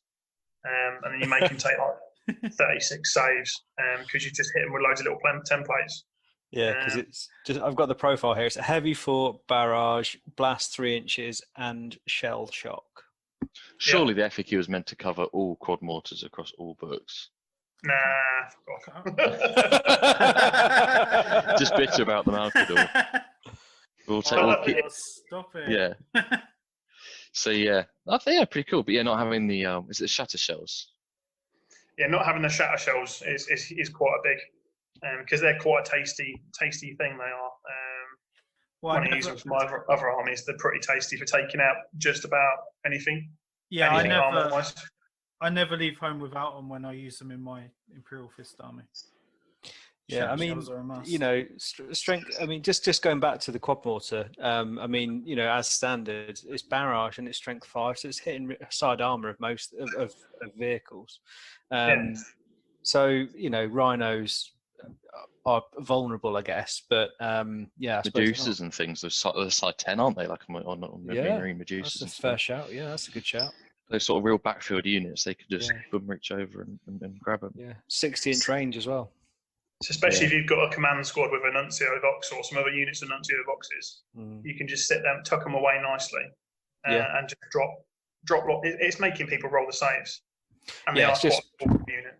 Just weight a dice, really, isn't it? Yeah. And it's the same thing as what we said about the mortars before. Is you can put them just somewhere at the back. Yes. You could just shove them in a building somewhere. I mean, we're on the same tactics as Marines now. You can just stick them in a building somewhere, and your command squad can look out for them, and that's it. Yeah, no, that's it. I mean, even as they come standard, I mean, with multi lasers, I mean, heavy 6, twin linked strength 6. That's nothing to be, that's not to be sniffed at. That's going to put a lot of wounds on Marine units and things, isn't it? Yeah. Also, light vehicles as well.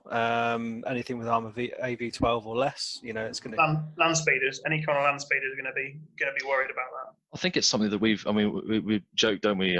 You joke about multi lasers, but I think it's something that, especially in heavy support, you see, especially in Heresy, multi lasers and Militia and Solar are really the only people that get the ability to just swap heavy bolters out for multi lasers, but they're so much better because you're very, very rarely utilizing the AP4 on the quad heavy bolter. Yeah, the strength 6 is huge because you're wounding Marines on 2s then. Yes, yeah, no, definitely. I'm quite lucky that before Joel pulled the upgrade kits with the multi laser in for the Militia and Solar Ox, I managed to get hold of about 4 or 5 packs of them. Oh, amazing. So I'm all future-proofed for any vehicles or anything I need to smack them on. Because they are really handy. They are really good. I think for Centurion games especially, and when you're not running artillery, as in Medusas or Basilisks, I think they're a good alternative for that heavy support choice. Yeah, definitely. I think they're... I've got plans to, as we all have, to do projects, and one of them is to do the quad multi lasers, just because it's different and it'd be quite cool. But when that'll happen, we don't know. But yeah, I remember I played a game against a fellow Militia player, and he'd converted up an Aurochs. It's Carnodon, and it had multi lasers all around. No, playing Solar, sorry, multi lasers all around, and he flung those at the Sentinels. And I thought, okay, great, whatever. And it wiped 4 or 6 hull points to the Sentinels. And I was like, what?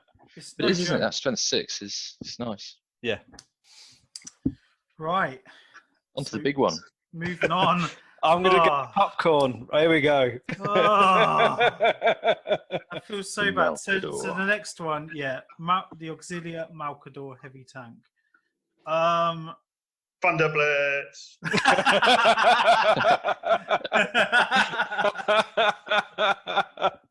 I mean, mine is gathering dust, and I feel really bad about it gathering dust. Can I just say the best thing about Jamie saying Thunder Blitz is that we know that he's naked in the bath right now. Yes, that's very true. Yeah, we should mention this because obviously Ball swinging. he may sound a bit different at the moment because he's literally butt naked in the bath, and he even sent us a photo to prove it, which is really nice of him. That could be the thumbnail for the and wide it's militia time. Oh man. Amazing. Sorry, yeah, back to the Malcador. Right, here we go. Go on, Go on, boys. Jamie, let's You Go on, Follow. Jamie. Go on, Jamie. It's fucking pointless now. Okay. I still use mine because it's a beautiful model and they're pretty fluffy. I think they were a little bit OP because people in it not for militia, but people in Legion lists could run them in squadrons. So you could literally take 3 of them in a squadron and then run them up the board Yeah. and be a dick. People kept going to throwing the skulls and thunder blitzing stuff.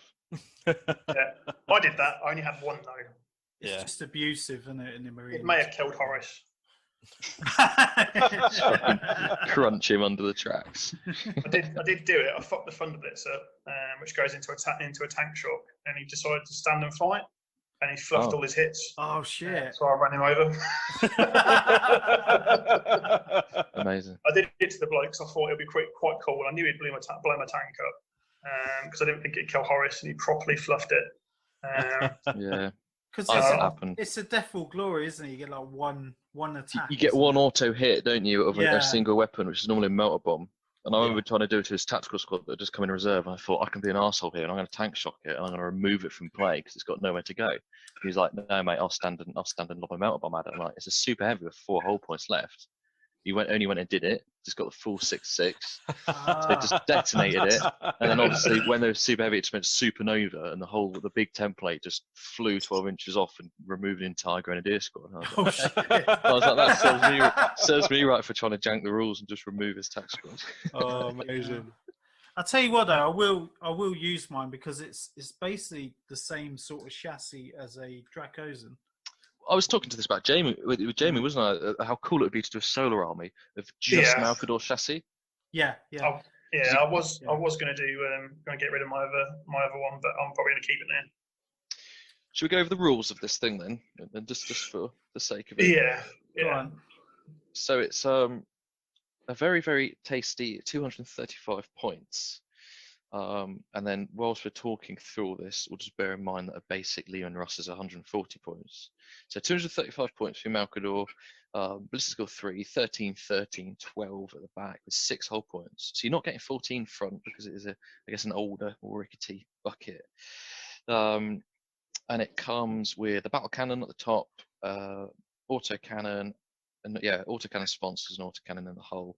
And you can swap a fair few bits about. So you can change those autocannons to las cannons or heavy bolters, heavy flamers, the normal kind of points cost. And you can change the turret out for a twin link las cannon as well. But the big one is you can swap the hull las cannon for a demolisher cannon, and still keep the battle cannon up top. Now, this in here being a super heavy, that used to be crazy. However, it is no longer. This has been FAQ'd. It's just tank, not even heavy tank, just tank. But it does have the fast keyword. Universal special rule, which you can upgrade the front to armor 14 and you lose fast, which used to be obviously you did that because fast and super heavy didn't mean anything. Apart from flatten out 12, I think you can do. But so it used to be battle cannon, demolisher cannon with a siege armor, and then you can take all the things like armored ceramite, Flare shield, yeah, and it was just an unstoppable machine. It was really, really solid. But now, obviously, just being a tank, you can't fire both those ordnance weapons. That goes out the window.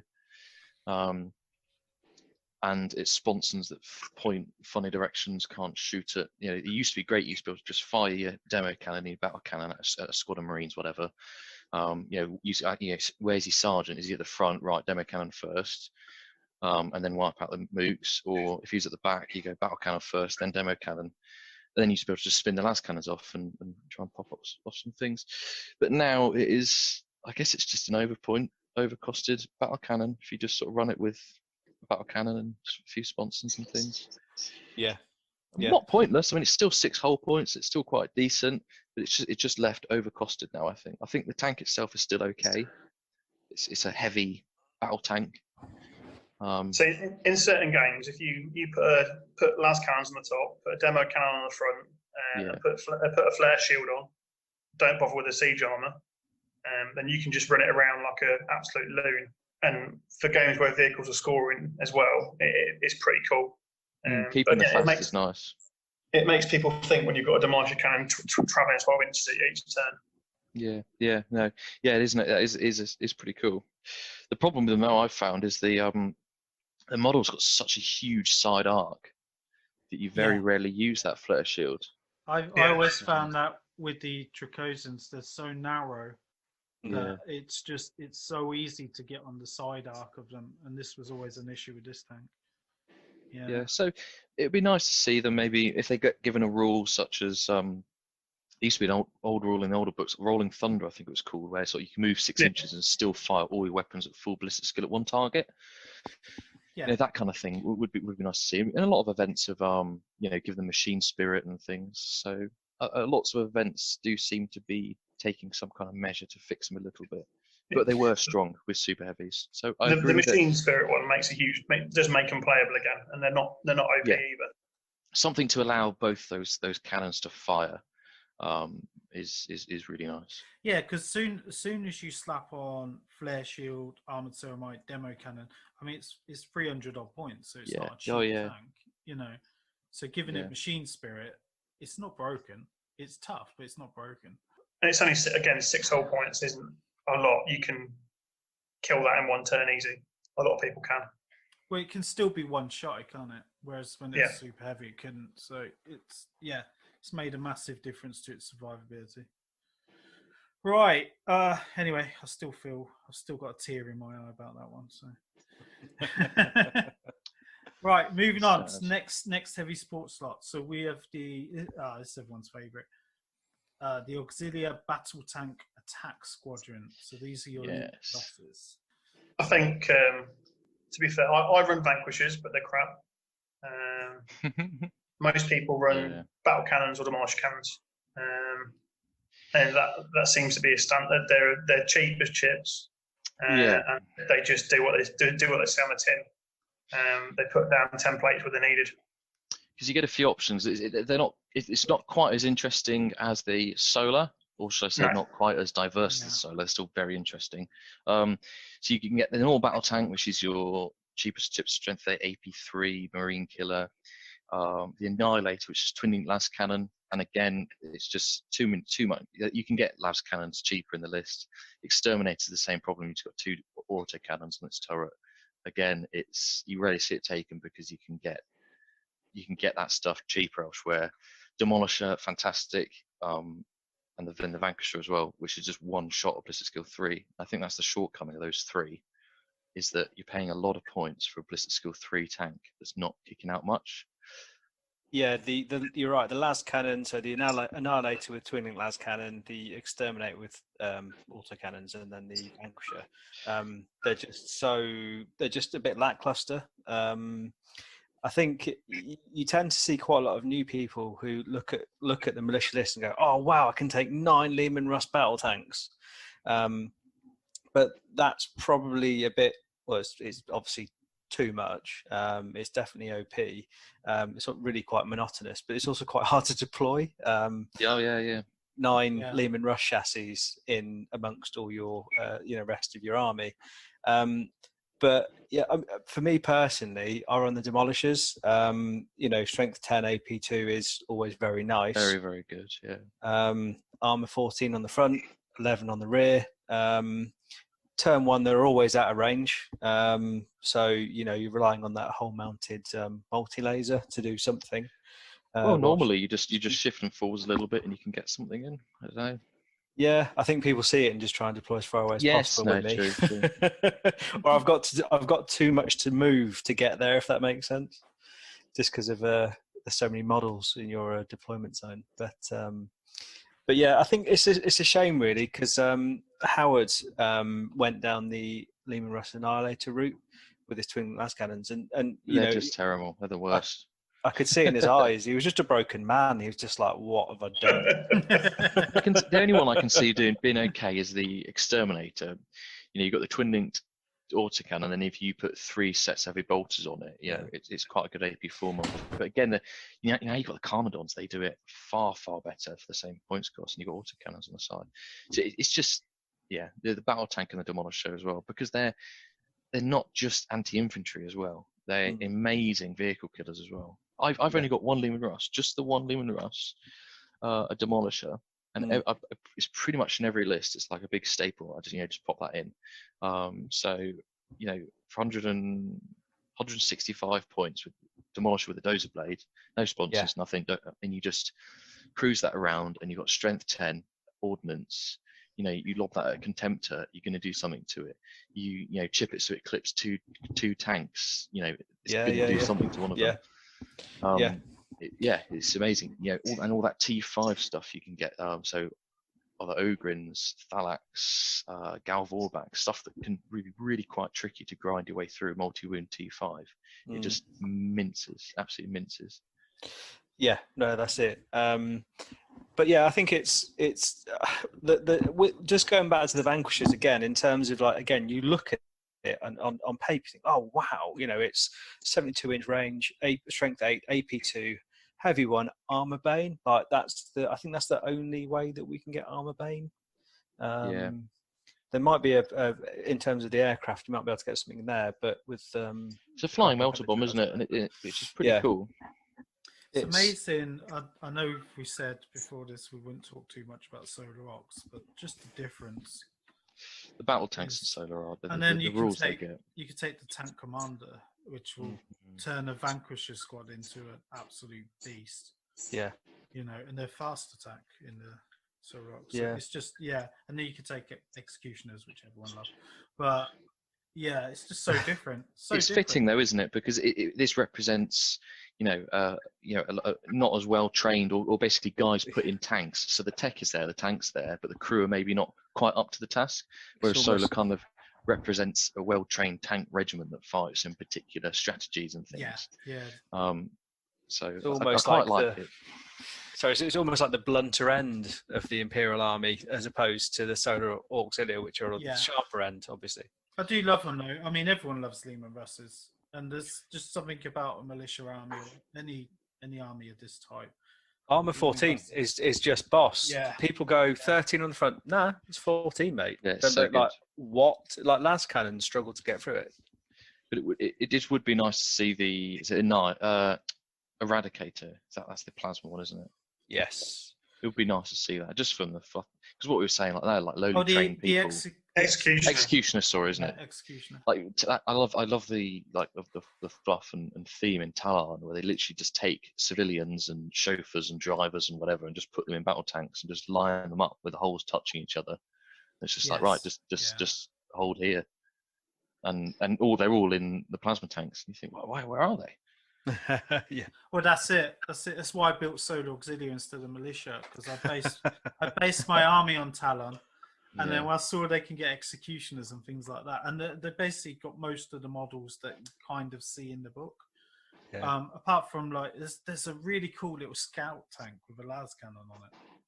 Yeah, it's almost like I don't know. It's almost like a Centaur, like an enclosed Centaur carrier, isn't it? It's just like a little scout tank. Yeah, I just really wish cool. there were proper rules for it when they released it, because it just sounds really cool to me. If you give I don't know, if it targets something and then another unit shoots it, you get preferred enemy or something like that. There's just things you could do with that as a little scout tank. But there used to be the Pintle, the coaxial mount rules, didn't there? Where if you fired the coaxial heavy stubber first, your main weapon got twin linked. Yes. Which is why the Vanquishers used to be quite good, because they had that. Yeah, you still get that on some of the super heavies. Yeah, I think the Baneblade you still get that, don't you? I think or whatever. Stormhammer's got it as well. If you fire the multi-laser at something, it turns the big cannon's twin linked anyway, isn't it? Yeah. I can't remember. We'll have a look in a minute. We're going to get to it. We will. It's probably just before we move on. It's probably just worthwhile just quickly clarifying with the Vanquisher. Don't bother running it unless you've next to an ammo dump. Just otherwise, just don't even bother. Because the ballistic skill 3, it's one shot. It's 160, 155 base for a one shot model that is a 50-50. It's not good enough.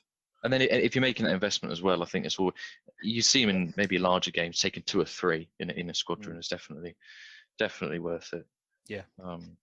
The only way mine worked was with 3 of them with an ammo dump, or 2 of them or 3 of them with an ammo dump and las cannons as well on the fronts.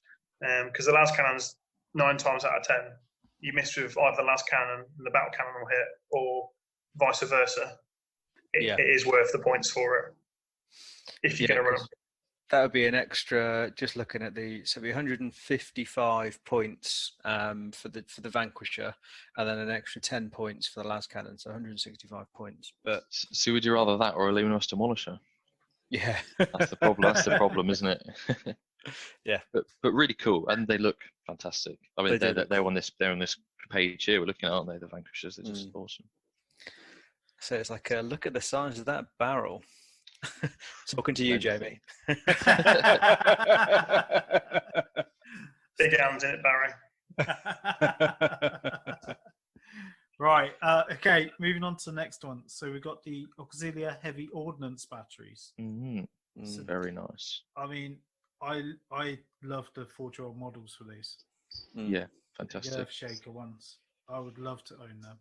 And this is one of the few sort of really unique things the militia get, don't they? I mean, that no other army gets that very typical, almost World War II-esque dug-in artillery platform.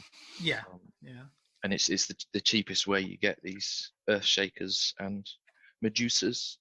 Yeah, I think we all take them, don't we? In our No. Well, I thought you had some, Jamie. I've got one Earthshaker that I did because I wanted to do the old school OOP Crucible Earthshaker.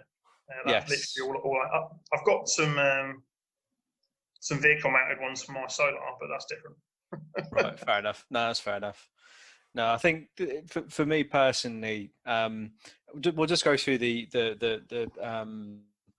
entries. So it's 75 points base for an Earthshaker artillery carriage. So they're strength 4 with 4 wounds, and they come with how many crew is it? Is it 4 with 4 crew? And you can take up to 3 in a battery. So 3 guns and then 4 crew each. But you can actually up the crew to 8 crew per gun. So there's actually you can put quite a lot of wounds. And and just when you start firing at it, it's like Jesus. Yeah, because it's a tough toughness behind a defense line as well. It's just it's a never-ending story unless you get into it. And each additional gun is only 25 points. For the next 2, it's only 50 points, which is great. No, am I reading the right thing? Oh, no, it's sorry. upgrade it. No, sorry. Yeah. I was 75 points per. I'll shut up now. I was about to say it sounds awesome. Yeah, so for Earthshakers, it's 75 points base, and then for Medusas, it's 100 points base. Yeah, that's it. So if you were going to take 3 Medusas, it'd be 300 points plus the extra crew on top, which is insignificant, really. I mean, again, I run them with Medusas because obviously strength 10 AP2 is amazing. But for me, the way I run my list, that is my main anti-tank, the Medusa batteries, and then the Demolishers. It's so good. See, do you guys, because obviously I don't run them, but I've had a lot of discussions with other guys, is it better having the standard shells, 36 inches, strength 10, ordnance and barrage, or is it better having the anti-tank, the buster ones, the siege shells, so smaller blast, longer range, but you lose ordnance, but you get armor bang. and it's also AP1 as well. So for Yeah. what the breacher sells for an extra 5 points on the Medusa Siege carriage, so 105 points, you get these 48-inch range, strength 10, AP1, heavy 1, blast 3-inch, armor bane shells. I don't like using them because the first time I did, I played Krieger 40k. I played Nick, and we were using the old Realm of Battle boards where there was the plastic molded ones you get. Just the standard Realm of Battle boards. Yeah. The way that we were playing, that the terrain, there was actually a hill in the middle. So my artillery crew at one end couldn't see what was on the other side of the hill, and it's a direct shot weapon. So obviously, it's not barrage. So you could, it just put me off. I think it's a fair point, and everyone goes on about the breach, and I think it's a misconception. A lot of people play it where you were using that 5 points to switch between. No, it's not how it works. And I don't think so, because it would say, if that was the case, Medusa siege gun upgraded to 5 breacher shells may use the following profile, but it says the 5 breacher shells uses the following profile. Yes. So in that case, if you're stuck with it, I think it's tricky. Yes, the armor bane's great, but ordnance is so good because barrage is so good because you're hitting side armor and stuff. So you're getting around flare shields. And ordnance, you're gonna be picking the highest anyway. You're gonna be getting a pen with strength 10 AP1 anyway. Is it a normal demo cannon AP1 or 2? It's 2, isn't it? AP2. Yeah, so you're losing that. But I mean, I've got 2 unbuilt that I'll get around to eventually, but I just take a single Earthshaker, and again, it's like the demo cannon. I think it's fantastic to take in every single. You're paying 80 odd points, and you just sling it in, and it's something that you can just wait to the end of your shooting phase, and you go, well, I've got this Earthshaker that I can pretty much just drop a large blast template anywhere on the board. Just a quick question. So it's an immobile artillery, so it basically just sits there. You can't move it. Does it? You can't move it now. Does it still have an arc of fire though? No. It's 360 on the mobile artillery. Ah, right. Okay. Okay. Because, so literally just pop it everywhere. It's yeah. Because I've modelled mine on the Sector Mechanicus cargo hauler frame, so it kind of rotates 360 on that to kind of reflect that. But with the official Forge World models, which are amazing, you could just literally just imagine the guys just picking the legs up and just twisting it, wheeling it around. Left a bit, Dave. It's great. I think that they are. And the other thing as well, I'm not sure if it's the same as Solar, but I know for Marines, for example, you can only take 1 artillery. Yeah, like same they're as 0 to Zola. 1. Yeah. So for this, I mean, you could take 6 Medusas, 9 Medusas mass. Yeah. You can just max out your heavy support with these, and you're still gonna have points left over for full army. If you're running a conscript mob as well, or even just a normal 20-man squad mob, you can just stick 200 points of infantry, which is a lot of points of infantry, behind a defence line in front of them, and chuckle. It's kind of like it's like the ultimate troll allied list, really, because you could just take a single force commander or a platoon squad if you weren't bothered about provenances. You could take you mean like Ollie did, does it? I was about to say it's exactly what Ollie Muse is. Yeah. I didn't realise that's how he did it. 30 conscripts. No. And then 3 Medusas. It's just the ultimate troll kind of like allied list. It's brilliant. So good, and your toughness 7 with a 3-up save as well on that artillery carriage. So I think their only weakness is the leadership 6. But it's easy. You stick a discipline master in there in your set. And what's even fun, in that discipline master as well can have a little power weapon and a melter bomb. So if something does come charging into him, you can try and chop them up. Like an outflanking unit of sentinels, Harry? Yes, exactly. Didn't you fail like a 3-inch charge or something against me quite recently? Well, I thought I'd be really smart. I outflanked the sentinels, and they fired off their they shot their load, and then I thought then the next turn I moved just because I thought if you charge into these guys with a vehicle, they've not got frag grenades. No. And especially with certain provenances, because you're using the Basically, what mine. Long story short, if your sentinels had made it into combat into my artillery carriage, there's nothing I could have done about it. They would have Yeah, just exactly. stood there and got minced. So it was quite big. I think it was like a 4-inch charge, and you Yeah, three or it's quite something. good. So I was Then like, they just racked it and just turned it around and just decimated him. squeaky bum time, that's for sure. But yeah, I think again the key with all militia really is leadership, is just keep the unit in the fight really. So discipline master or outcome jackers, so if they do fail a morale check from a shooting attack, they don't leave the gun, they stay on the gun, and that's important. Because as soon as you leave the gun, chances are you're on the back of the board anyway, so they'll run off. But once you've left that gun, it's just game over. Yeah, really neat. Really neat. Right. Next up, I think we've covered this already. It's the Mutant Spawn. I think we covered it when we did the provenances. Yeah, we did on the Alpha Psyker. We talked about it. They're not quite ogrins. I think that's all there is to say about it. There is one thing that maybe to say whilst we're still on the generic stuff is the Carnodon. Oh yes, of course, yeah. So I've actually just tried going on Forge, but obviously their site's locked at the minute. But Carnodons are the new-ish Aurochs kind of little tanks. So they're 60 points apiece, which you can take as squadrons of 3, and they come with heavy flamers, sponsons, and dual twinning autocannon little turret. And I think they're 12, 11, 10. Just neat little tanks.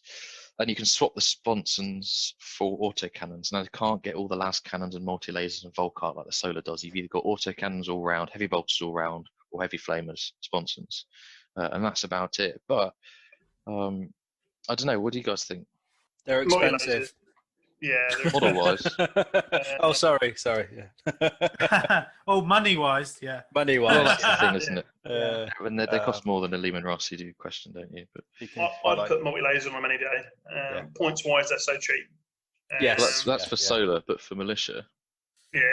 I don't. Well, the thing is 70 points is for you've got your twinning autocannon and 2 autocannon sponsons. Or you could keep it at 60 points with heavy bolter sponsons. But when I was very bored at work once, I sort of wrote it out, and it's one of the best sort of sources of autocannon hits you can actually get point for point. Okay, they do work better than your troop teams, even better than a Legion, heavy sports squad. Point for point, they're pretty good. I'd say 70 points for a tank that's got 3 autocannon shots, one of which is 6 autocannon shots, one of which is twin linked. Yeah, it's pretty decent. But again, it's that whole thing of they compete with other heavy support. So maybe in smaller games, it's quite fun.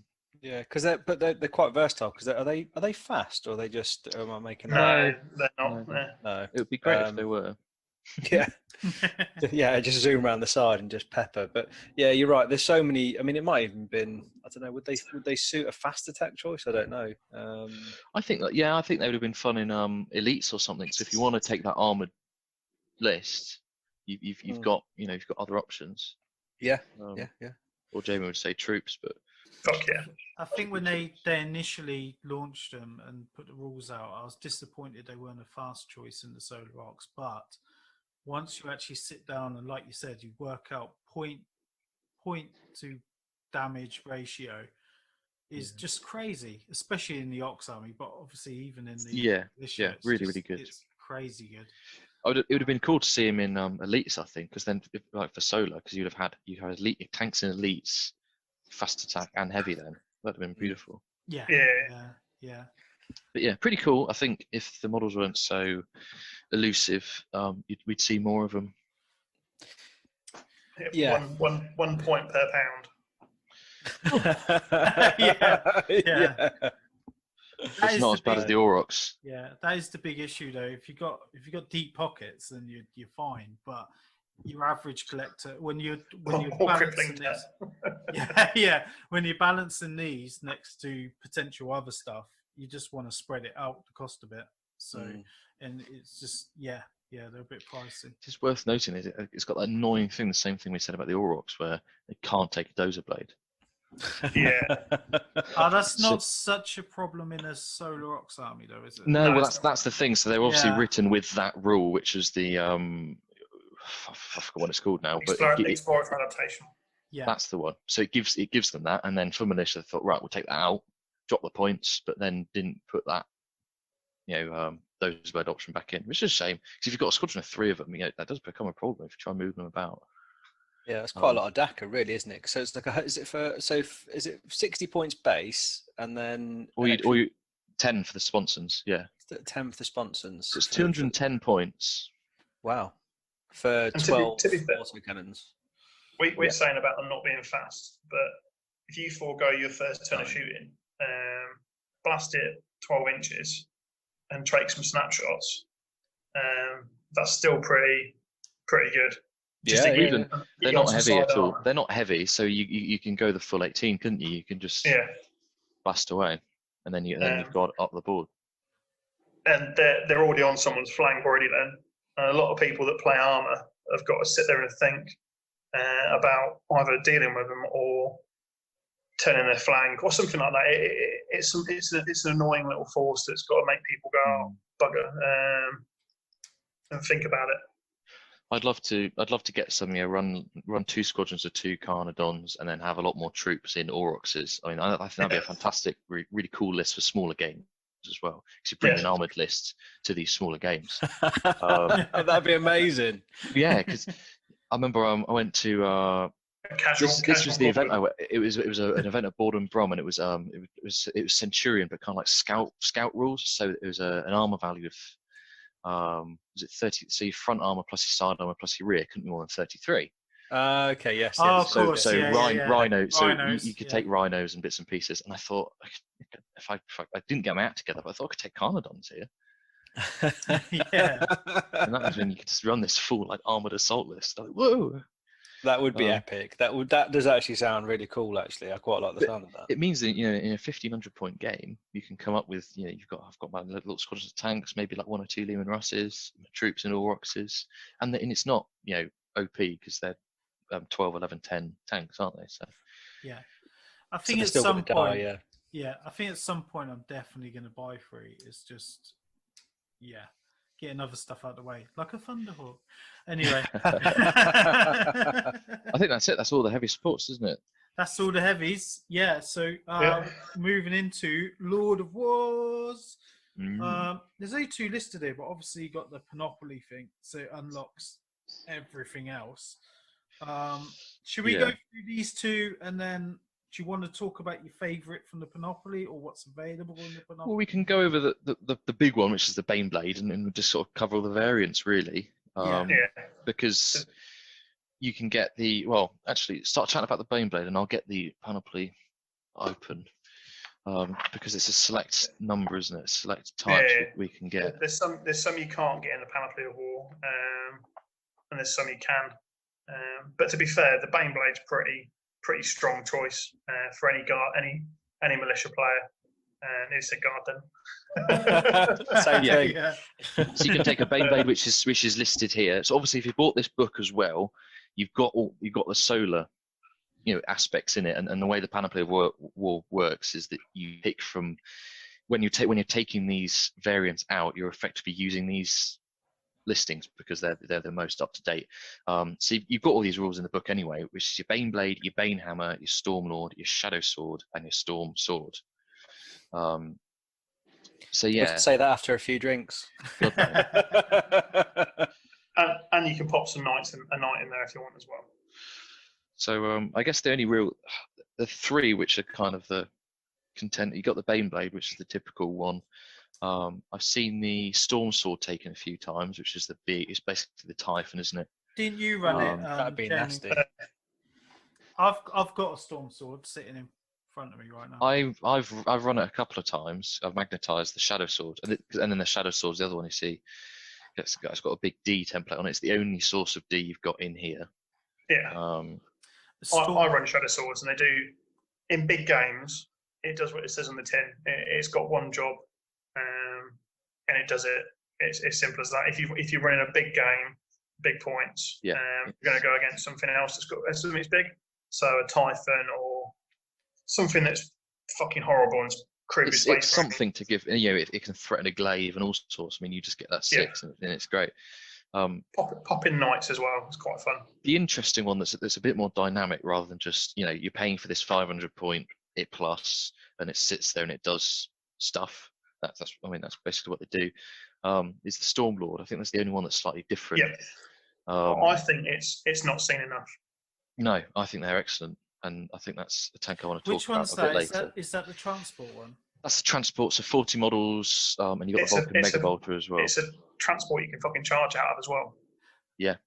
Open tops as well. So it's the only kind of thing you can probably see putting Ogryns in. Yeah. Because you can fit a full team of them in with the attached characters and charge out of it. The only problem that you do see with Storm Swords is when they die, which they will, because Baneblade chassis are only 9 hull points. I was going to bring this up because I went against a guy who had it, and he had it packed to the rim with all these guys. And I basically just ran up to it, smashed it to pieces, and every guy inside takes a strength 10 AP2 hit. Exactly. And against Ogryns, I mean, if you take Abhuman Helots to make those Ogryns toughness 6, it's a bit nicer. Yes, a bit more forgiving. Yeah, definitely. A bit more forgiving. But no, just. What I have seen is pretty handy. Is put in either a tech support unit in there with loads of pokey shooting, or you just put a unit of 10 las cannons or 10 autocannons in there. No, but I've not played against them. I fucking played against Tom Sargent. You played against this as well, didn't you, Tonka? Where he puts his this is solo. I'm going to chat about quickly. He puts demo bots in them, doesn't he? So it just rolls up, and then a load of demo bots just charge out of it at you, like oh shit. Sorry, are they the Cyclopses? Yeah. They're amazing. The lol bots. So and it's an incredibly good tactic because they are so good, and then they're just instantly they're at you. But no, really, You put the D weapon on them as well. I think it's a really good unit that kind of it's what the Gorgon should be. It should be an assault transport, but I think it does suffer a little bit with the issue that it will die and it will kill whatever's in it. But the other thing is better than the Gorgon in many ways is the fact that it's not a dedicated transport. So it can you can just get it and you can transport Ogryns in it. You can stick a huge levy squad in it. It's not as restrictive. And it's got a Vulcan Mega Bolter. Yeah, let's not overlook that either. Heavy 30, strength 5, AP3, I think it is. Yeah, it's a beast. It's 15 shots, and if you stay still, you can fire it twice at 2 different targets. There's another tank I want to talk about that's also got this. That I think we'll get onto.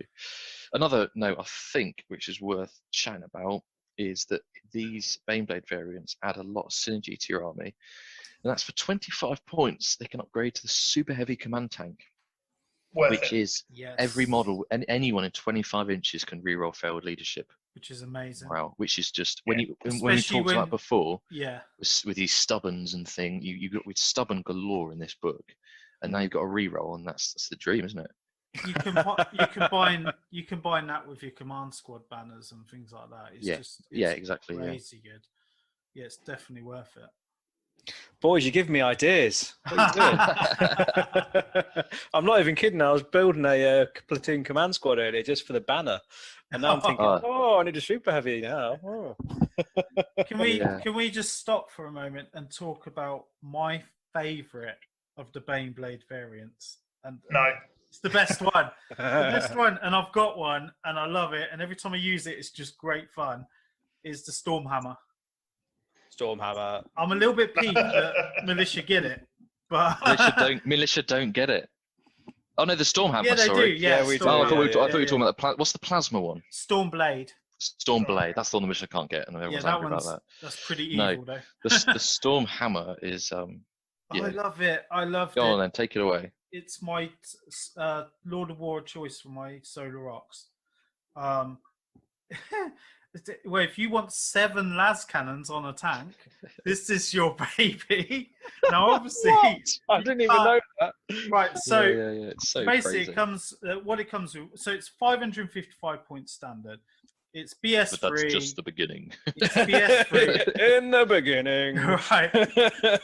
It's front armor 14, side 13, rear 12, but it's got 10 hull points, which is more than I think any other variant. because the Beyblade's only got 9. Yeah, They're all 9. correct. Yeah. So you get that extra hull point as well. So it's that little bit tougher, right? Tasty. It's got 1 turret-mounted Stormhammer cannon. I'll come to that in a minute. 1 coaxial mounted multi-laser. So obviously we were talking about earlier where you can get the twin. You can twin link your main cannon by firing off the coaxial first, right? 6 sponsor-mounted multi-lasers, which is great fun on its own, right? 1 hull-mounted dual battle cannon. Casual. Right? Yeah, casual. Yeah, that's about right. Which is Ordnance 2 and twin linked as well. Yes. It's not twin linked but Ordnance 2. It's It's Ordnance 2 large blast twin linked strength 8 AP3 72 inch. Then you've got 1 hull mounted las cannon, right? So here's where it's fun, right? I'm allergic to this bullshit. So if you go to the options, right, this vehicle may exchange any of its multi-lasers for one of the following options. Heavy bolters, I'm not kind of sure why you would, because strength 6 over strength 5. It's AP5 compared to AP6. So that when you store it in your foam, they don't all snap off. Yeah, true. Yeah. Well, I magnetised mine, but I've only ever used one option. Heavy flamers. Can you imagine just pulling up with 2 squads, they see me roll, and just cruise through, and just blasting out heavy flamers. Oh, amazing. Or for 10 points each, las cannons. So you can all those 6 multi lasers going around it. You can swap them out for las cannons on a super heavy, so they can all shoot. Now, don't. So I choose you to fire at you. I choose you to fire at you. This is the kind of tank where you probably would move it up the field a little bit because you want to get those las cannons on as many options as you can, because you can't fire them all at the same target. No, because the way they're the front one can fire forwards and left 90 degrees. The middle one can fire, and then the back one fires behind it, doesn't it? 45-degree angle, and then the rear one. So obviously, if you got stuff dropping or outflanking, then obviously you can turn your las cannons on them on each side. You've got your one at the front. Then you've got the big Stormhammer cannon on top, which is 360. Yeah. And then obviously you've got an arc on the dual battle cannon. But the Stormhammer cannon is range 60, strength 9, AP2, primary weapon 1, massive blast 7-inch, shred pinning. And then when you consider if you fire off Harry, and then when you consider you fire off that coaxial and it makes it twin linked. Oh, so good. It's just you can I love this tank. I think the biggest upgrade for it is the targeters as well. So other tanks that can take targeters. So for example, like the Shadow Sword, you have to swap out its spons and some bits and pieces. This just 20 points. Ballistic skill 4, so bam, all those las cannons are hitting on 3s. So good. Yeah, that's mental. And it chucks Ceramite on it, super heavy command tank, and it can take 400 killer missiles casual. And the look of it is sexy as fuck. It's like a battleship, isn't it? It's I love it. It's my favourite. I've got one every time I use it. It's joy. It was. I thought it'd be a dodgy kit to build, but it actually went together really well. I think you've just got to say, right, you get that tank, you put as many las cannons on it as you can, you put the pintle mounted multi-laser on it, you put all 400 kilo missiles on it, and first turn, you just laugh maniacally and just chuck dice on the table like, oh, here's my 400 kilo missiles. Here's my 7 las cannons. and then in a Solar Ox army, you put a command tank guy in there to make it BS4 with Tank Hunter. Is he BS4 or is he +1 BS? He's +1 BS. He's +1 BS. But it would take him up to 4. Jeez. So yeah. But then you give it targeters. No, that the targeters makes it BS4. That's what I'm saying. So it makes the tank BS4, and then you put the tank commander in. No, it'd still be BS4. No, right, it wouldn't. Okay. It does go up to BS5. Does it say +1 for a tank? It does say Hang on, +1. we'll go for a cheeky little flick to the big. Hang on. Give me a second. You guys continue. No, he's not. He just adds him as business skill 4, unfortunately. Yeah, I think it caps. Jamie, caps at 4. I've used it, so I know it. I know it. But it is. That's why I have a cognitive signal next to him instead. Yeah, it is by far my favourite tank. Oh, that's disgusting. And kitted out, it's like kitted out, it's like 650 with a command tank dude in there. Oh, as well, there's which is just 745 for everything. Yeah, For everything. If you every single one of these upgrades, which you would take because they're available to you, 745 points, and which for 5 points more you could take a Warhound. But anyway, yeah, but it wouldn't be as sexy as this. This tank they're is just really cool, proper cool centerpiece, and you can imagine like loads of dudes out the hatches with flags and stuff, and they're literally just rolling around like it is a super big command tank. There's a guy that's actually done all the internal bits for it as well. I saw that. Yeah. Yes, that's amazing. So all cool. the crew in there, isn't he? When you lift off the panels, it's so nice. I love that tank. It's my favourite. But yeah, that's the only ones that are kind of in here, aren't they? So they can't take the Stormblade, did you say? No. So the Stormblade is in the Legion list, I believe, and then it is also in the actual list of the Solar Orcs. But because it's not in Panoply of War, can't take it. So it's not available to Militia. No. So do you want to chat about other Panoply of War things just briefly? Can do. Yes. Because I think so. Minotaur tanks, I think, are pretty cool. Have you guys seen those? The the backwards firing. Yeah, they're really cool. It looks weird. 2 of those. It looks weird. Is that the it's one? Sexy as fuck, though. That's the Malkador chassis one facing backwards. Yes. Yeah, really cool. It's just a stunning model.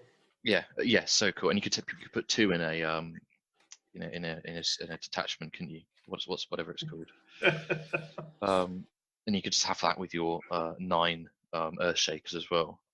That would be quite a nice list. And then you could take Crassus Transport, which is basically the Gorgon, but not a dedicated transport. I don't really see. I mean, if you've got the model, cool, but not too big. I went up against a guy who had a converted one of these, and it lasted. I think turn 2. I just walked up to it and murdered it. It's just it's not your best option when there's other options. No. The other variants are quite cool. The you got the Praetor assault launcher and the Jamie runs the Bombard, doesn't he? Jamie Harcourt Billingham, one of the Heralds, he used that. For people really always cool. like, wow, what's that? Because he uses the Apocalyptic Barrage, which is the Clover. So you're thinking that he doesn't use that. He uses the Bombard. It's the Bombard version. So it's got 3 Bombards on it instead. That's right. Okay. Yeah, the Praetor assault launcher is the one that it's quite cool. You can pick at the start of the game. It's either like a Scorpius, a large blast, or it's like a Strength 6 AP4 ignores cover, massive blast, few shots, really amazing against solar or whatever.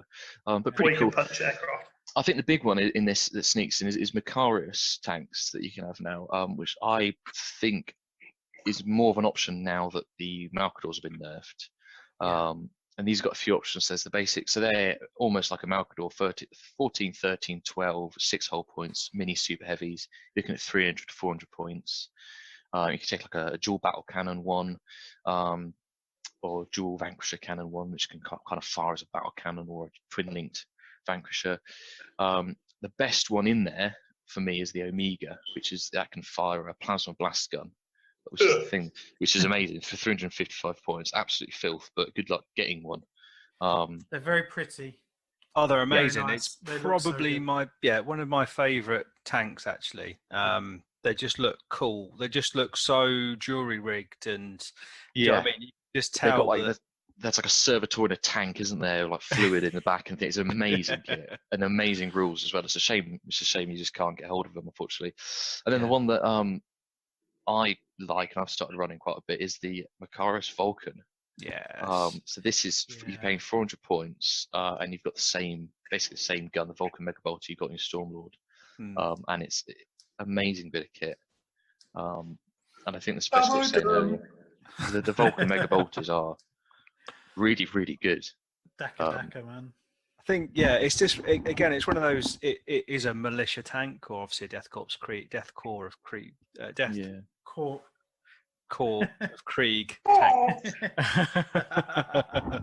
I'm just drooling over the model. That's what it is. But it's so nice. It's just a fantastic looking tank. And then I mean, when it gets going as well, it's just like it just literally mows down everything. Yeah, it's just something to note. It's that roll of core in your head as well, isn't it? When you in your head, you can see it just going Yeah. Whilst we're going through this, it might be worth mentioning that obviously all the Baneblade variants in this book, and the Thunderbolts in here, and the Avenger Strike Fighters in the Mechanicum book, but a lot of these vehicles are from older Imperial armor and things, which Yeah. obviously are out of print now. But I believe it's the Model Events guys put together it's a document called 30k Rules Appendix, and you can find that in the Eye of Horus group file section, or the Model Events group file section. Yeah. They've restructured it all for made it look like heresy sheets and things, and it's a really useful document to just have. I mean, for any player, because I mean anyone can use these. And I think most events over here allow it as part of the Panoply stuff to get Yeah, well, crossover it's for the here. rules. It's the rules, Yeah. man. Yeah. Eat the rules, bro. Awesome. Awesome. But it's because you get like people ask all the time, like, oh, where do you find the rules for that? And it's like, well, back in 1990, before I was born, it had 3 structure points. Yeah, that's it. Yeah. But yeah, the other ones in here are the Avenger, which you've been using, Tonka. Yeah, I would actually like to kind of just touch on this really. So I kind of shoehorn it in through the Panoply of War suborbital strike wing. I think the dream would be to have, say, 3 of these, or just a pair of them coming on and just causing all kind of shenanigans. I think it's just a really it's a pretty rare sight at an event. You don't see many people take them. I mean, I think I'd only seen maybe 1 or 2 over the years. 150 points, ballistic skill 3, front 12, 10 on the side and rear, and 2 hull points. So it's quite fragile, but it's basically an A10 in real life with its Avenger bolt cannon. So heavy 7, strength 6, AP3. It's a gorgeous model as well. It's my favourite. After seeing yours, I just thought, wow, that is so nice. I've said it a few times. I think I said it to you, Tonka, as well. I'd love to have 3 of them and just run it. Yeah, I mean, they're insane. They're just. I've always wanted one, and I was like, no, I'm going to do it, so I did. It's quite interesting. It's hard to kind of know how to play them, though. They're quite a difficult kind of way. I found it quite difficult to get them to work right, because I've run lightnings for quite a while with my word bearers, and it's just like 4 Kraken penetrators, and then maybe throw a phosphex bomb in there for lols. But with this, it was difficult because I was thinking, I can take. So the basic armament for 150, it comes with the Avenger bolt cannon, 2 las cannons. Am I getting this right? I think I might be getting this wrong. Yeah, they come with the las cannons. The las cannons are hard pointed in, aren't they? Yes, sorry. So 2 wing-mounted las cannons, and then you can put. With the upgrades, this is where I'm getting confused. Sorry, chaps. You can take 2 extra wing-mounted hard points. So you can take tactical bombs, Kraken penetrator missiles, and I'm thinking, that sounds pretty good. Missile launchers with Kraken frag, 2 autocannons or 2 multi-lasers. And I was thinking, Kraken penetrators, that's a surefire way of getting armor bane, strength 8 armor bane into your list.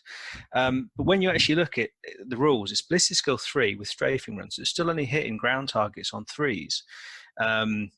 And I kind of found I was coming in on the board and I was looking at vehicles and I was thinking, right, Kraken penetrators, brilliant. But I'm hitting armor 14 usually with these Kraken penetrators. And then you've got 2 las cannons, fair enough, with a strength 9. But the main weapon that is the cool weapon is only strength 6. So it can't. It's useless. So I've gone from kind of thinking it was a main AV-14 kind of hunter sort of thing to kind of medium-sized tanks and other aircraft or ground units, because it's tactical squads and stuff, because the AP3 on the Avenger bolt cannon. But it's worthwhile also saying, for an extra 15 points, you can actually make it tank hunter. So that is a game changer. especially on those medium-sized vehicles, when you've got 7 shots, admittedly hitting on 3s, strength 6 with Tank Hunter. So that for me, it went from being quite disappointing to holy shit, that can actually do quite a lot of damage. So I mean, I wish this was a fast attack choice or a heavy support choice in the main rule book. It's not. It is what it is, but you can still get it into the list. It's really weird that it's only in the Mechanicum book when it's Imperial Navy. It's a weird one, isn't it? That Strange, really. It's strange. nice they put it in this. Yeah. But yes, you can't. Yeah, it obviously being the militia, you can't take the Space Marine crew or battle server to control, which is a bit of an annoying one. But yes, you've got Avenger Strike Fighter and Thunderbolt as well. So if you want to run, it's what 6 Thunderbolts in the list you can. Can you imagine? I hate so good. And then Marauders as well, which is kind of cool. Suits the militia. Well, I've got one that I've had nearly painted for about a year, but I'll get around to that eventually. That's the big super heavy bomber, isn't it? Yeah, I've got a Marauder Destroyer, which is quite cool because I think aesthetically they're very similar to the Thunderbolts. So I was trying to go for sort of 2 Thunderbolts with the Marauder, which I'll get there eventually. But yeah, nice options I think for militia list. They suit them. The Panoply of War does suit militia and solar well, more so than the Legion list really, because you've got those nitty gritty Krieg tanks, haven't you, in there, and aircraft and things. But definitely worth a look at that. I think a lot of people look at the militia list and just go, "Oh, Baneblade," but when you look into the Panoply of War, and it really does. There's some great options. Yeah, just take Stormhammer. That's all you need, mate. All the Does everything you need. Right. Okay. I think we've covered all the listy stuff, all the entries for this. So I think we'll take a little break and then we'll come back in a minute. Right, welcome back. We're just going to wrap things up now. The good news is Jamie's out of the bath. She's still naked though. Oh no! Jangling in the wind.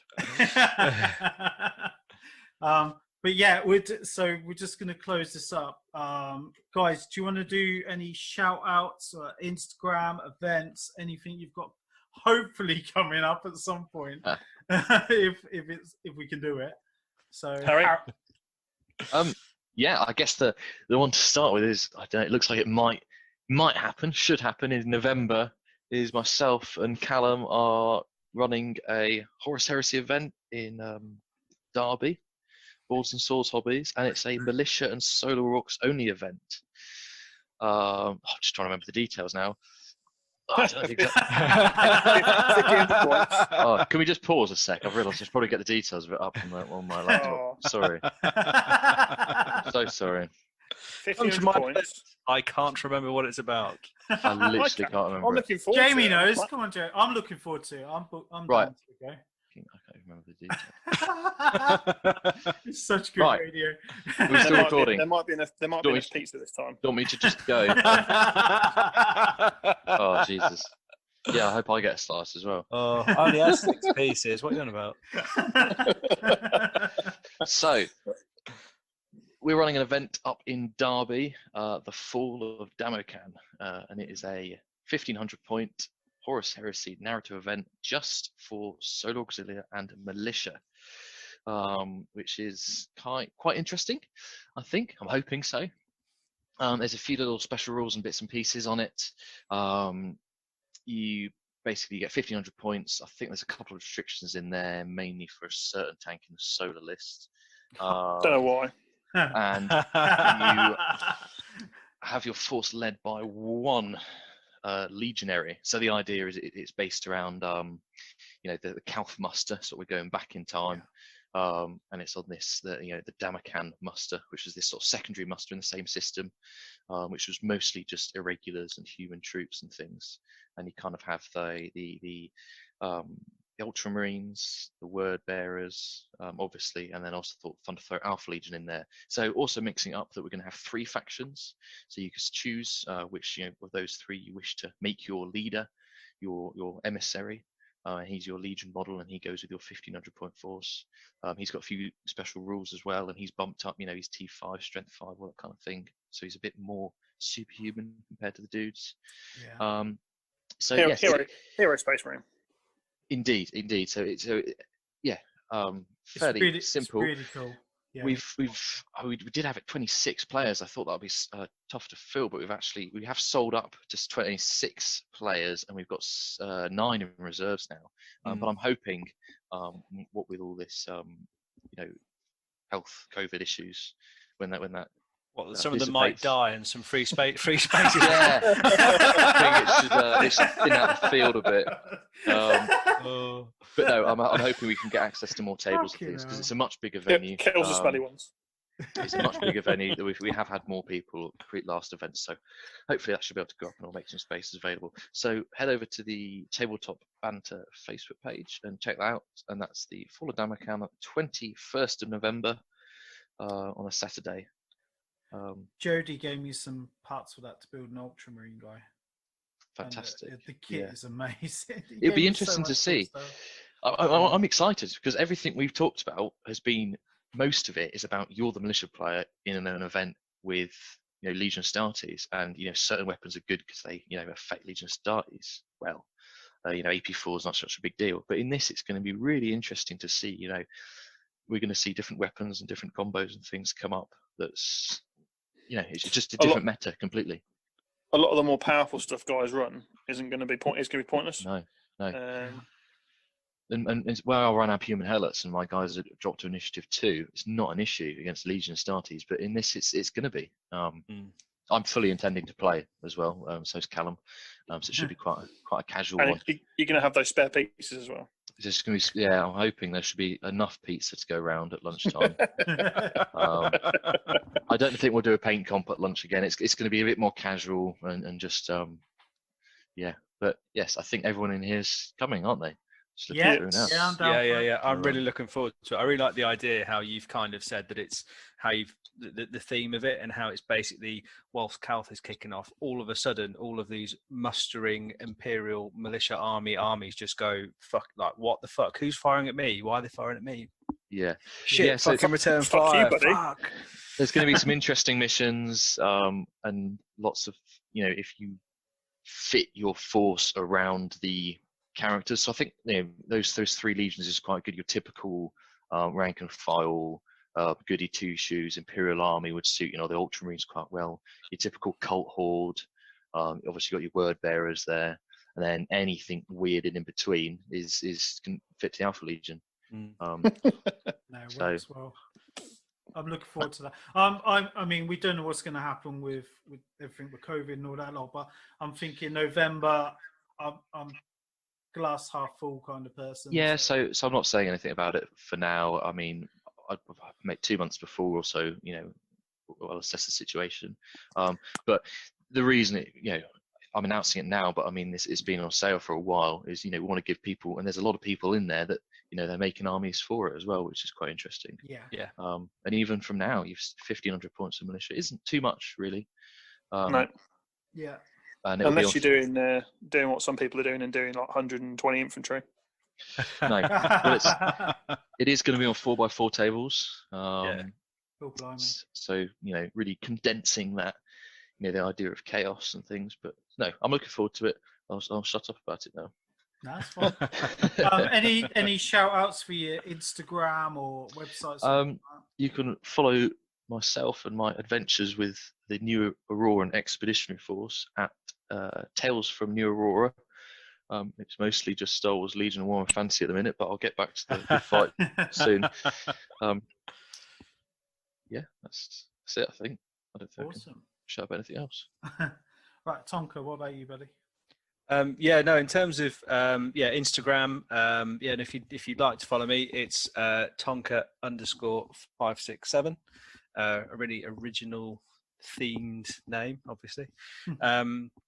Yeah, no. If I'd also like to do a few shout outs, and I appreciate that we'll probably do all overlap here. But obviously, for me, it'd be the Legion of Peterborough. Shout out to the boys. They do some great events. Collister, Oneness, and a couple of the others guys get involved, and it's they do some fantastic events. Greens from the Warp. Dawn, Marlow before, the other lads. Yeah, no, fantastic events. And also to the Heresy boys. Thanks for giving us the opportunity to talk about Militia for 3.5, 4 hours. Like God knows how long it's been. Weeks. Jesus Christ. It's been 3 weeks. 3 or 4 weeks we've had to split recording over. So thank you for your patience, Rich. But I think that's fine. Yeah, no, it's. I mean, to be fair, we probably spent an hour talking about solar. To be fair, there's probably more about solar in this, like Pickens, than in like a dedicated solar episode. Yeah. So yeah, no, thank you for giving us the time. Obviously, there's a lot to get off our chests, to be honest, to talk about Militia. So hopefully, it's been informative and relatively enjoyable. What about you, Jamie? So I'd like to thank the Juno boys, the Juno 5-2 boys, as well as everyone else that Tonka's mentioned. So there's quite local gaming groups with Peterborough lads. But without the Juno guys, I would never have done Militia. No, I'm the same, aren't I? I think without the Juno all three of us, we wouldn't have been to that event. That one event made us Centurion doubles, made it doable. So, and since then we've all. I don't think we're really the founding sort of guys in the scene, but I think we're the ones that are most enthusiastic and play events, and the ones that took it big early on and did different things. Took it big. Go on. Committed. Yeah, committed. We play Militia, we give it big. When it comes to the event that's coming up, I want to say a shout out to Between the Bolter and Me on Instagram. Hopefully, I've been chatting with them about True Scale Space Marine for the event that the guys are running in November. And they do loads of really cool True Scale stuff, Primarch sort of level, so big superhuman, like movie star stuff. And they're hopefully sending me one of their models they've made. Fantastic. So I can do a big True Scale Space Marine and walk around kicking people in the face.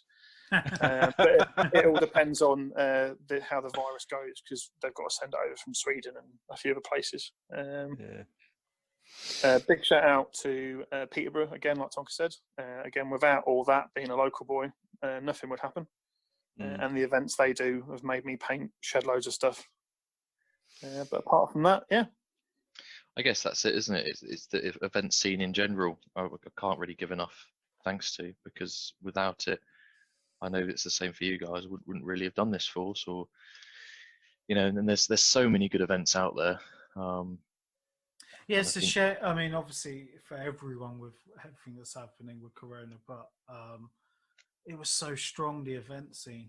The thing is, once it gets to the point where we can all be in rooms together again and throw dice, there's going to be so many events. It's going to go mad. Well, if you're struggling with what to do during lockdown, then maybe paint a 1,500 point Militia army. Yeah. Contrast paint are your friends. Yeah. Just get a box of Victrix Napoleonics, some Army Painter dip tins, and just go at it. Right. Well, thank you guys. This has been great over the last few weeks. Thank you. I've learned so much because I'm obviously solo ops player, but they're so different. They're very similar in some of the vehicles and things like that, but actually play quite different. And I've learned so much, and I hope people listening back to this will give them the oomph to go and like you said, start a 1,500 point list, or start actually diving into Militia, and hopefully we see more of them at events. So yeah, thank you guys, I appreciate it. Everyone, don't forget to check out the Heralds of Heresy Instagram page, the community page on Facebook. Sign up to join that. I don't know where else we are, but you can listen to these on loads of different platforms. I think we're on pretty much everything now. I don't know. If we're not, just blame Jay. But yeah, check out the Heralds Heresy podcast, the main cast, and then we plan to do more of these Tactica episodes in the future. I've lined up a couple already, so we'll wait and see on that. But once again, thank you guys for doing this, bringing your knowledge to the cast, and hope people learned a great deal. So thank you very much. Thank you. Thank you. Nice one. So yeah, from us, goodbye. Thank you for listening. See ya. Bye. Bye. That is it. Meh. Oh, God. Is it over?